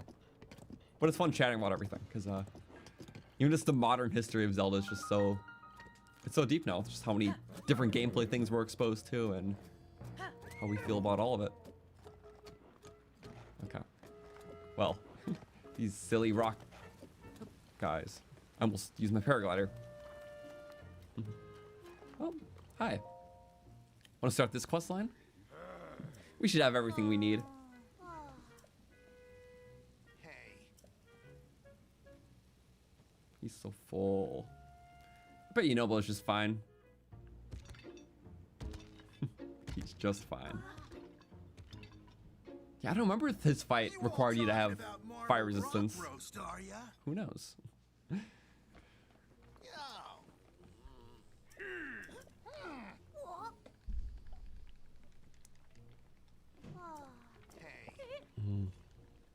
Master Cycle for getting the last few hundred Koroks, it was just so good.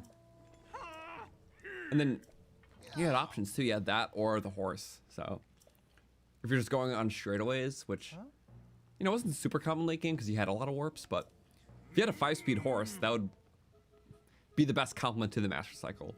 Master Cycle is best for all terrain and spawning and whatever. But for a lot smoother terrain, if you get a 5-speed horse, you put the ancient armor on it.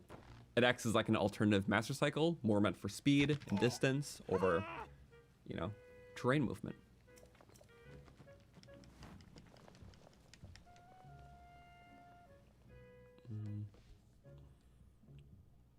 Yep. Okay. We have a funny little aesthetic. Should wear this though. Well, we have them, we use them. And I could buy little foods. We're not gonna buy foods. It's so tempting. It's like the one place to get spice. Shame. Oh, but also arrows. We're gonna need some. Because yeah, this knight's bow's 26 damage. And even if we put like that Lizzle tail on this, that'd be like 20 damage. The bows are just gonna be very, very carrying, assuming we get good ones. Also really quick, let me feel like it's a good time to put that back. Could have done it a couple minutes sooner. Or really quick as we're in a shop. So yeah, much better deal than Beetle, who does 30. I don't think I need to buy anything more, so maybe just having 20 total solid shots. Ooh, that's gonna be hard too, because I will need the bow just for like basic weak things as well. Like even activating the targets.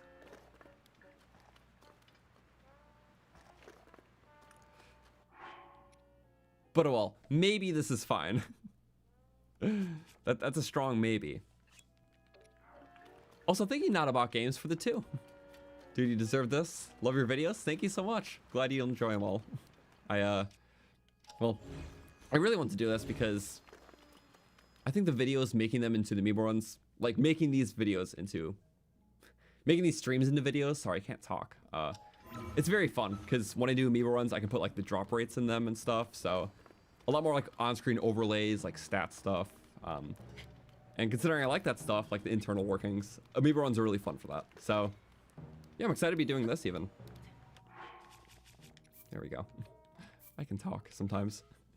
Also, thank you, Mr. Mechanic, for the 10. You've been waiting for this. I've been waiting for a good opportunity to do this, because I wasn't ready to at the start. Wasn't enough Amiibos, but now there is, and I think it's awesome.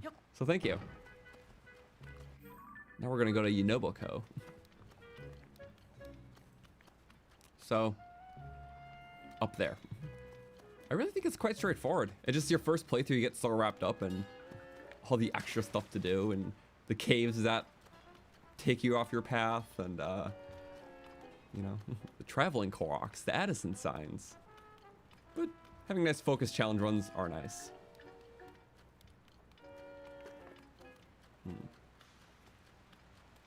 Where's the shrine? Did I pat?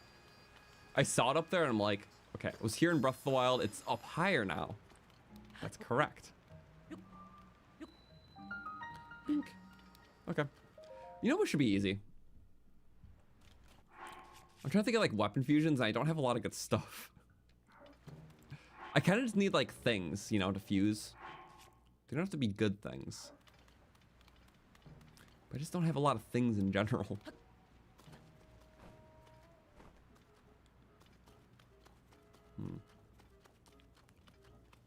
Oh, silly way to go about this. I'm gonna save really quick. So I guess we'll see if Yunobo fight needs flame durability or flame guard. Come on. If we could do it up a hill, I can do it here. No? That's like strange. I don't know how you like were able to drift up a guard thing in the Great Sky Island. By guard, I mean rail guard, whatever. I'm just saying words. Ow. Okay. Also, this is the same rock as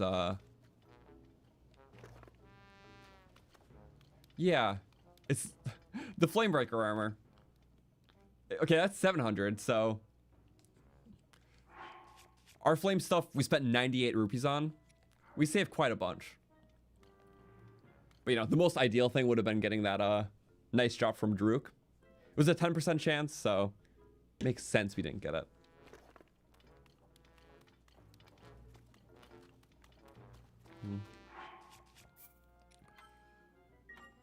Cool beans. But now we should just do our thing. So, Yunobo fight? I think we only have to like hit him 3 times. So it's kind of simple. I don't mind just going past it. See what I can do. Yeah. Is that it? It seems to be it. Yeah. Don't mind me dialogue skimming. There's a lot. Also, thank you, Notabok. Oh. Okay. So there is some flame here. I can't tell which level. I'm pretty sure it's all level 1. So, you know what? I mean, it's the exact reason this guy up here is selling Flamebreaker armor. Oops. Sorry, I was just about to read a donation that happened. Thank you, Not About Games, for the 5. Also, have you ever thought about beating Breath of the Wild? No armor, no divine beast, no fast travel, or all together. So, like, basically just kind of a weapon rush to, like, Ganon sort of thing. Because if that's the case, the run would mostly just be me rushing the castle, getting good stuff, and then beating Ganon. So it would be like a speed run, but without the speed. So I feel like I more so like things that are like interesting themes. Like I like doing like themed aesthetics, or like themed like an area, like using only like Great Plateau loot or only Amiibos. So yeah, it really depends. I do have to like think about everything, because anything can sound cool initially, but it's like, okay, if I get into it, like what fun things could I do with my current restrictions? So that's kind of how I gauge my runs. So yeah, stuff like that where I just are more focused and rush things could be interesting too. But thank you. So I'm just gonna hope that we have what we need.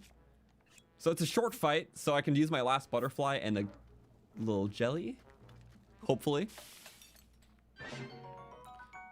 I think that should be fine. As long as the potency is there, let's go try it. So we go in here, boom. Little baby. Yep. Of course potency was gonna be fine. They're only selling one armor piece.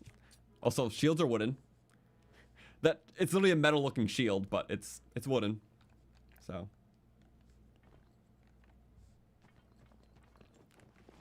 yeah, soldier shield silly like that.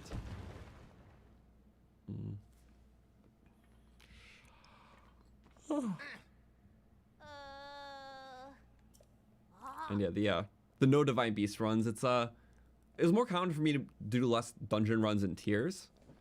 What were my no divine beast runs in Breath of the Wild? I forgot. It's just not coming to me immediately. I did some like less divine beasts, like Goron run. I couldn't do ones that required the bow, so I was like 2 divine beasts in that one. I guess like the cooking run technically, but that was a cooking challenge. I did a lot of runs. Clearly not himself, Yunobo. Well, we clearly have enough time to do this. Let's flurry him. Wrong button. Is that it? It's just gonna take 3 hits. So a baby amount of durability. Alternatively, we can throw stuff at him, but I think that's even more consumptuous. So weapon it is. Flurry! You can flurry him. That's extremely hard to pull off, though. I'm surprised I got it right away. That's what I was trying to do that first time, but I hit pause. Didn't they spend like 80 years doing that in the ancient run? Yeah. Oops. Don't die here. It has to break one. Oh, there we go. And bye-bye. Bink. Big bop. Could be a 1 damage weapon. It's all the same now.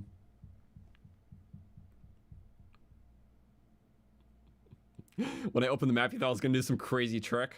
Nope, that's just Butterfingers. It happens. It's also me getting slightly used to the layout. So if I do randomly hit my pause button or map button, the biggest difference is because it switched to a Pro Controller. Do you see how the buttons protrude out a lot more compared to the base one? Like the base one, they're like inside the controller a bit. I have a okay, here's one. So in here they're like inside the controller, so you can't really accidentally hit these ones. But for the Switch 2, it is like such an obvious just protruding button. It's like, you know, you're just doing stuff. I don't know. It's hard to just fully show, but it's much bigger, easier to hit is the main takeaway. That's like one of the big differences. I don't, you know. So it's kind of interesting that they chose to do that. I don't know. Change for the sake of change, right? It feels really good. It feels better in my hand. There's also the back buttons. So I forget to utilize them a lot, but I have one assigned to A, one assigned to B. So if I'm doing things like sprinting, I can just use the back button to sprint, and then it frees up my right thumb to look at the camera, which I'm still integrating more. Okay. Well, the firepower, it's mandatory in some ways. So this room, there's no way to ascend out of. I've tried ascend, it's just fully blocked, even if I like hover stoned up, like in another playthrough. If you try teleporting, the game blocks you. Literally, there's no way out of this room. You can't even save right here. It's like one of those special interactions where it wants you to do the thing. So, do the thing. Force mandatory. Well, twice in a row, I guess. I can do it. Right, that was the right one, right? Yeah, just extra rock. Angry Yunobo put those there, and happy Yunobo fixes them. Yay.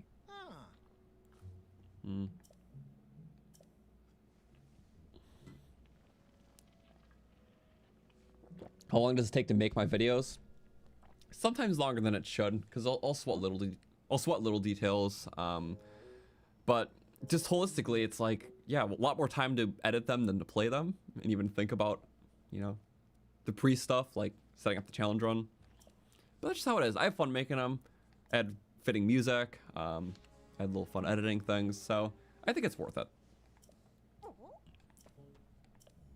Since I'm, you know, I'm one of those channels that only puts out a couple big videos a year, I want to make sure it's something fun and worth people's time. Especially if they're going to invest hours watching it. Which I know a lot of people watch in the background. Some people are very focused, so I try to make it, well, I'm gonna make it good for the whole time. If it's a 2-hour video, it's gonna be an engaging one. So yeah, I have fun though. And what's nice about prioritizing projects like that is I much prefer just doing like a few challenge runs a year and focusing a lot of time on editing, rather than just like, you know, doing a new run like every 2 weeks, because that would get so burnt out. But now it's like every time I do one, it's so awesome. It's like, oh my god, I haven't done one in a few months. Like, this is so much fun. And I've been doing it this way for the full 5 years I've been doing runs almost. It's almost been 5 years, wow. So yeah, very fun. I used the paraglider. I tried. Also, damn it, I'm hitting every wrong button. I'm gonna put the counts back.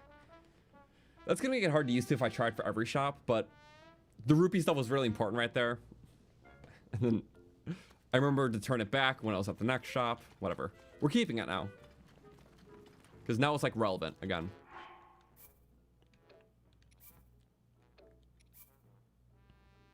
So now we do a little... I'm just gonna save, why not? It is pretty straightforward. I forgot you just do this little thing and then... Can't we just go up the mountain right away? Yeah, it is just up the mountain right away. It's very straightforward here.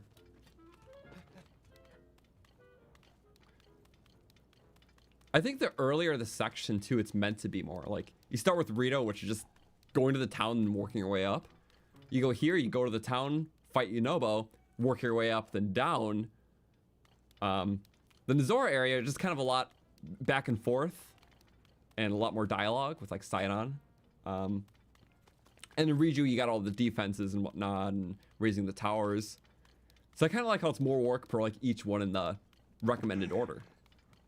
So that's kind of cool. Okay. But yeah, now we just need to make it up there. I could just minecart.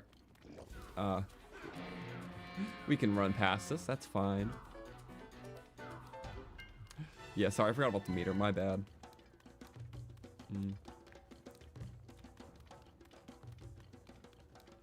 So this is really going to be quicker than I thought. But yeah, we're like 4 hours into the stream, which is pretty good. I kind of intended on like 3, 5-ish hour streams, give or take. But how I usually do these runs, because they're usually streamed over a 3-day period. Yes, this first day, I do everything from the start to the end of the first dungeon. Second day is the middle 2 dungeons. Final day is the final dungeon and finale. So that's just typically how this goes, and we're fitting this pretty well. Okay. That's the wrong one. Good thing it doesn't take durability. I still don't have the paraglider. I'm like, oh my god. What am I doing? But I think this should be fine. We got 1 fan. I'm a fan of that. Okay. Oh, it's down there. Okay. Right. I'm like, was there another path? No, this leads to that far cave mine. The other one leads to where we just were. This one leads up the volcano. And so generous to give you a fan. Thank you. Thank you for a fan. So we can really just go straight there. It's... I forgot, if you're focused, you can just... Yeah. Bing. Yeah, I can't use them unless it's mandatory. Which we'll see some more mandatory soon, but we're not quite there yet.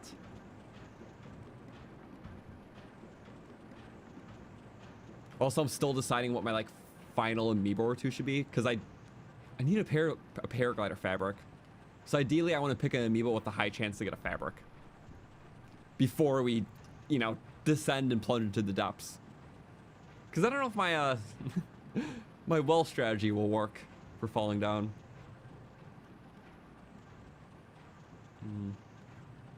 But yeah, we'll stop after the dungeon because it'll be pretty late then. And we'll start back up tomorrow at 1 p.m. Eastern. So you guys won't have to wait that long. Like 15, 16 hours between whatever math you want to do.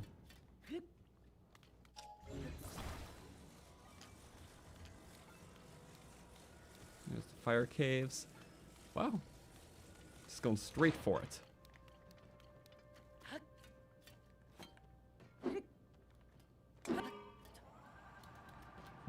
Oh, yunobo jump scare. Oh, and then, yeah, I think with just one minecart, you just need one fan.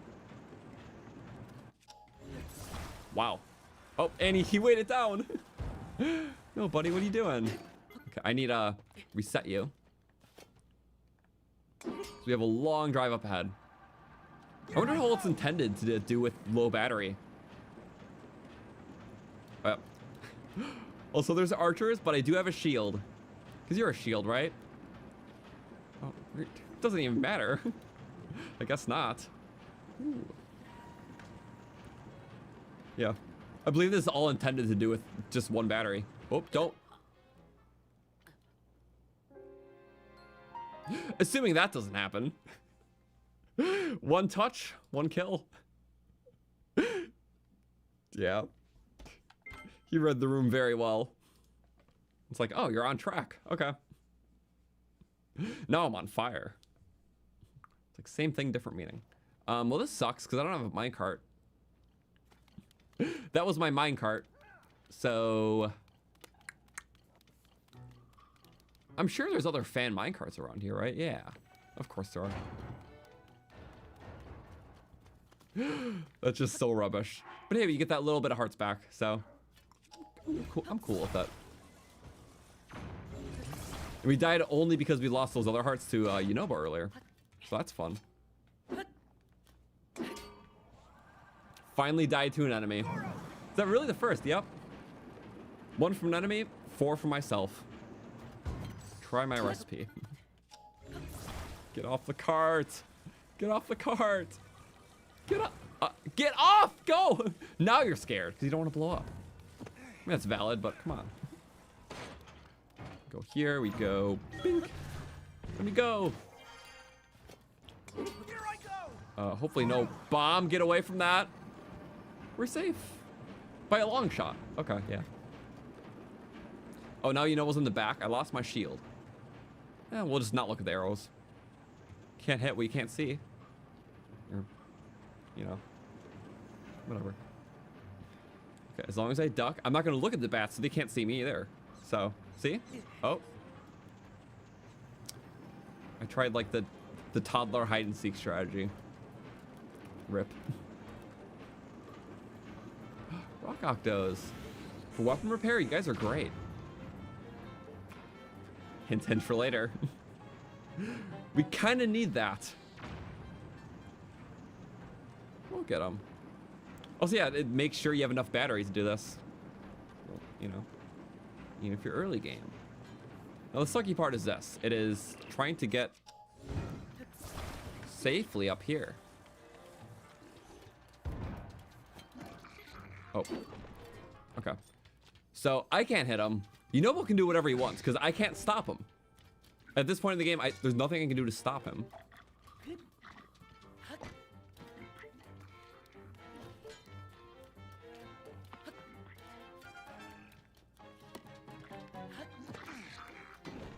I can't use my glider, which kind of is unfortunate. You clobber. He's on the spike now. I don't see any other fans, which is the problem. Oh, there is a fan. Oh. You're like stuck in there. That's kind of... He really clobbered you in, didn't he? Oh yeah, this can be rough actually. I have to... Okay. That is rough. I have to make it over that, the minecart. I think I have a plan.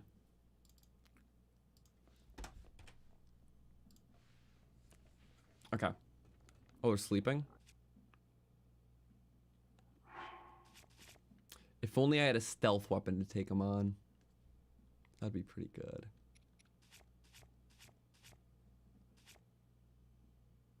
Because a stealth weapon?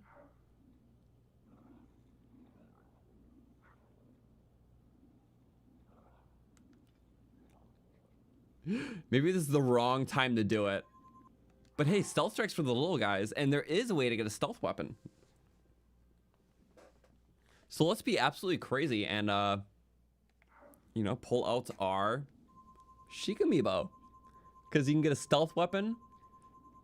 Or potentially we can get the fabric we need. Or a little stealth mask. Is it going to help right now anymore? Definitely not, but it's a shield. Okay. Not one of the things I was thinking of, but yeah, there's a lot of assorted Sheikah type stuff in this. It's a good surfing shield too, so. AKA nothing important for right now. It's wood. It's gonna burn here, so. We did what we could. That's rough.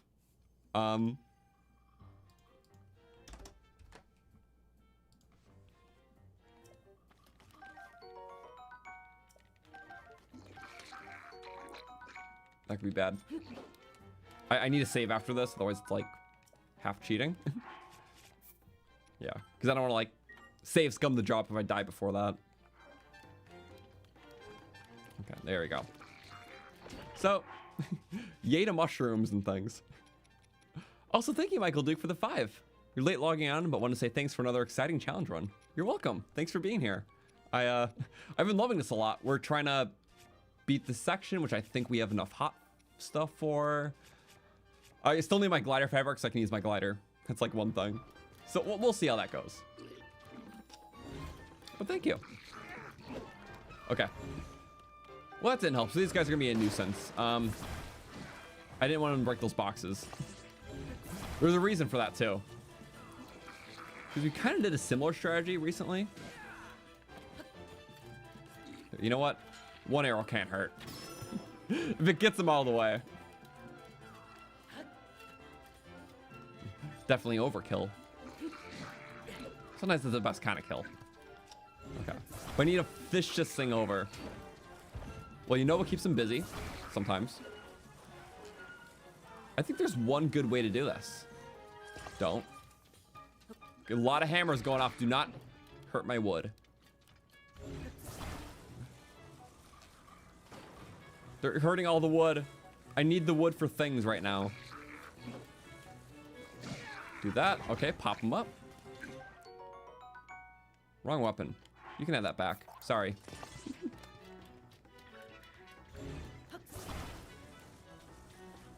Uh-oh. As long as they're not breaking the wood. Okay, you do. Remember, I can't control Yunobo.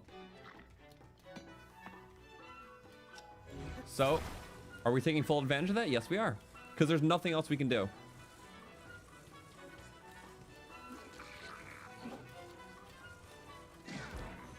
It isn't like crucial, it just gets things out of the way. Okay. So you do what you got to, Yunobo, because I kind of need to do this. And I heard him die.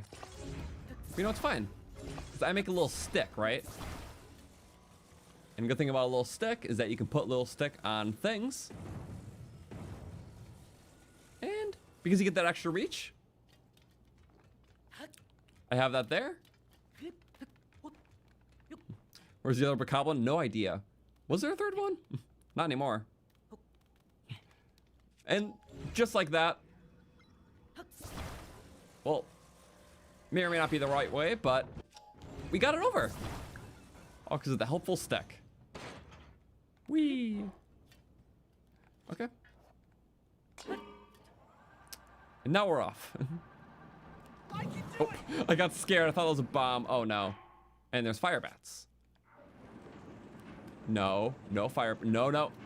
They missed me. Oh my god. And then he got hit by the cart. Ah.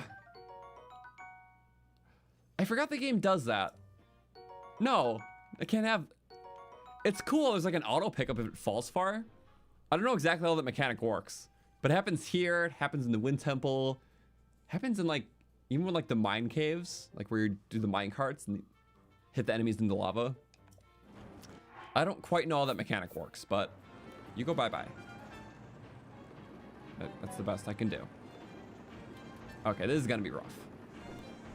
I might actually need hearts to tank this, so if it comes to it, we'll use it. And then we scooch. Come on. I'm one away from just getting filleted here. We're not gonna get hit. No chance. Not a chance. Okay, we're good. That's awesome. And here's the problem. Another one. I know, and there's really not a way to mitigate that. But we're like right there, so it's fine. So not really a problem. Just a temporary blunder. Okay. We have our shrine. Sit some. Sit some. Okay. So really quick, we're gonna run a save really quick. We're just about to fight the moragia boss, which is mandatory with yunobo. And I see no qualms. So we go up.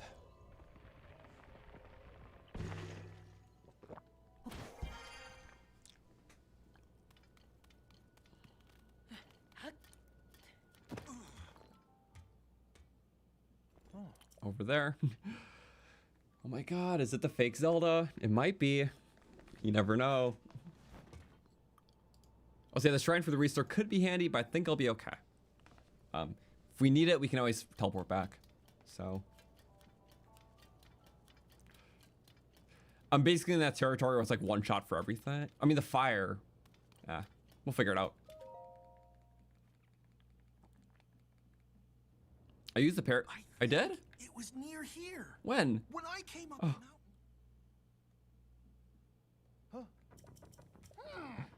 Did I really? Did I really use the paraglider?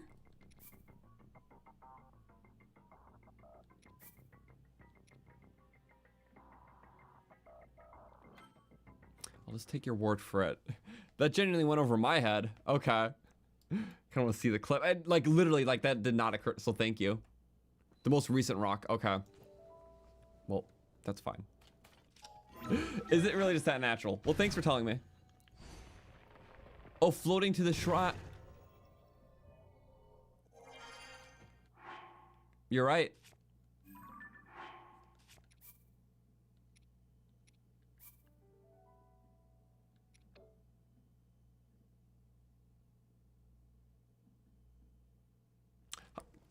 How do you want to do this? We had our heart save there.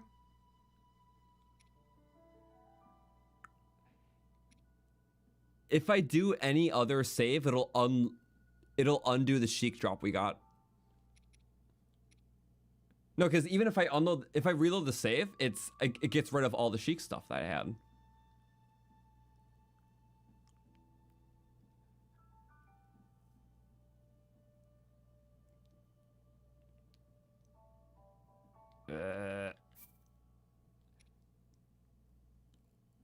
Oh, that's annoying. Oh no.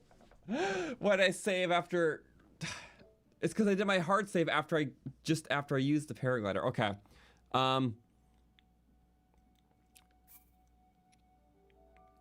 Genuinely speaking, I do the Sheik spawn. If it's not the Mind's Eye shield, I reload. It's a pretty high chance for the Mind's Eye shield. So the probability of getting that. Oh, that was after. Okay. But I lose the drops if I do that. So I go here, I spawn it in, get the Mind's Eye shield, we go back up. My bad. No, I can't just break the rules and be like, oh well. So I know it's annoying, but Sheik, Mind's Eye. It's a pretty high drop. The side drops or whatever. Okay.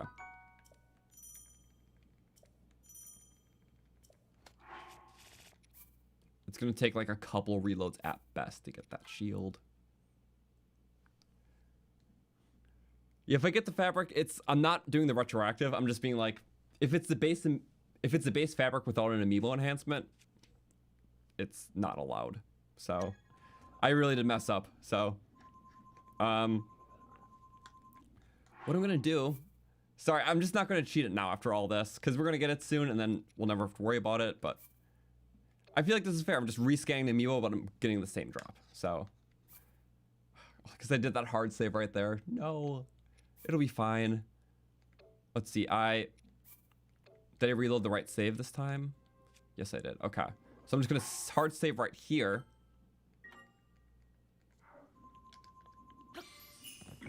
Okay.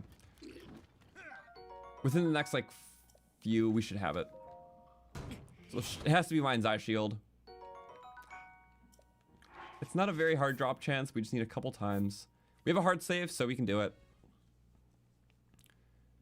I think it's 20%.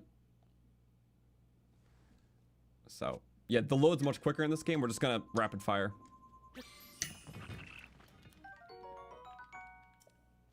I know it's like slightly different mushrooms, but I never took advantage of them. I don't know.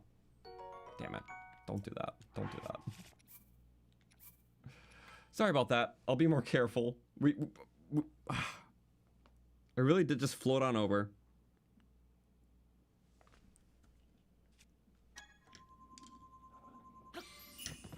That's just what you gotta do. I just want to get the chest and meat. Mashing A. The pickup radius is so much bigger. These are the drops I like wanted initially, but now it's like it's showing me them to like laugh in my face. Also, yeah, Demon Dragon. Any of the final cinematic fights we don't count as part of the run. It's always the final fight. So the run is do all regional phenomena, defeat Ganondorf. Because we never counted the cinematic stuff. So Demon Dragon for Tears, Dark Beast for Breath of the Wild. Please, just let me get that chest.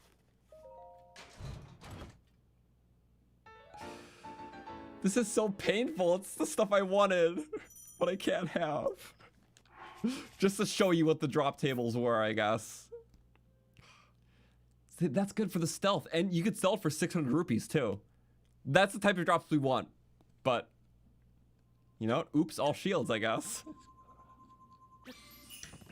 You know what I'm gonna do? I'm gonna do no mushroom business. What was the chance of the shield? Am I just making that up? Let me actually like officially look up what the chance of the shield was. So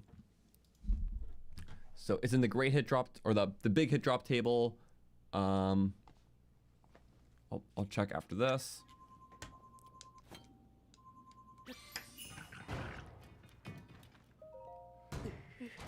Maybe, maybe not. Twice? Come on. It's so uncool. Death Mountain. Yeah, sadly.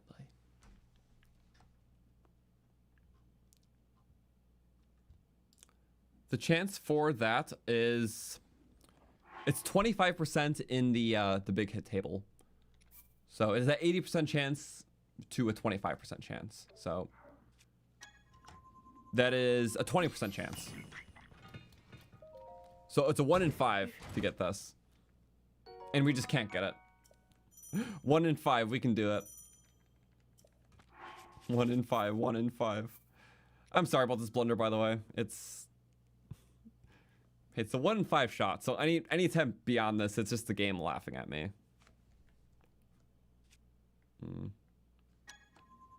But yeah, the fast loads are nice. It's like twice as fast at least. Please. That's crazy. Like, that's really crazy. I mean, yeah, you can do like 7 or 8 and still not get a 1 in 5. Okay.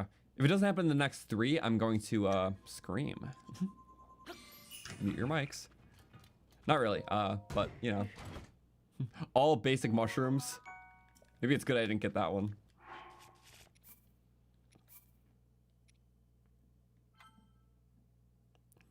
Yeah, 1 in 5. We're like 1 in 500. Damn.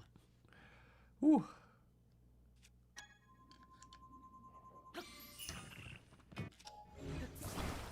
Okay, we can do it. That silly happy bokoblin. There we go. Because of the silly happy bokoblin. Okay, get all the mushrooms, do a hard save. It sucks because last time we got a side hit from the drops. We got an Enduro shroom. So like that's the actual sad part about it.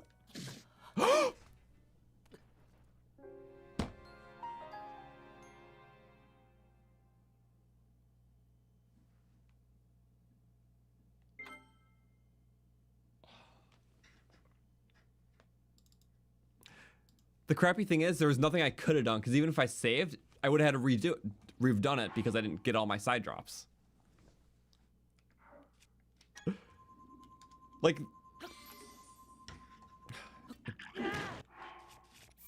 this is making me. The game is trying to tell me something. But hey, it's gonna be this next drop. Watch, I get another one, and that's kind of the cool part.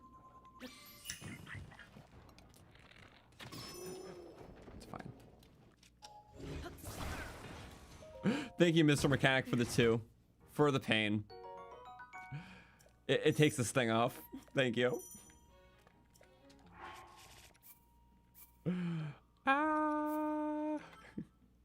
Hates me and the challenge. Crashing out against these guys. That's it. I'm cooked.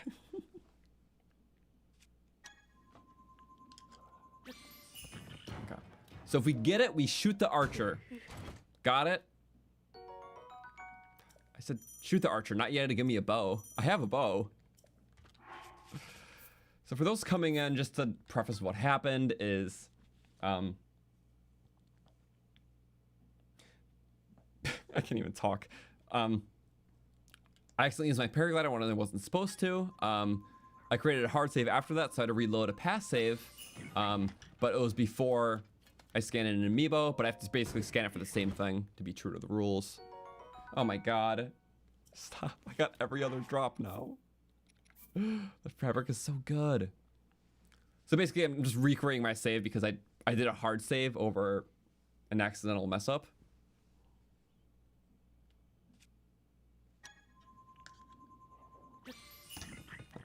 Remember, it's 1 in 5, so the odds of doing this is pretty good. It's pretty in our favor. It's pretty... Yeah, we got Sheik's Max 3 times, which is a 10% chance. But a 20% chance happened once, and I failed.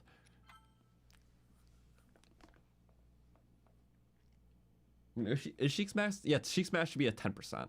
The fabric is a 10%. So objectively speaking, we are just getting the short end of the stick for the shield specifically. The odds for everything else are higher because it's taking away from the shield odds. Oh my god. A 10% chance, mind you. I got it 4 times in like a dozen, 13 scans now. But a 20% chance.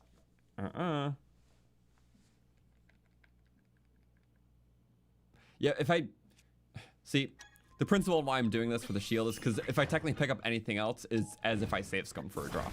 Because I'm re-rolling something, which I'm not trying to do. Oh my god. Okay, yes, we're back. We're back. I see that you see me. No! He was so ready to, and I did not appreciate that. Okay.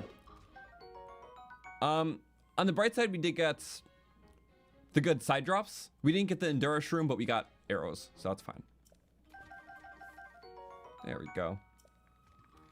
Subjectively worse drops, but arrows are nice.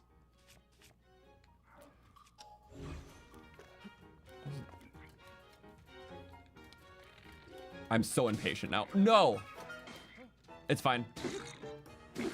I can't do this anymore. And second one for the ragdoll. Whew.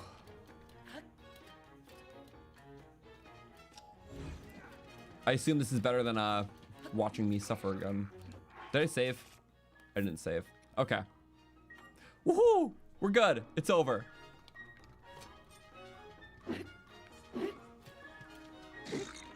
Just you die. That's fine. It'll take a few durability, but Rock Octorox will help us out. That's a fused crate spike. I never actually noticed that was the same part. That's silly. Okay, next. We gotta do the same strategy. We created the hard save, so we're good now. Let me know if I use my paraglider, because I need to know before I make another hard save. Please.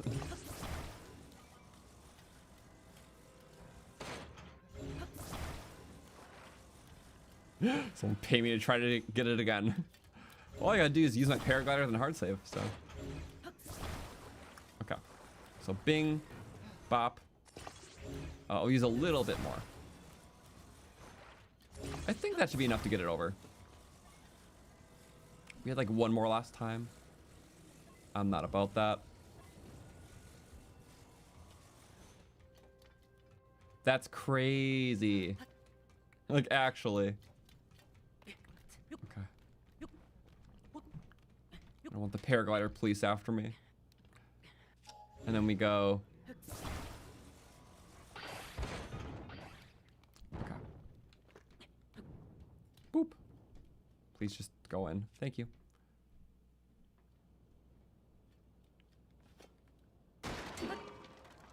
It's fine. So now we survive with how many hearts left?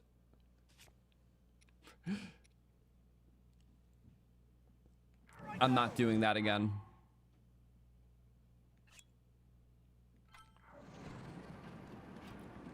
So I'm gonna start here and then swing. Whoop, dodged.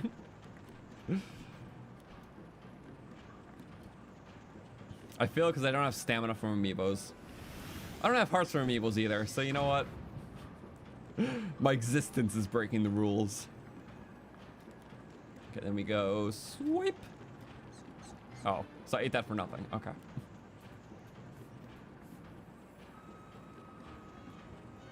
That should shield me. Okay. No, don't use my glider. Okay. Don't use yunobo. These are all cheats.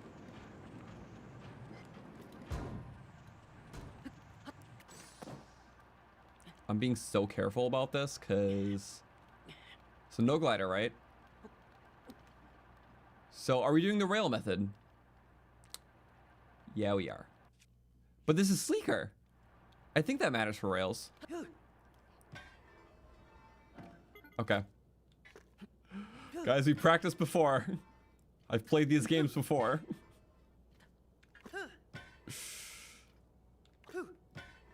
Please, please, please, please, please. I think I can do it.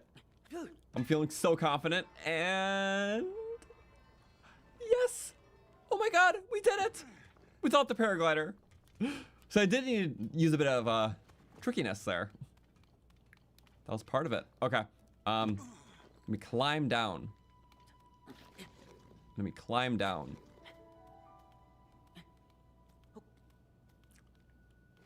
Let me climb down, and then we drop. No paraglider. Hard save. Boom. Boom. Woo! Okay, now we can do it. But hey, it was annoying, but it's done legitly. Okay. Obviously, I couldn't control the small drops, what we would get. So I think we would have had like an Endurance room, but we got a 5-stack of arrows instead. I forgot exactly. But it's as legit as we could have done it. Also, yeah, if I get a paraglider fabric, I can use it. So realistically, I should probably just get a fabric, right? We'll do that very soon. So I don't have to worry about that blunder again.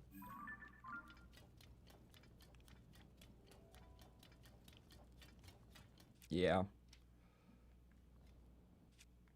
Well, maybe I should scan the Amiibo that gets the highest chance of the paraglider fabric. So, we explained before that, what's it called?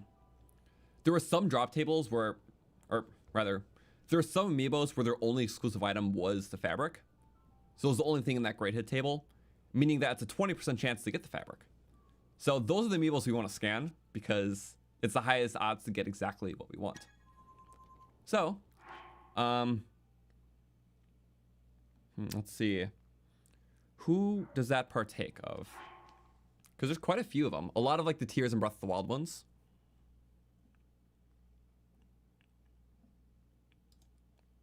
Yep, okay.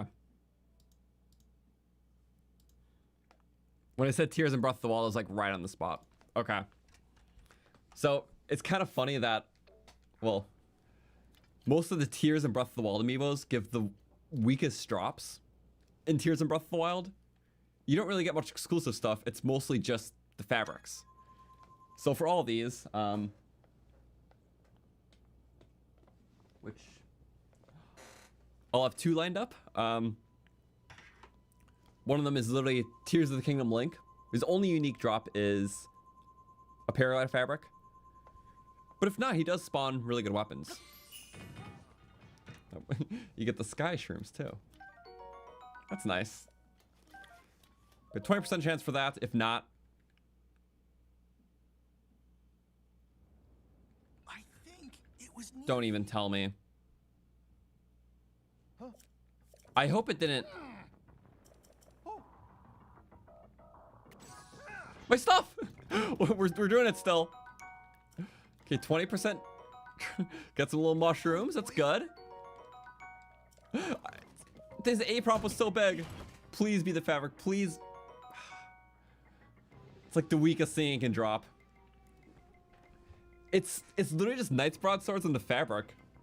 But I was hoping if it was Knights, it would at least be the, you know, the pristine one. Oh well. That means that's Amiibo number 11. And we started this, so I don't even think I can scan Amiibos right now. Okay. Well, it comes with big batteries. That's so cool. Literally its own build. Can't save during it. Okay, I'm kind of just in this boat. So I kind of have to finish it, otherwise I did a save scum.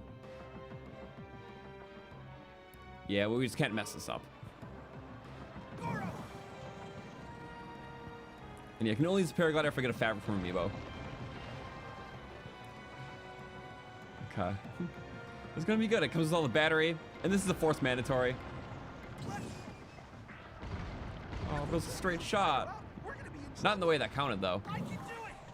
Sadly. And then we go. Beep. That's one. It's just a little target practice. Boop. What if we go fully up and over? Yep. Oh my god, that was so close. I have to like shoot above him to... Is he all the way down there? I guess so.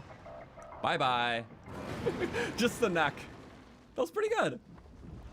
It's not fully a straight shot, but we can angle it. And that was his other mandatory use. Well, besides the stuff coming up in the dungeon.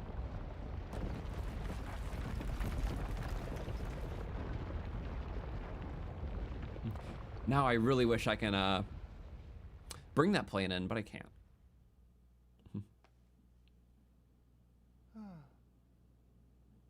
Yep, didn't use the paraglider. We're doing good. Zelda not here. Just rolls in, like, so haphazardly. Okay, well, we should roll in too. Without the paraglider.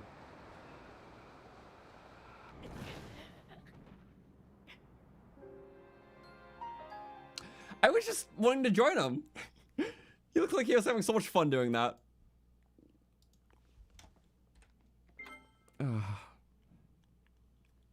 Well, I'm sure it auto-saved after a literal boss fight.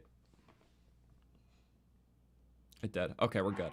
I got that death, right? I'm literally spacing out. Okay, there we go. Yeah.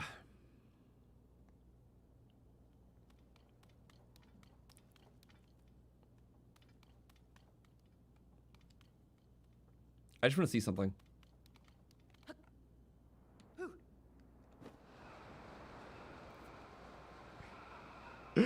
Technically speaking, this is possible. And then you go in, you drink the food. We have a good autosave, right? Yes, we do. Oh, what's burning? The shield. Because this is totally gonna matter, right? I just want to see something. I just want to see something. Yeah, this is all cool. I get it. What's the safest place to drop on? I don't know. It is not bright at all. There's a bright road. Is the bright road too far? Kinda. Well, I can't see crap.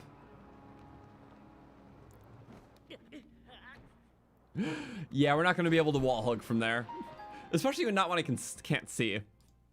There probably is a way to do this paragliderless, but we should probably just get the paraglider skin. Now more than ever, let's prioritize it.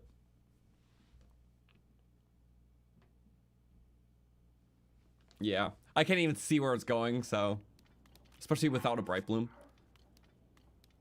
So for that silly little paraglider skin, back to scanning. Back to scanning. Just right where we were. So the Tears of the Kingdom amiibos don't have any cool exclusive things beyond the gliders, so let's just keep doing them. And of course, all side drops would be handy to an extent.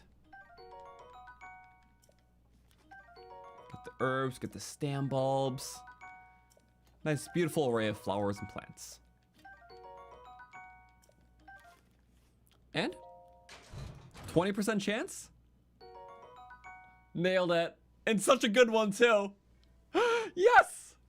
Okay, this goes really good with Zonai aesthetics, which we're not going to have, like, any Zonai stuff, but you know what?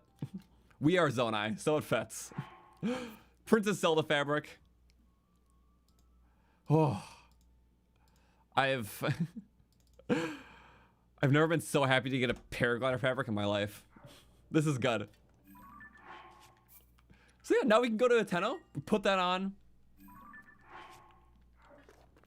and then we can use the glider.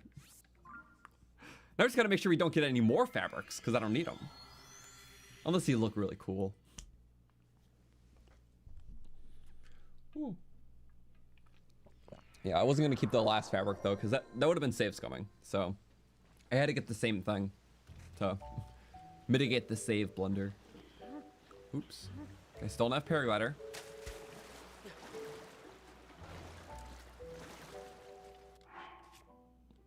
Still over 2 things. I need to cook a little bit. That's annoying. I think I'm short on rupees. Uh-oh.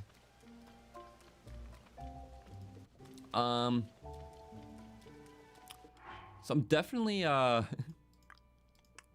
definitely short on rupees. I need 20 rupees.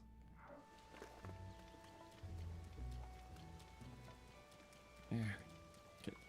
11 rupees. Is it gonna make or break the run if I just sell something in the raw? Here to sell. Oh yeah, gems. I can't cook these anyways, so.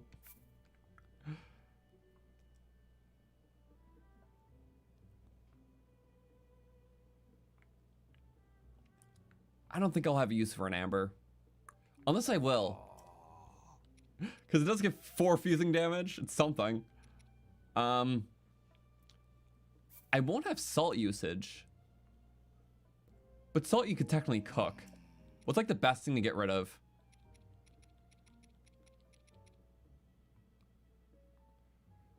I'm definitely not going to need all this flint. Okay. Well, I'll keep 1 just in case. Okay.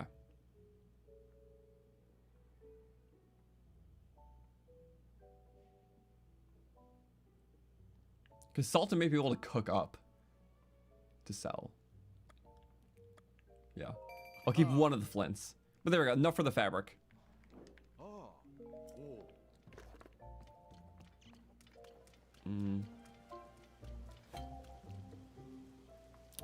Okay, now we go. Thank you, Maja Jensen, for the 5.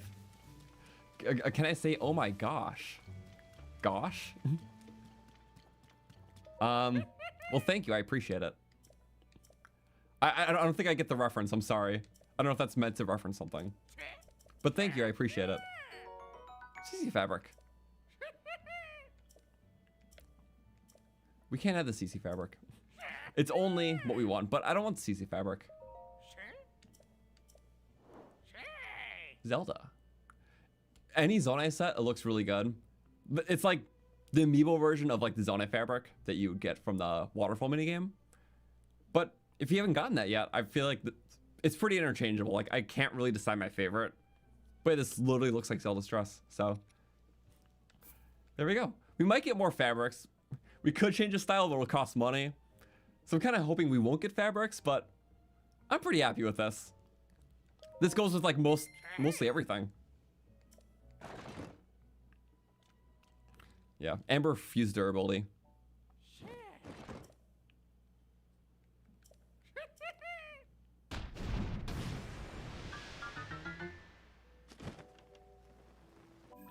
There we go.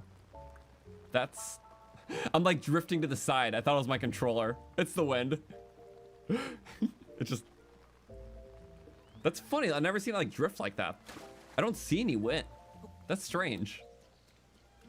Sorry, why was that my one takeaway from that? I'm like, okay.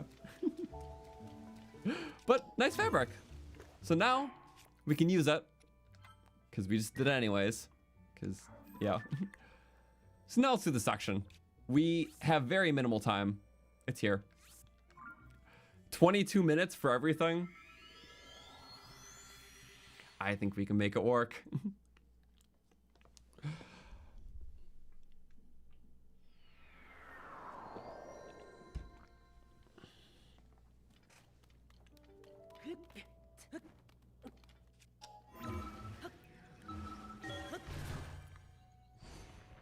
Nostalgic fabric. That's the Temple of Time one. Also, now I know what you meant by the oh my gosh thing. When people say oh my god, it's oh my god, not your god. So it shouldn't be, if the problem is a religious thing, it's to the person. So when one person says it, it's a totally different perspective. So I think it's fine if someone doesn't want to say it, but you know, everyone has their own belief with that. So just putting it out there. Sorry, I genuinely didn't understand what the message meant at first. So, but yeah. Key items. I don't want to build anything with these until we're ready, because combat isn't required until the boss. But we have this. I'm going to literally pop it at the last possible second. And I think we're ready. Okay. We'll take the shield off. I don't want to burn. But now, it feels good to use this. And we go down. I can actually survive. And we're gonna get the bright blooms. Yeah. Literally as fast as possible. We'll pop it at the last possible second. There we go.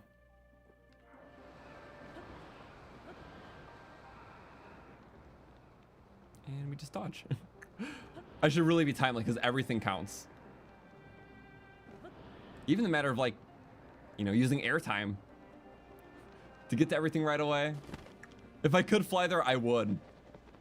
But you know what? I think there's a yunobo interaction here I can't miss. So I don't want to miss it. Okay. Mutus. So we have to talk to yunobo, otherwise we can't proceed.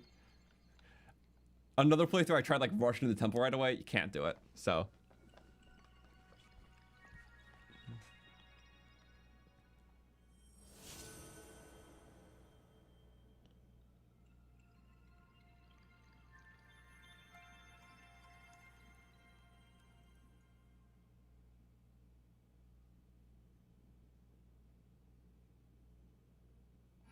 It's beautiful.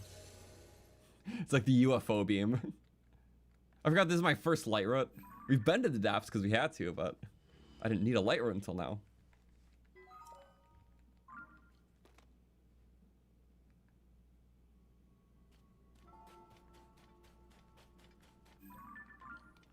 And there you are. Okay. All this is important to do. Really wonder if I'm cutting close with the time. Rather, I'm not wondering. I know I'm cutting it close. I'm just going crazy. I really worry about my arrow situation. Come where? Oh, there? The giant temple? Really? Whoa. Okay. It'll be fast. We have decent weapons to take on the boss, which is nice. Yep. Okay. In terms of bows and arrows, 26, 23 arrows. Thing is, Goma's only gonna have 800 health, because if you fight Goma first, he has less health than like any other boss in the game by a long shot. So he has that ceiling phase where it's like you know, you can only really get him with the bow. But even with that durability and arrows we have, we should be able to do it. So I think we'll be okay. First time we did the dungeon, really cool. Had no idea how to defeat the boss. I like how it utilizes the yunobo stuff, but without it, it's hard. But I like how all the bosses utilize like the key features of respective champions. Also, I just panic because I use my glider, but I'm like, right. I don't need to panic anymore. I'm in the right. Also, where's the... I hope it gives you more than 3 wheels. It gives you more than... It doesn't even matter, I don't have steering. Right, once you use the capsule dispenser. Which we don't have. Also, sorry, it's just gonna be dark until I get that light road, so... Bear with me, please. Oh, then you get one. Oh my god. Wait, is this... Guys, it's too dark for the... It's the depths dungeon. Is that not the path? It's not the path up. Okay. This is bad.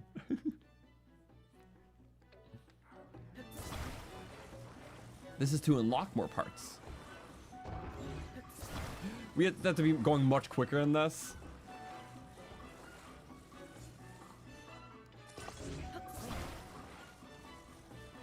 Okay, get out. Get over.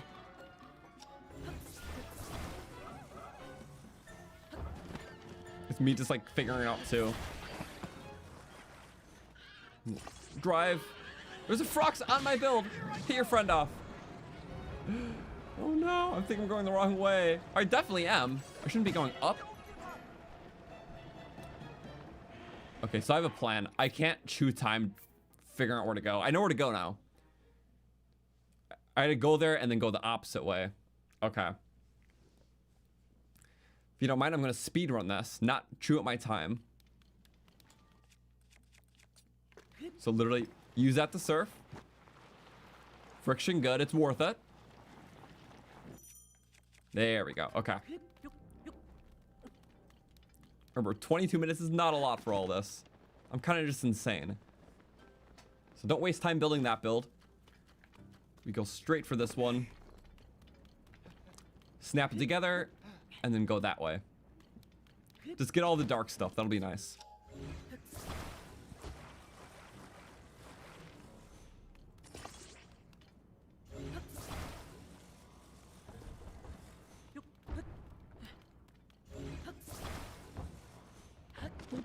And there we go. Okay.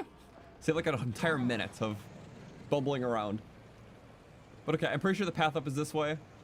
I literally just can't see it. I'm going strictly off memory. Yep, okay, I see a little gloom rock. It's gonna be so faint, so. Source, trust me, bro. And then, I forget just how shallow this is. Yep, you can just ride over the lava. I just didn't understand that at first, but it really is handy. Okay. Wait a second. Wait, is another one of these? No! I thought this was right. No, wait! Ow! Where's the path up? I don't know. Oh my god. This is hell. And we're just blinking. I legitimately thought that was the path up. Maybe this is the path up. Was it not a path up?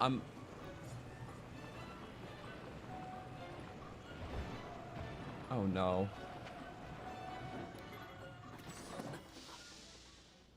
I'm cooked. But literally cooked. Okay, so I have to unhide all that because I try my best. I missed a couple times.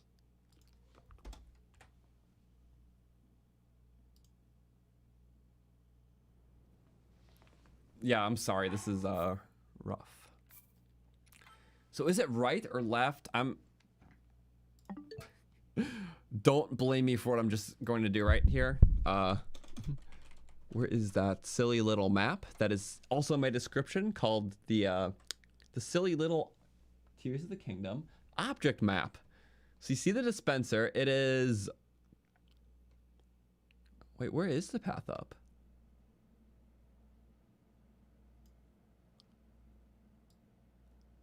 Wait, so I started here, right? I got the device dispenser. Then I went here, thing goes forward, but no, that's where I got my car. So I drove down here. I'm like, oh yeah, the path up. I've hit that roadblock. But where's the path up? I'm sorry, I'm like, I don't see it. I thought it was like a ramp somewhere here. Is it this thing? It might be this thing, okay. Yep, okay, it is that thing. Got it. So it was, my initial idea was right. It just, everything was dark and I mistook one thing for the next. So we can go up that path, get the light road. It'll be nicer. Nice, bright light.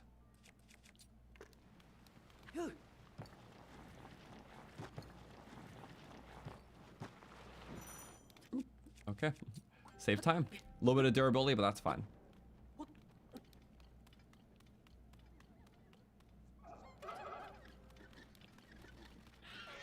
And then we go, oh, not good.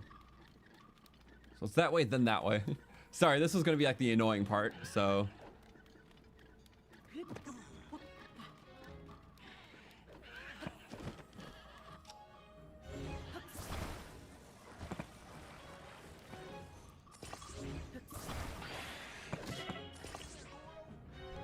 I'm actually just mad. I'm sorry, I'm reloading that. I'm sorry. Just let me get out of here.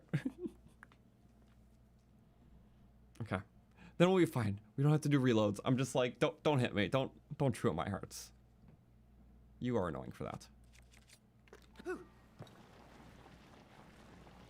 Full speed.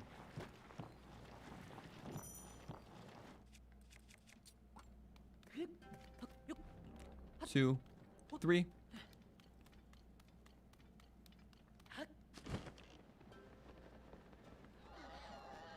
Okay.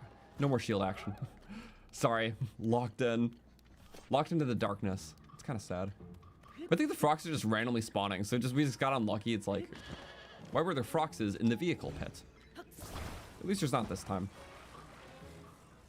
Okay. And then we go up and away. Whoop. They just love hanging out here. Go hang out with your big brother. Whatever it is. They're about to jump me. I don't know. Okay, it's gotta be this way. Yeah. And there was gonna be like an annoying gloom wall. It's one of those cases where I can't break the annoying gloom wall. But I will go around the annoying gloom wall. If possible. It is possible. Okay, even in blindness. When you're skilled, you're skilled. Driver's license. Yeah. No needed. And then now just like messed up. I'm like, okay. But yay! Now I remember the route. It's like you go forward and then turn left at the intersection and then turn right at the next intersection. And then just 800 more miles of blindness. See, I got my craft down. There's a flow to this. I'm so blind right now. Okay. I see some pose, so that's good. And I know for a fact I can't get over the next gloom wall. I don't have any bright bloom stuff. It's like the only depth stuff though, really. Besides like the final for a little bit maybe. Yeah, whatever. This is fun. We're gonna go left and right. I'm just gonna toy with it back and forth. There we go. Perfect. Awesome. It'll save time to have this, so I kind of just want it and need it. And it's bright. Okay. Ooh, that could have been not bright to hit me. I don't think I need the bright booms. I just need to go in. Yeah, because the dungeon is bright. I kind of forgot. In its own self-contained way. Lava brightness, just not bright bloom map brightness.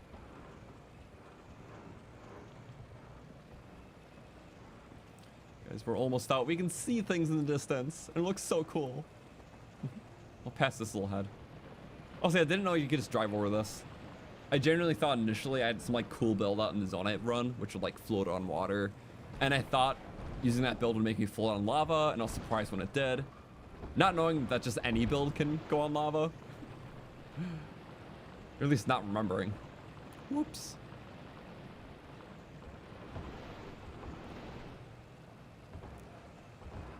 Whew, okay. But that took, how many minutes? About 4 minutes from the diving to get here, which actually isn't too bad. Maybe it's good we didn't spend that extra 50 rupees.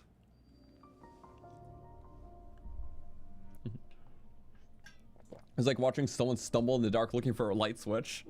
The best description. Okay, well, I'm pretty sure you have to break that boulder. I'm like pretty sure. Yeah. Oh, nice.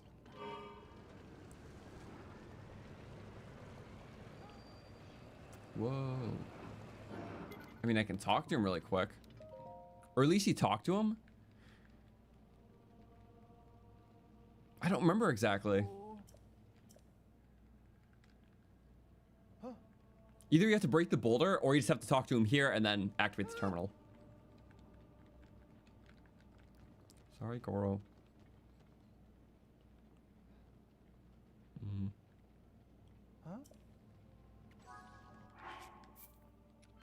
Boom.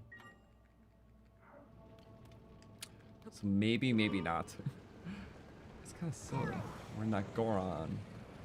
So it wants you to do that, but it's not required, I don't think. So let me just be careful and do only what is needed.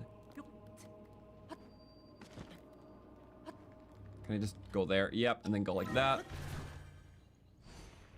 It's so nice having the glider too. I can actually go around. Or in the mid room. Or no, it's not the mid room, it's like higher up. What? Did I get teleport? Oh yeah, because it registers that we broke the boulder. Because it thinks we had to. I think the boulder's gone. Oh my god, it's so big. It's crazy. We started in the heat of it all. We'll just go to where we need to. Because I can't do anything without it. Yep, boulder's gone. Even if you don't break it. So yeah. That's where the misconception lies that you have to break the boulder. You don't. Okay. There's that marbled mess. We'll get him. Okay.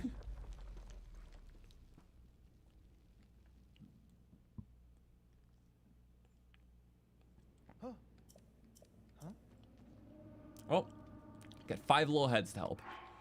Save right there. Now for the boss, I think we'll be able to do it in like 3 minutes. So for the rest of the time, I got 6 plus 11. So that's 17 minutes. I'm gonna say like 14 minutes for the whole dungeon at most, let's spend. So that's like, you know, saving 2 to 3 minutes per thing, which is gonna be hard. But with Goron power, we should be okay. So let's just take the order. There is kind of a ramp up here, I think. See if I know what I'm doing. Oh, this could be hard. Yep, and we already got an issue. So if I go up, jump, jump, glide. Had to form our own routes. Okay. Should I be looking at the map? Probably. Or wait. Oh, we didn't actually get the map. Because I'm a klutz. And I had to get the map. Good thing we saved right there. Oops. It's been a fun day. It's been a very fun day. I don't think any more Amiibo scans because we did 13 out of 32. That's a pretty good chunk for still being this early.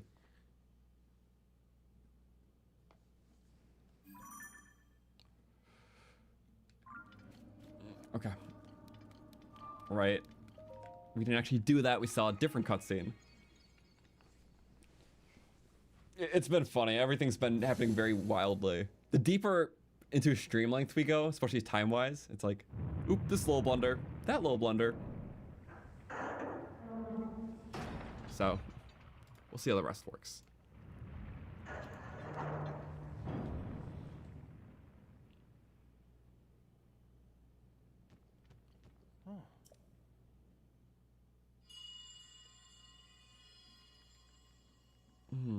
Sounds. Young little rock. I'm a rock. I have rocks on my back too. He's refined into a weapon shape. 5 padlocks. Well, You have the power to unlock them. all 5 of them. Do so. Then the gate should open. This will be the last thing we do today. So we'll do the dungeon, fight the boss, and then we'll pick up tomorrow at 1 p.m. Eastern. So, and that'll be a double dungeon day. Very excited. Huh?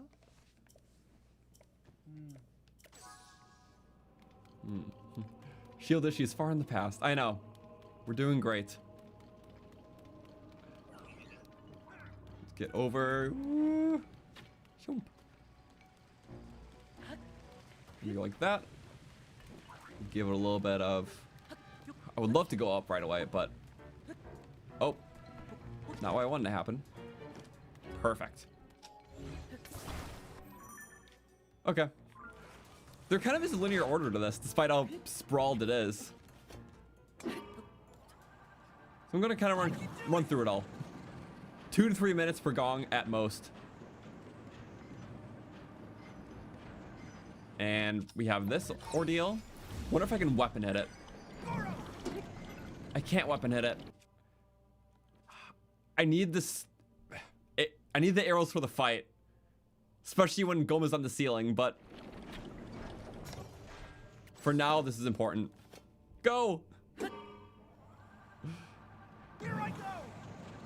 Okay. Yeah, you know what would be great there, but it's not mandatory. Okay. But it will be mandatory right around. Yep, this stuff. Do we need a crap? Whoa, there's just a gap there. Okay, that could have sucked. Really quick, let's sling one of those out.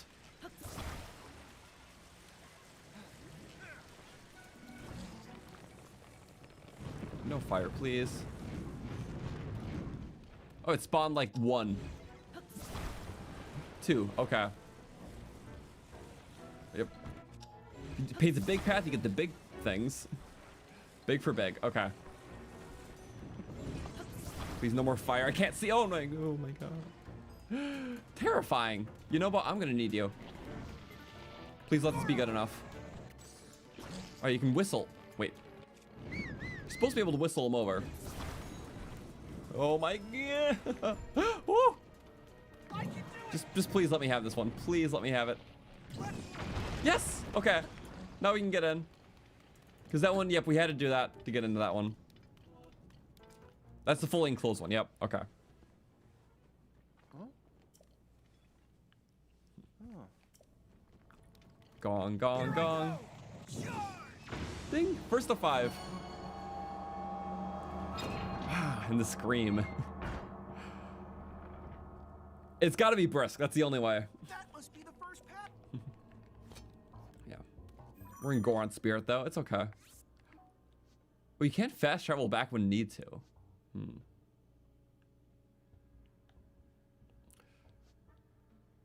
What is the best way to go about this?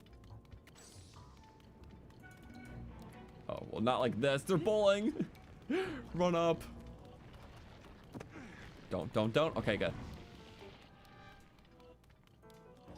We're just gonna keep taking the path. We'll find our route. Ascend will be our friend to get up to, and just gliding down to things. Oh, so you know it's not our friend? Gloom rocks. I hate gloom rocks.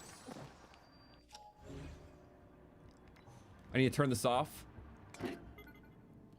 Oh, no. Wait. You go like that.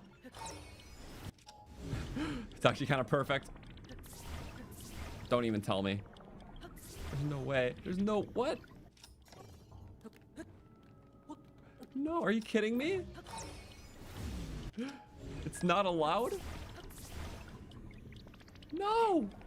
Oh, whoa. How do we survive, though? Okay, that's bad. Guess we're doing this again. Lean into it. Switch shield. This is important. Switch shield. Oh my god, it's working. This is a highly crucial part of the plan. Just keep switching shield. We're not taking durability unless it breaks fully. Okay. And this will loop all the way back around. But you have to take the next step here. So go like that. Extra surf. Nope. We're so close. Nope. And then... Wait. Please let me do it. You can't... What do you mean? It doesn't let you send because you're not getting the minecart height? Oh, that's complete crap. This is panic. You're supposed to send out of the minecart, but you're just barely not getting enough height because you're not in one. That's actually crazy business. I think that's seriously what was happening. Okay, there we go. Okay, there. And we go like that. We go to the next one. Yep. If you were in a minecart, you would be able to ascend. It's methodically planned so you can't do that. That's complete crap. Wait. But I'm methodically gonna make my own method here and do it anyways. Go like that. And then methodically fail? No! What do you mean you thought of everything? Why can't my freedom game have freedom? Wait. Yes, I can. Let me go like that. Woo! That's gotta work. It works. Okay, now we're in the center room. Center room, good. A lot can happen here. First and foremost, though, we will activate the elevator. Shortcut. So now we're gonna save. See, the thing is, instead of doing that pain again every time, I could do a terminal, like a fork out. Then I can warp back to the beginning of the dungeon, take the elevator back to this room. It will probably save time. Not a ton, but it will save time. Okay, I need to do some... pull some cheesy stuff soon. They don't want you to ascend up this, which I understand, but... Woohoo. Wait. Oh, that's down a potion already. Already? Oh. That's rough. I said we reload. I have a plan. I'll see ya. The recall for a Goma will be handy. You're right.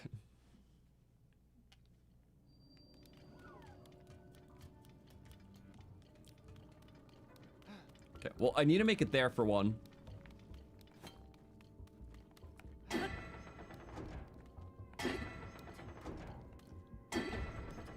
There we go. Okay. That's one of the directions. It has a fan. Okay, I'm such a fan of this. I can do it. We're gonna burn already. 11 minutes to do it all. What can't we do? Yeah, you know, so just a casual minute or two per thing. Did I just see an opportunity? Here I go. Wait, I definitely saw an opportunity. Here I go. Let's No, I definitely see this opportunity. You know what I'm seeing. I can do it. That's definitely tailored. Never mind. Goron. Charge. No, that can work. This can work. This really could work. Here I go. Goron. I'm gonna make it work. I'm gonna make it work. I can do it.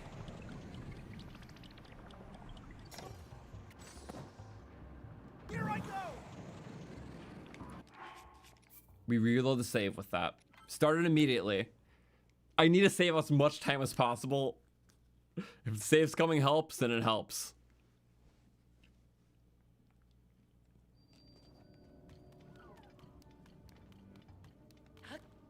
It's like doing a speedrun time trial. You got a little rewind feature. Goron. You know what I don't love about that?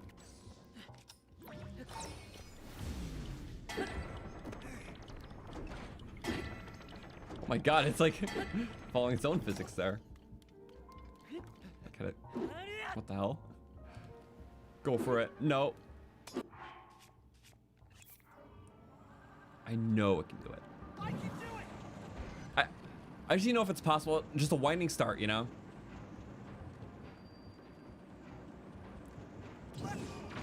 No, it's gotta work. I'm so confident it's gonna work. Here I go. I'm sure they didn't think about this. Goron. No, that's gotta work. That's gotta work. Just up higher, up higher. I can do it. You can't do it initially. It's gotta be like here. Here I go. No. Guys, this can be the shot of all time. It really could. This could be crucial. We do that instantly. We just spent no time. And then we're up by a ton. Right. You need to actually wait for it to think a little bit. Okay. If we get this, the run is saved. So close it so far, I know, but it's the victory will be so delicious. I need to do it. Okay, see, we're making good time, making good time. Boing! Oh, that would have been it. A little to the left. It's got to be left tilted. That was good. Little left, little up, maybe. I'm feeling it. It's got to work. Like, this is... Last time we did a Goron run, we also did a really good yunobo trick shot. I feel like this could be the one. Not even a Goron run, but you know what? Next fitting thing. In our Breath of the Wild, we used the yunobo cannons going up Death Mountain. We found out we were able to aim them at the sentries, like the sentry things with like the lights shining on you. We aimed it at one perfectly, shot yunobo out of it, and actually blew them up. So it was really cool. I can do it. And then just so give myself time to think.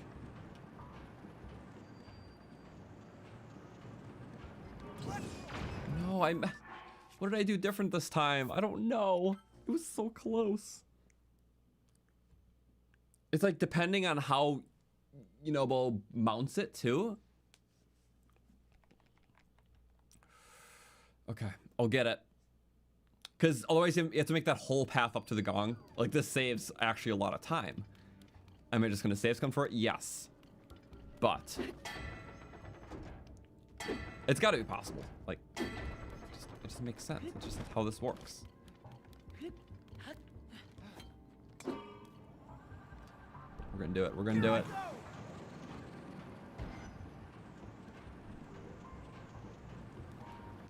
I know. To the, yep, I saw it.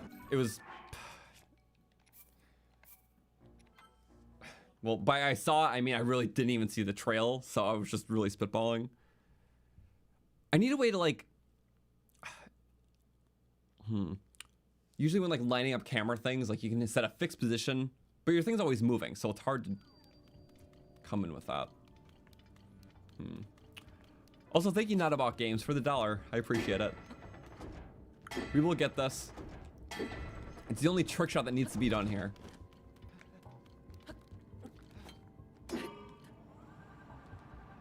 I can do it.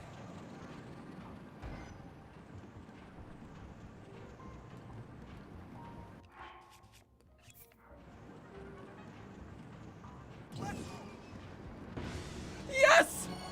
You can! That actually works! We gonged from afar. You just had to pop that instantly. Free to go. Okay, wow. Now we got that giant tower. Wow. Thank you, Mr. Mechanic, for the 2. I appreciate it. Okay. So we're gonna just ride this thing around. We're gonna go to the drop-off point. Oh no, that's... No.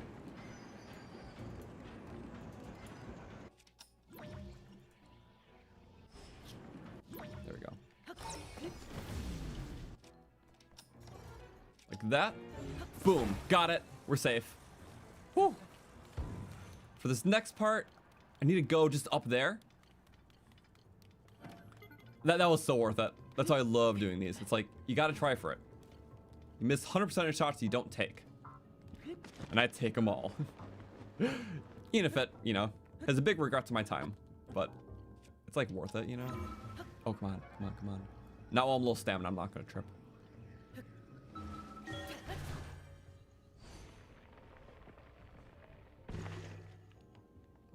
Little idiot. I was technically here before. Wait, we gotta go up, save, boom. This is going good. It's going really good. I just need to go up one higher? Wait.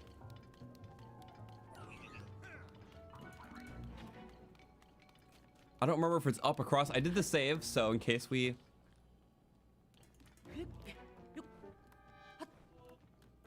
Okay. Ooh, I don't remember. Let me find a way into this next place. It's at the very bottom, but you gotta enter through the top. And that's like all I remember. Unless you can enter through this. There is a side entrance, but it's covered by gloom rock. We're gonna do a little scout. How about that? Yep. Because it shows that it once was open. There's gotta be an entrance that isn't that gloom rock, right? If it is that gloom rock, I know where to go.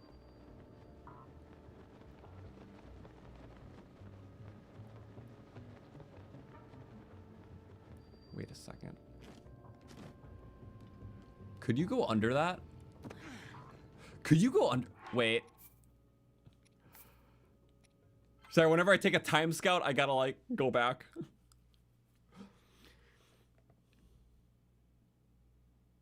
This could be huge. Wait, was that the right?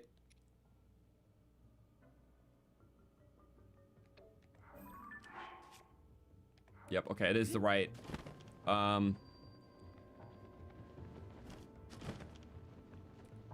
This could be the hugest skip ever. If I can go underneath. We totally have frostings, right?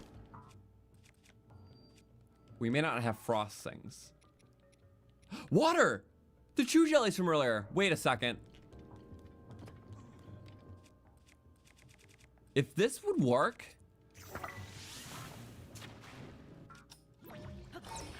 We go like that. No.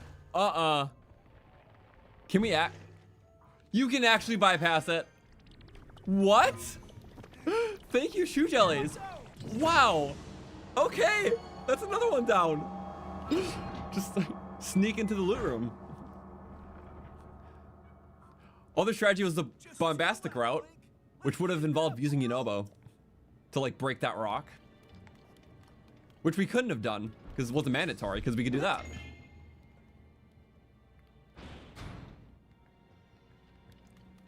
Legendary time save. You do the same in Lightning Temple? That's good to know.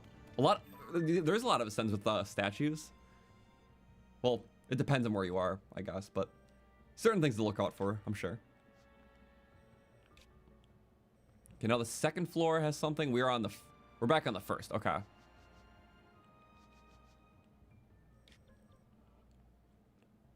What do we have for time? We are at 9.5. 2 more things and the boss. Spend like 2 more minutes at almost each objective. We should be fine. That's asking for a lot though. Okay, floor 2.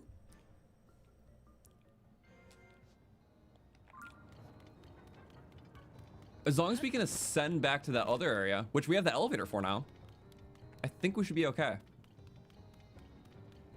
Yep, there's the elevator. Can I freeze it? It's gonna go down again. Yep. And then whoop. Nice. It's like a hover stone. Bye, Yunobo. Whew.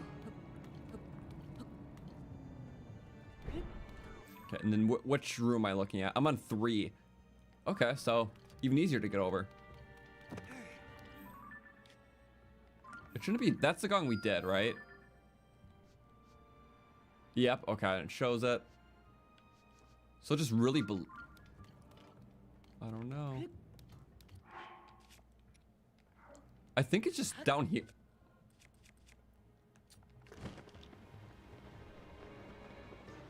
Did I make a blunder?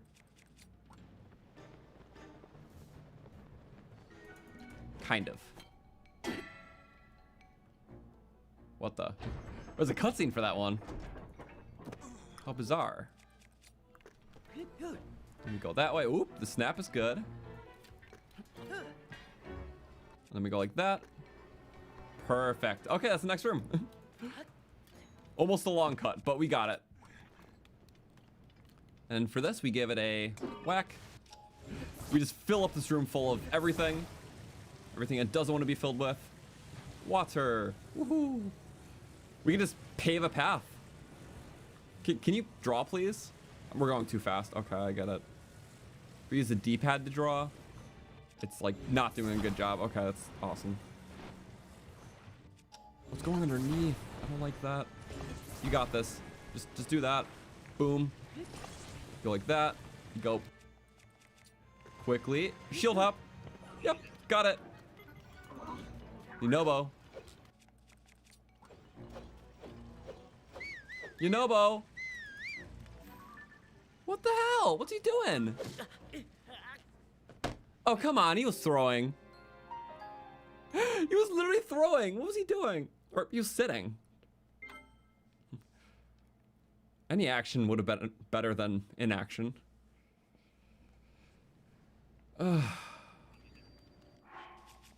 Why did he do that?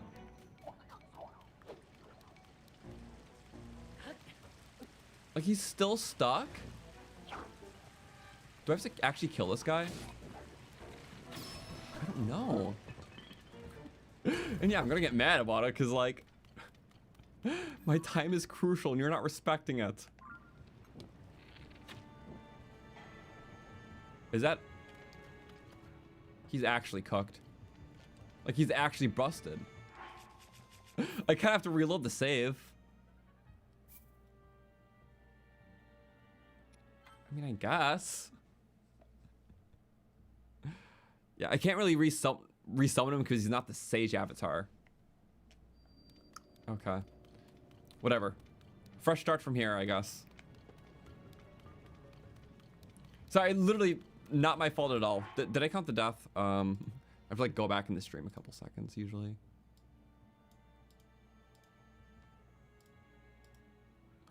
Did I count the death?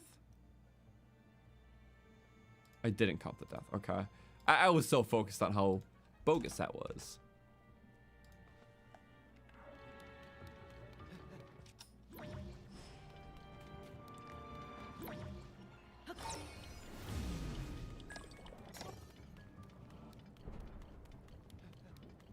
Beep. Good. Bye-bye. What temple do I think is the easiest? I think just objectively the arc ship, because you're just kind of going from different angles. But it's meant to be the starter dungeon. I think it's really good though.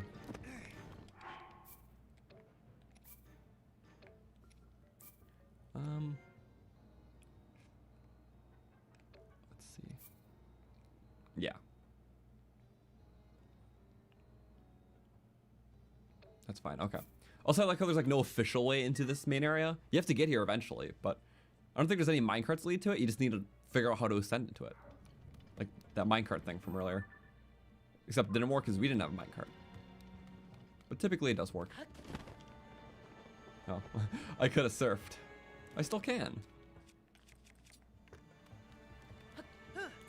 Whee! Okay. Now we're back quicker, so maybe that's fine.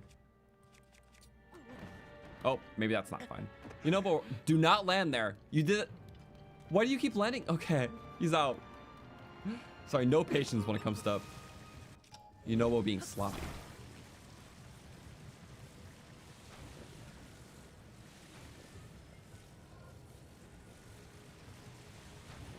And then you go like that. You go boom, boom, boom, boom, boom, boom, and another boom, boom. I think I'm doing it right. I'm just putting things in things. Places. Woo.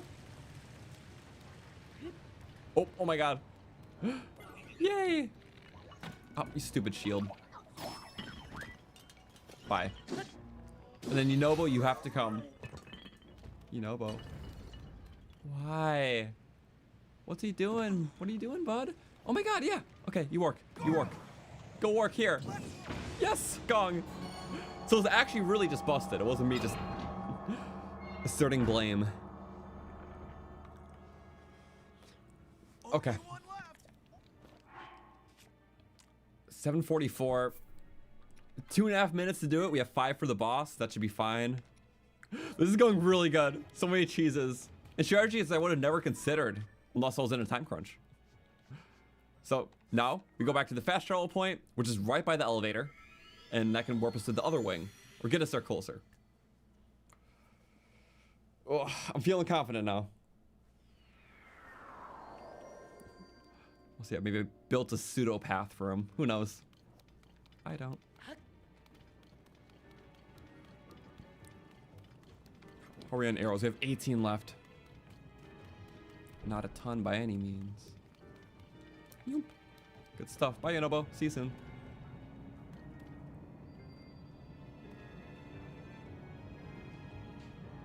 And yippee. Okay. And then up there, that's... Ooh. We'll indeed take a strategy. I have strategy. Call it what you will. I'm thinking of a shield surf bounce, and I'm like, kind of... Ooh. I do have a strategy. Literally call me crazy for this. I don't even want to waste an arrow. Boom. Wow. He's wasting his, though. That better not actually hit me. You go like that. You go like that. This has been a big theme of the run. Glad we kind of learned it early. Because now I can do this. To the higher track. There we go. Switch shields. I'm so happy we have shields. Thank you, Sheik Drop. Because Mind's Eye shield just has extra slidiness. I don't know if it matters on rails, but it's been helping. It's so good. There we go. It actually somehow worked. I'm so amazed. Okay. This room. I'm gonna save really quick. I think there's another one where we have to use yunobo. Not too sure though. Chest stuff. I just need to make it up there, don't I? Climbing will be slow though. Yep. That's my problem.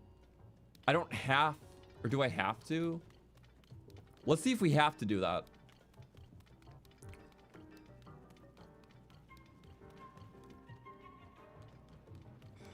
I don't know. It would help to try like every other method though.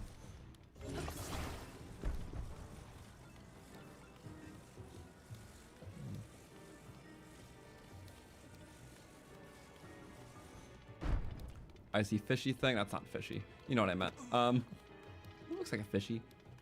Okay, get through the fishy head. It's definitely too far, isn't it? Close. I feel like somewhere. Maybe in the side of the pillar? Maybe. That's a little narrow. But is it too narrow? What am I saying? This is very narrow. Wait. Or on floor 5. Okay, that's rough. If it's possible to ascend into it, we gotta do it.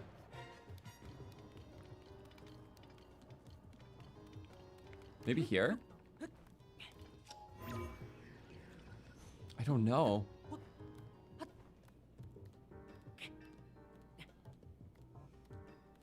Oh, so I really saved the hardest one for last, didn't I? Because if it is possible to ascend into this, that's gotta be the strategy.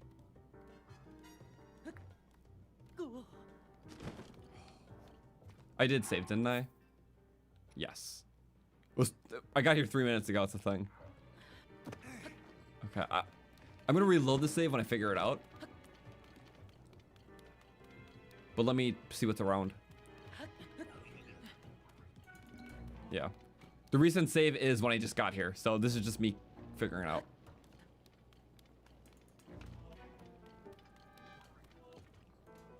Wait a second.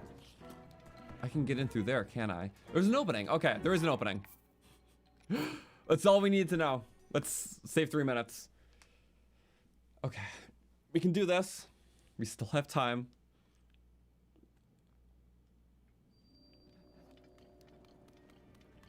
Just don't get spotted by that guy, because he can kill us. And he will. We just let this climb cook. Okay. Be careful. There we go. Just barely get out. Oh, I barely dodged that too.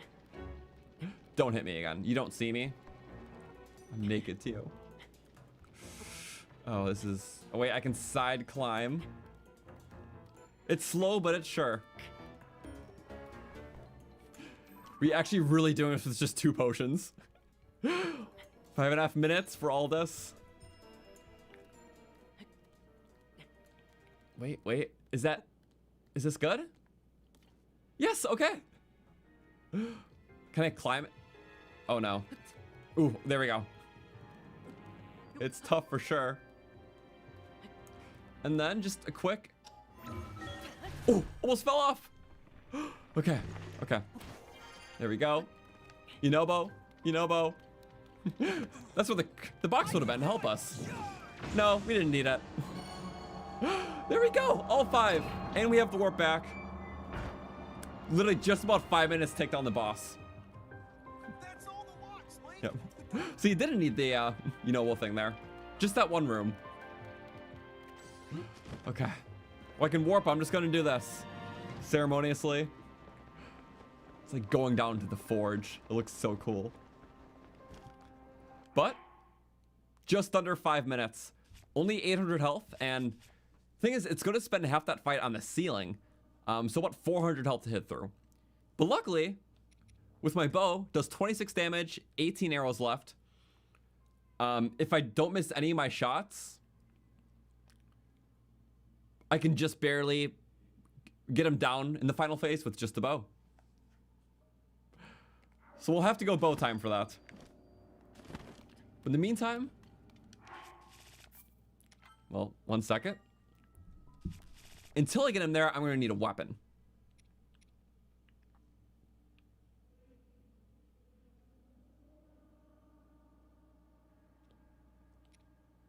And I mean, in the Goron style, not a lot of good fuses. I don't want to waste the tail on that because it's not the reach I need. But sadly, one of the few things we can have is this amber. We throw the amber on the crusher. It's only the 18 damage and it looks very silly. It's like a big dagger.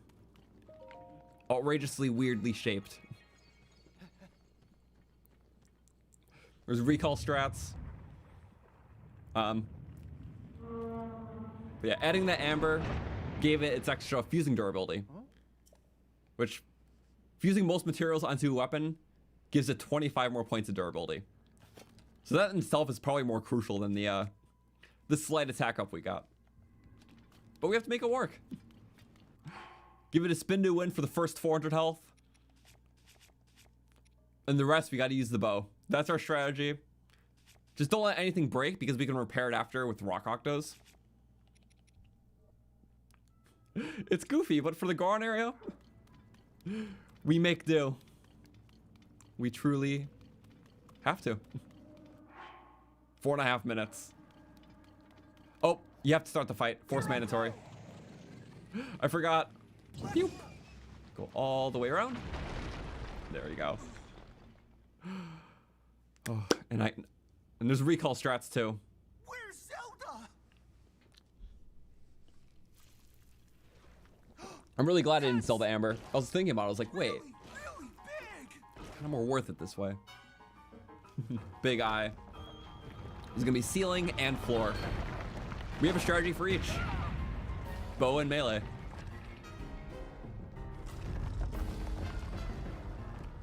Okay. Yunobo's so fun in this fight. So it's a shame not to do it with Yunobo. Oh no!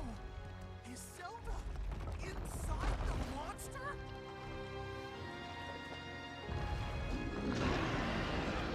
Oh. Yep, we just have to get up there. Link, Which is we gotta doable. save her, Goro. I'm so ready. Goron style. Well, fitting stuff for each fight. Fitting as it can be. Whatever this is. Those legs hurt if they hit you. We go like, and mash A. A was not mashing. It kind of has a mind of its own there. Okay. I should wait for it to attack first. That's probably good.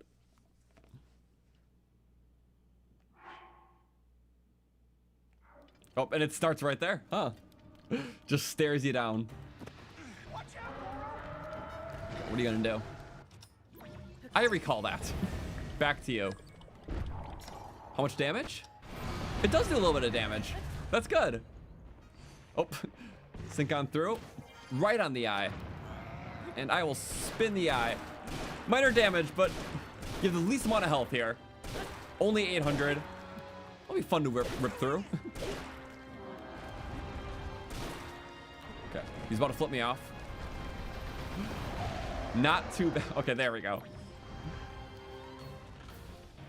Maybe there's a way to expose it. Bye bye, Yunobo. Okay. It shouldn't break. We just added 25 durability, and it wasn't that low before. We're barely used. Back up. We're easiest fight if you start at first. Okay, just throw your rocks. It's like the supreme strat for this. Boop. Just instant. I waste no time here. I can blow it up whenever I'm ready. Uh-oh. Oh! It failed, but this worked. Jump, jump.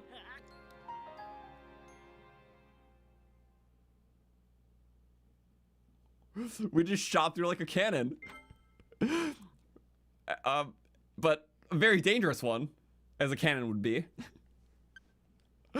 No idea there. I feel bad counting that death. Just zoom through. Water slide of death, but rock and death. I don't know how to describe that. Okay, well, that's what I wanted to do. Why did that not work before? Most puzzling things happen here. Just auto kill. It's like, nope. You waited too long. Spin to win will make us win. Oh, eventually. He's just not ready for it. With that double hit is... Ooh, I didn't make a double hit that easily on him. Okay, that would kill us.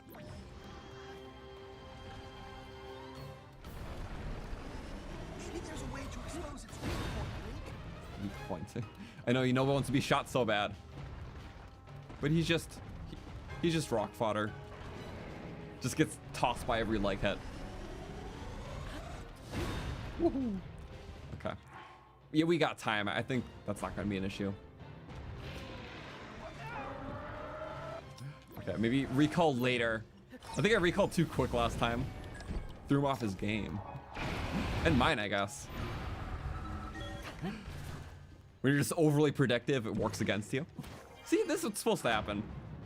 Now we'll get him down in half for sure. Like that. Double jump. Oh, just one. Okay. Almost launched me. But this is where it gets harder. Because that was the melee phase. Now it's going to be the bow phase. And strategically, we're going to need 16 shots to get the eye. And I saved 2 bonus ones. Okay. Oh, I could get up that way. That could have been bad. 1. Or wait, if he takes headshot damage, then it's even more. Or even better, I should say. Okay, just go back up, go back up. Blow up, blow up. It did something. Nice. I don't know if he actually takes headshot damage. Who knows? Oh no. Arrow, you can get it back though. Best part. Glad we're fighting him early. Oh, what the? What the? Wait, wait. Can I? Wait, melee. Melee? Melee! No! Okay. Boom. Just keep getting him. He's moving too much.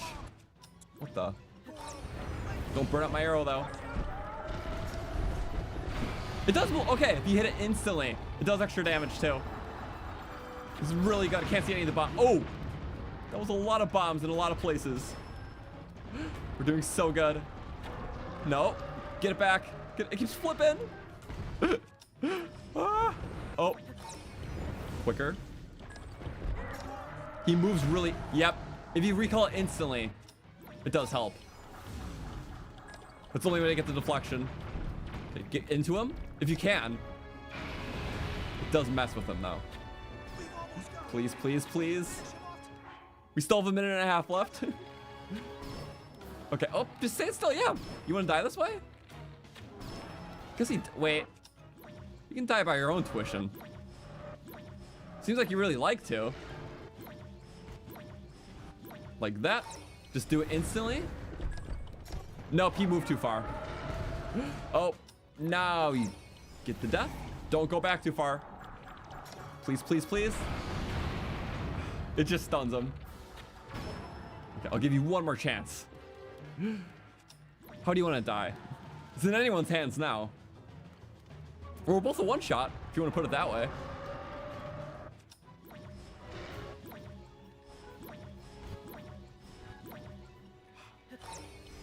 Wait.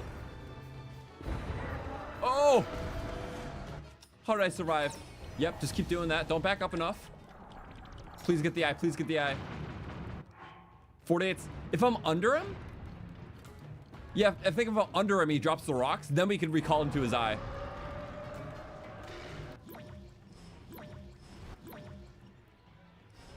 Yep. recall it right into his eye. Like that. And get him, yes! He's have to be right under, and it baits him. Specifically. He doesn't know what comes down, sometimes comes up. In that sense. I didn't know you can bait him that way. Because it's all relative to where the player is. So interesting, free damage there? You could really just milk that out if you wanted to. And I'll know that for the future. Less arrows used by a couple, and that's always helpful. We did it. Man. Yeah, and he's the only boss that scales after the first one. So it's really good we took him down right away. So took him down in his easiest form, and it'll be the best overall. So, whew, that was very fun. Thank you everyone for being here. This was I'll wrap up all the stuff, of course, but almost a 6-hour stream, but we got a lot of amiibos scanned, first dungeon done. And just to let you guys know, before we finish the cutscenes, yeah, we'll do we'll start tomorrow at 1 p.m. Eastern with the next 2 dungeons. Okay. So I'm saving right here. Fire Temple. Bam. So out of inventory things, I never count for the checks. So in this case, it's always stamina, hearts. I don't count that against an amiibo run. So, because I always look at the inventory, and stamina hearts always fall outside of it. So these are allowed. Same with like spirit orbs. So adding some sort of progression is nice. So that's always been how I played these. So yeah, 30 seconds left. Just enough time to see some Demon King Secret Stone. Which I am skipping. Bye. Okay, I'm not waiting 80 years for that. Many years ago, in the kingdom, Perfection. Look. that's what you need. We also have the paraglider now, so we don't have to worry about that, popping it when we're not supposed to. But yeah, again, challenge runs are 3-day things, so tomorrow 1 p.m. Eastern we'll do the next 2 dungeons, which we explained is the desert, then the Zora area, because with how the scaling lines up, the bosses will be at their least amount of HP. Then on Sunday at 1 p.m. Eastern, we'll do the whole Rito, Colgera segment, and then finale. So yeah, it'll be awesome. Wow. Yippee. Bye-bye meat. Okay, I just wanted to see that. Link, I don't feel so good. Meat, goodbye. But there we go. I'm just gonna wait till all this wraps up so we can start evenly tomorrow. Which, come to think of it, it's only like 15 hours away. So I'm just gonna chill out, eat some food after this, get some sleep. Just on a roll. This is so much fun. Figure out so much stuff, and so many unknowns happen. It's like, oh yeah, you can, you know.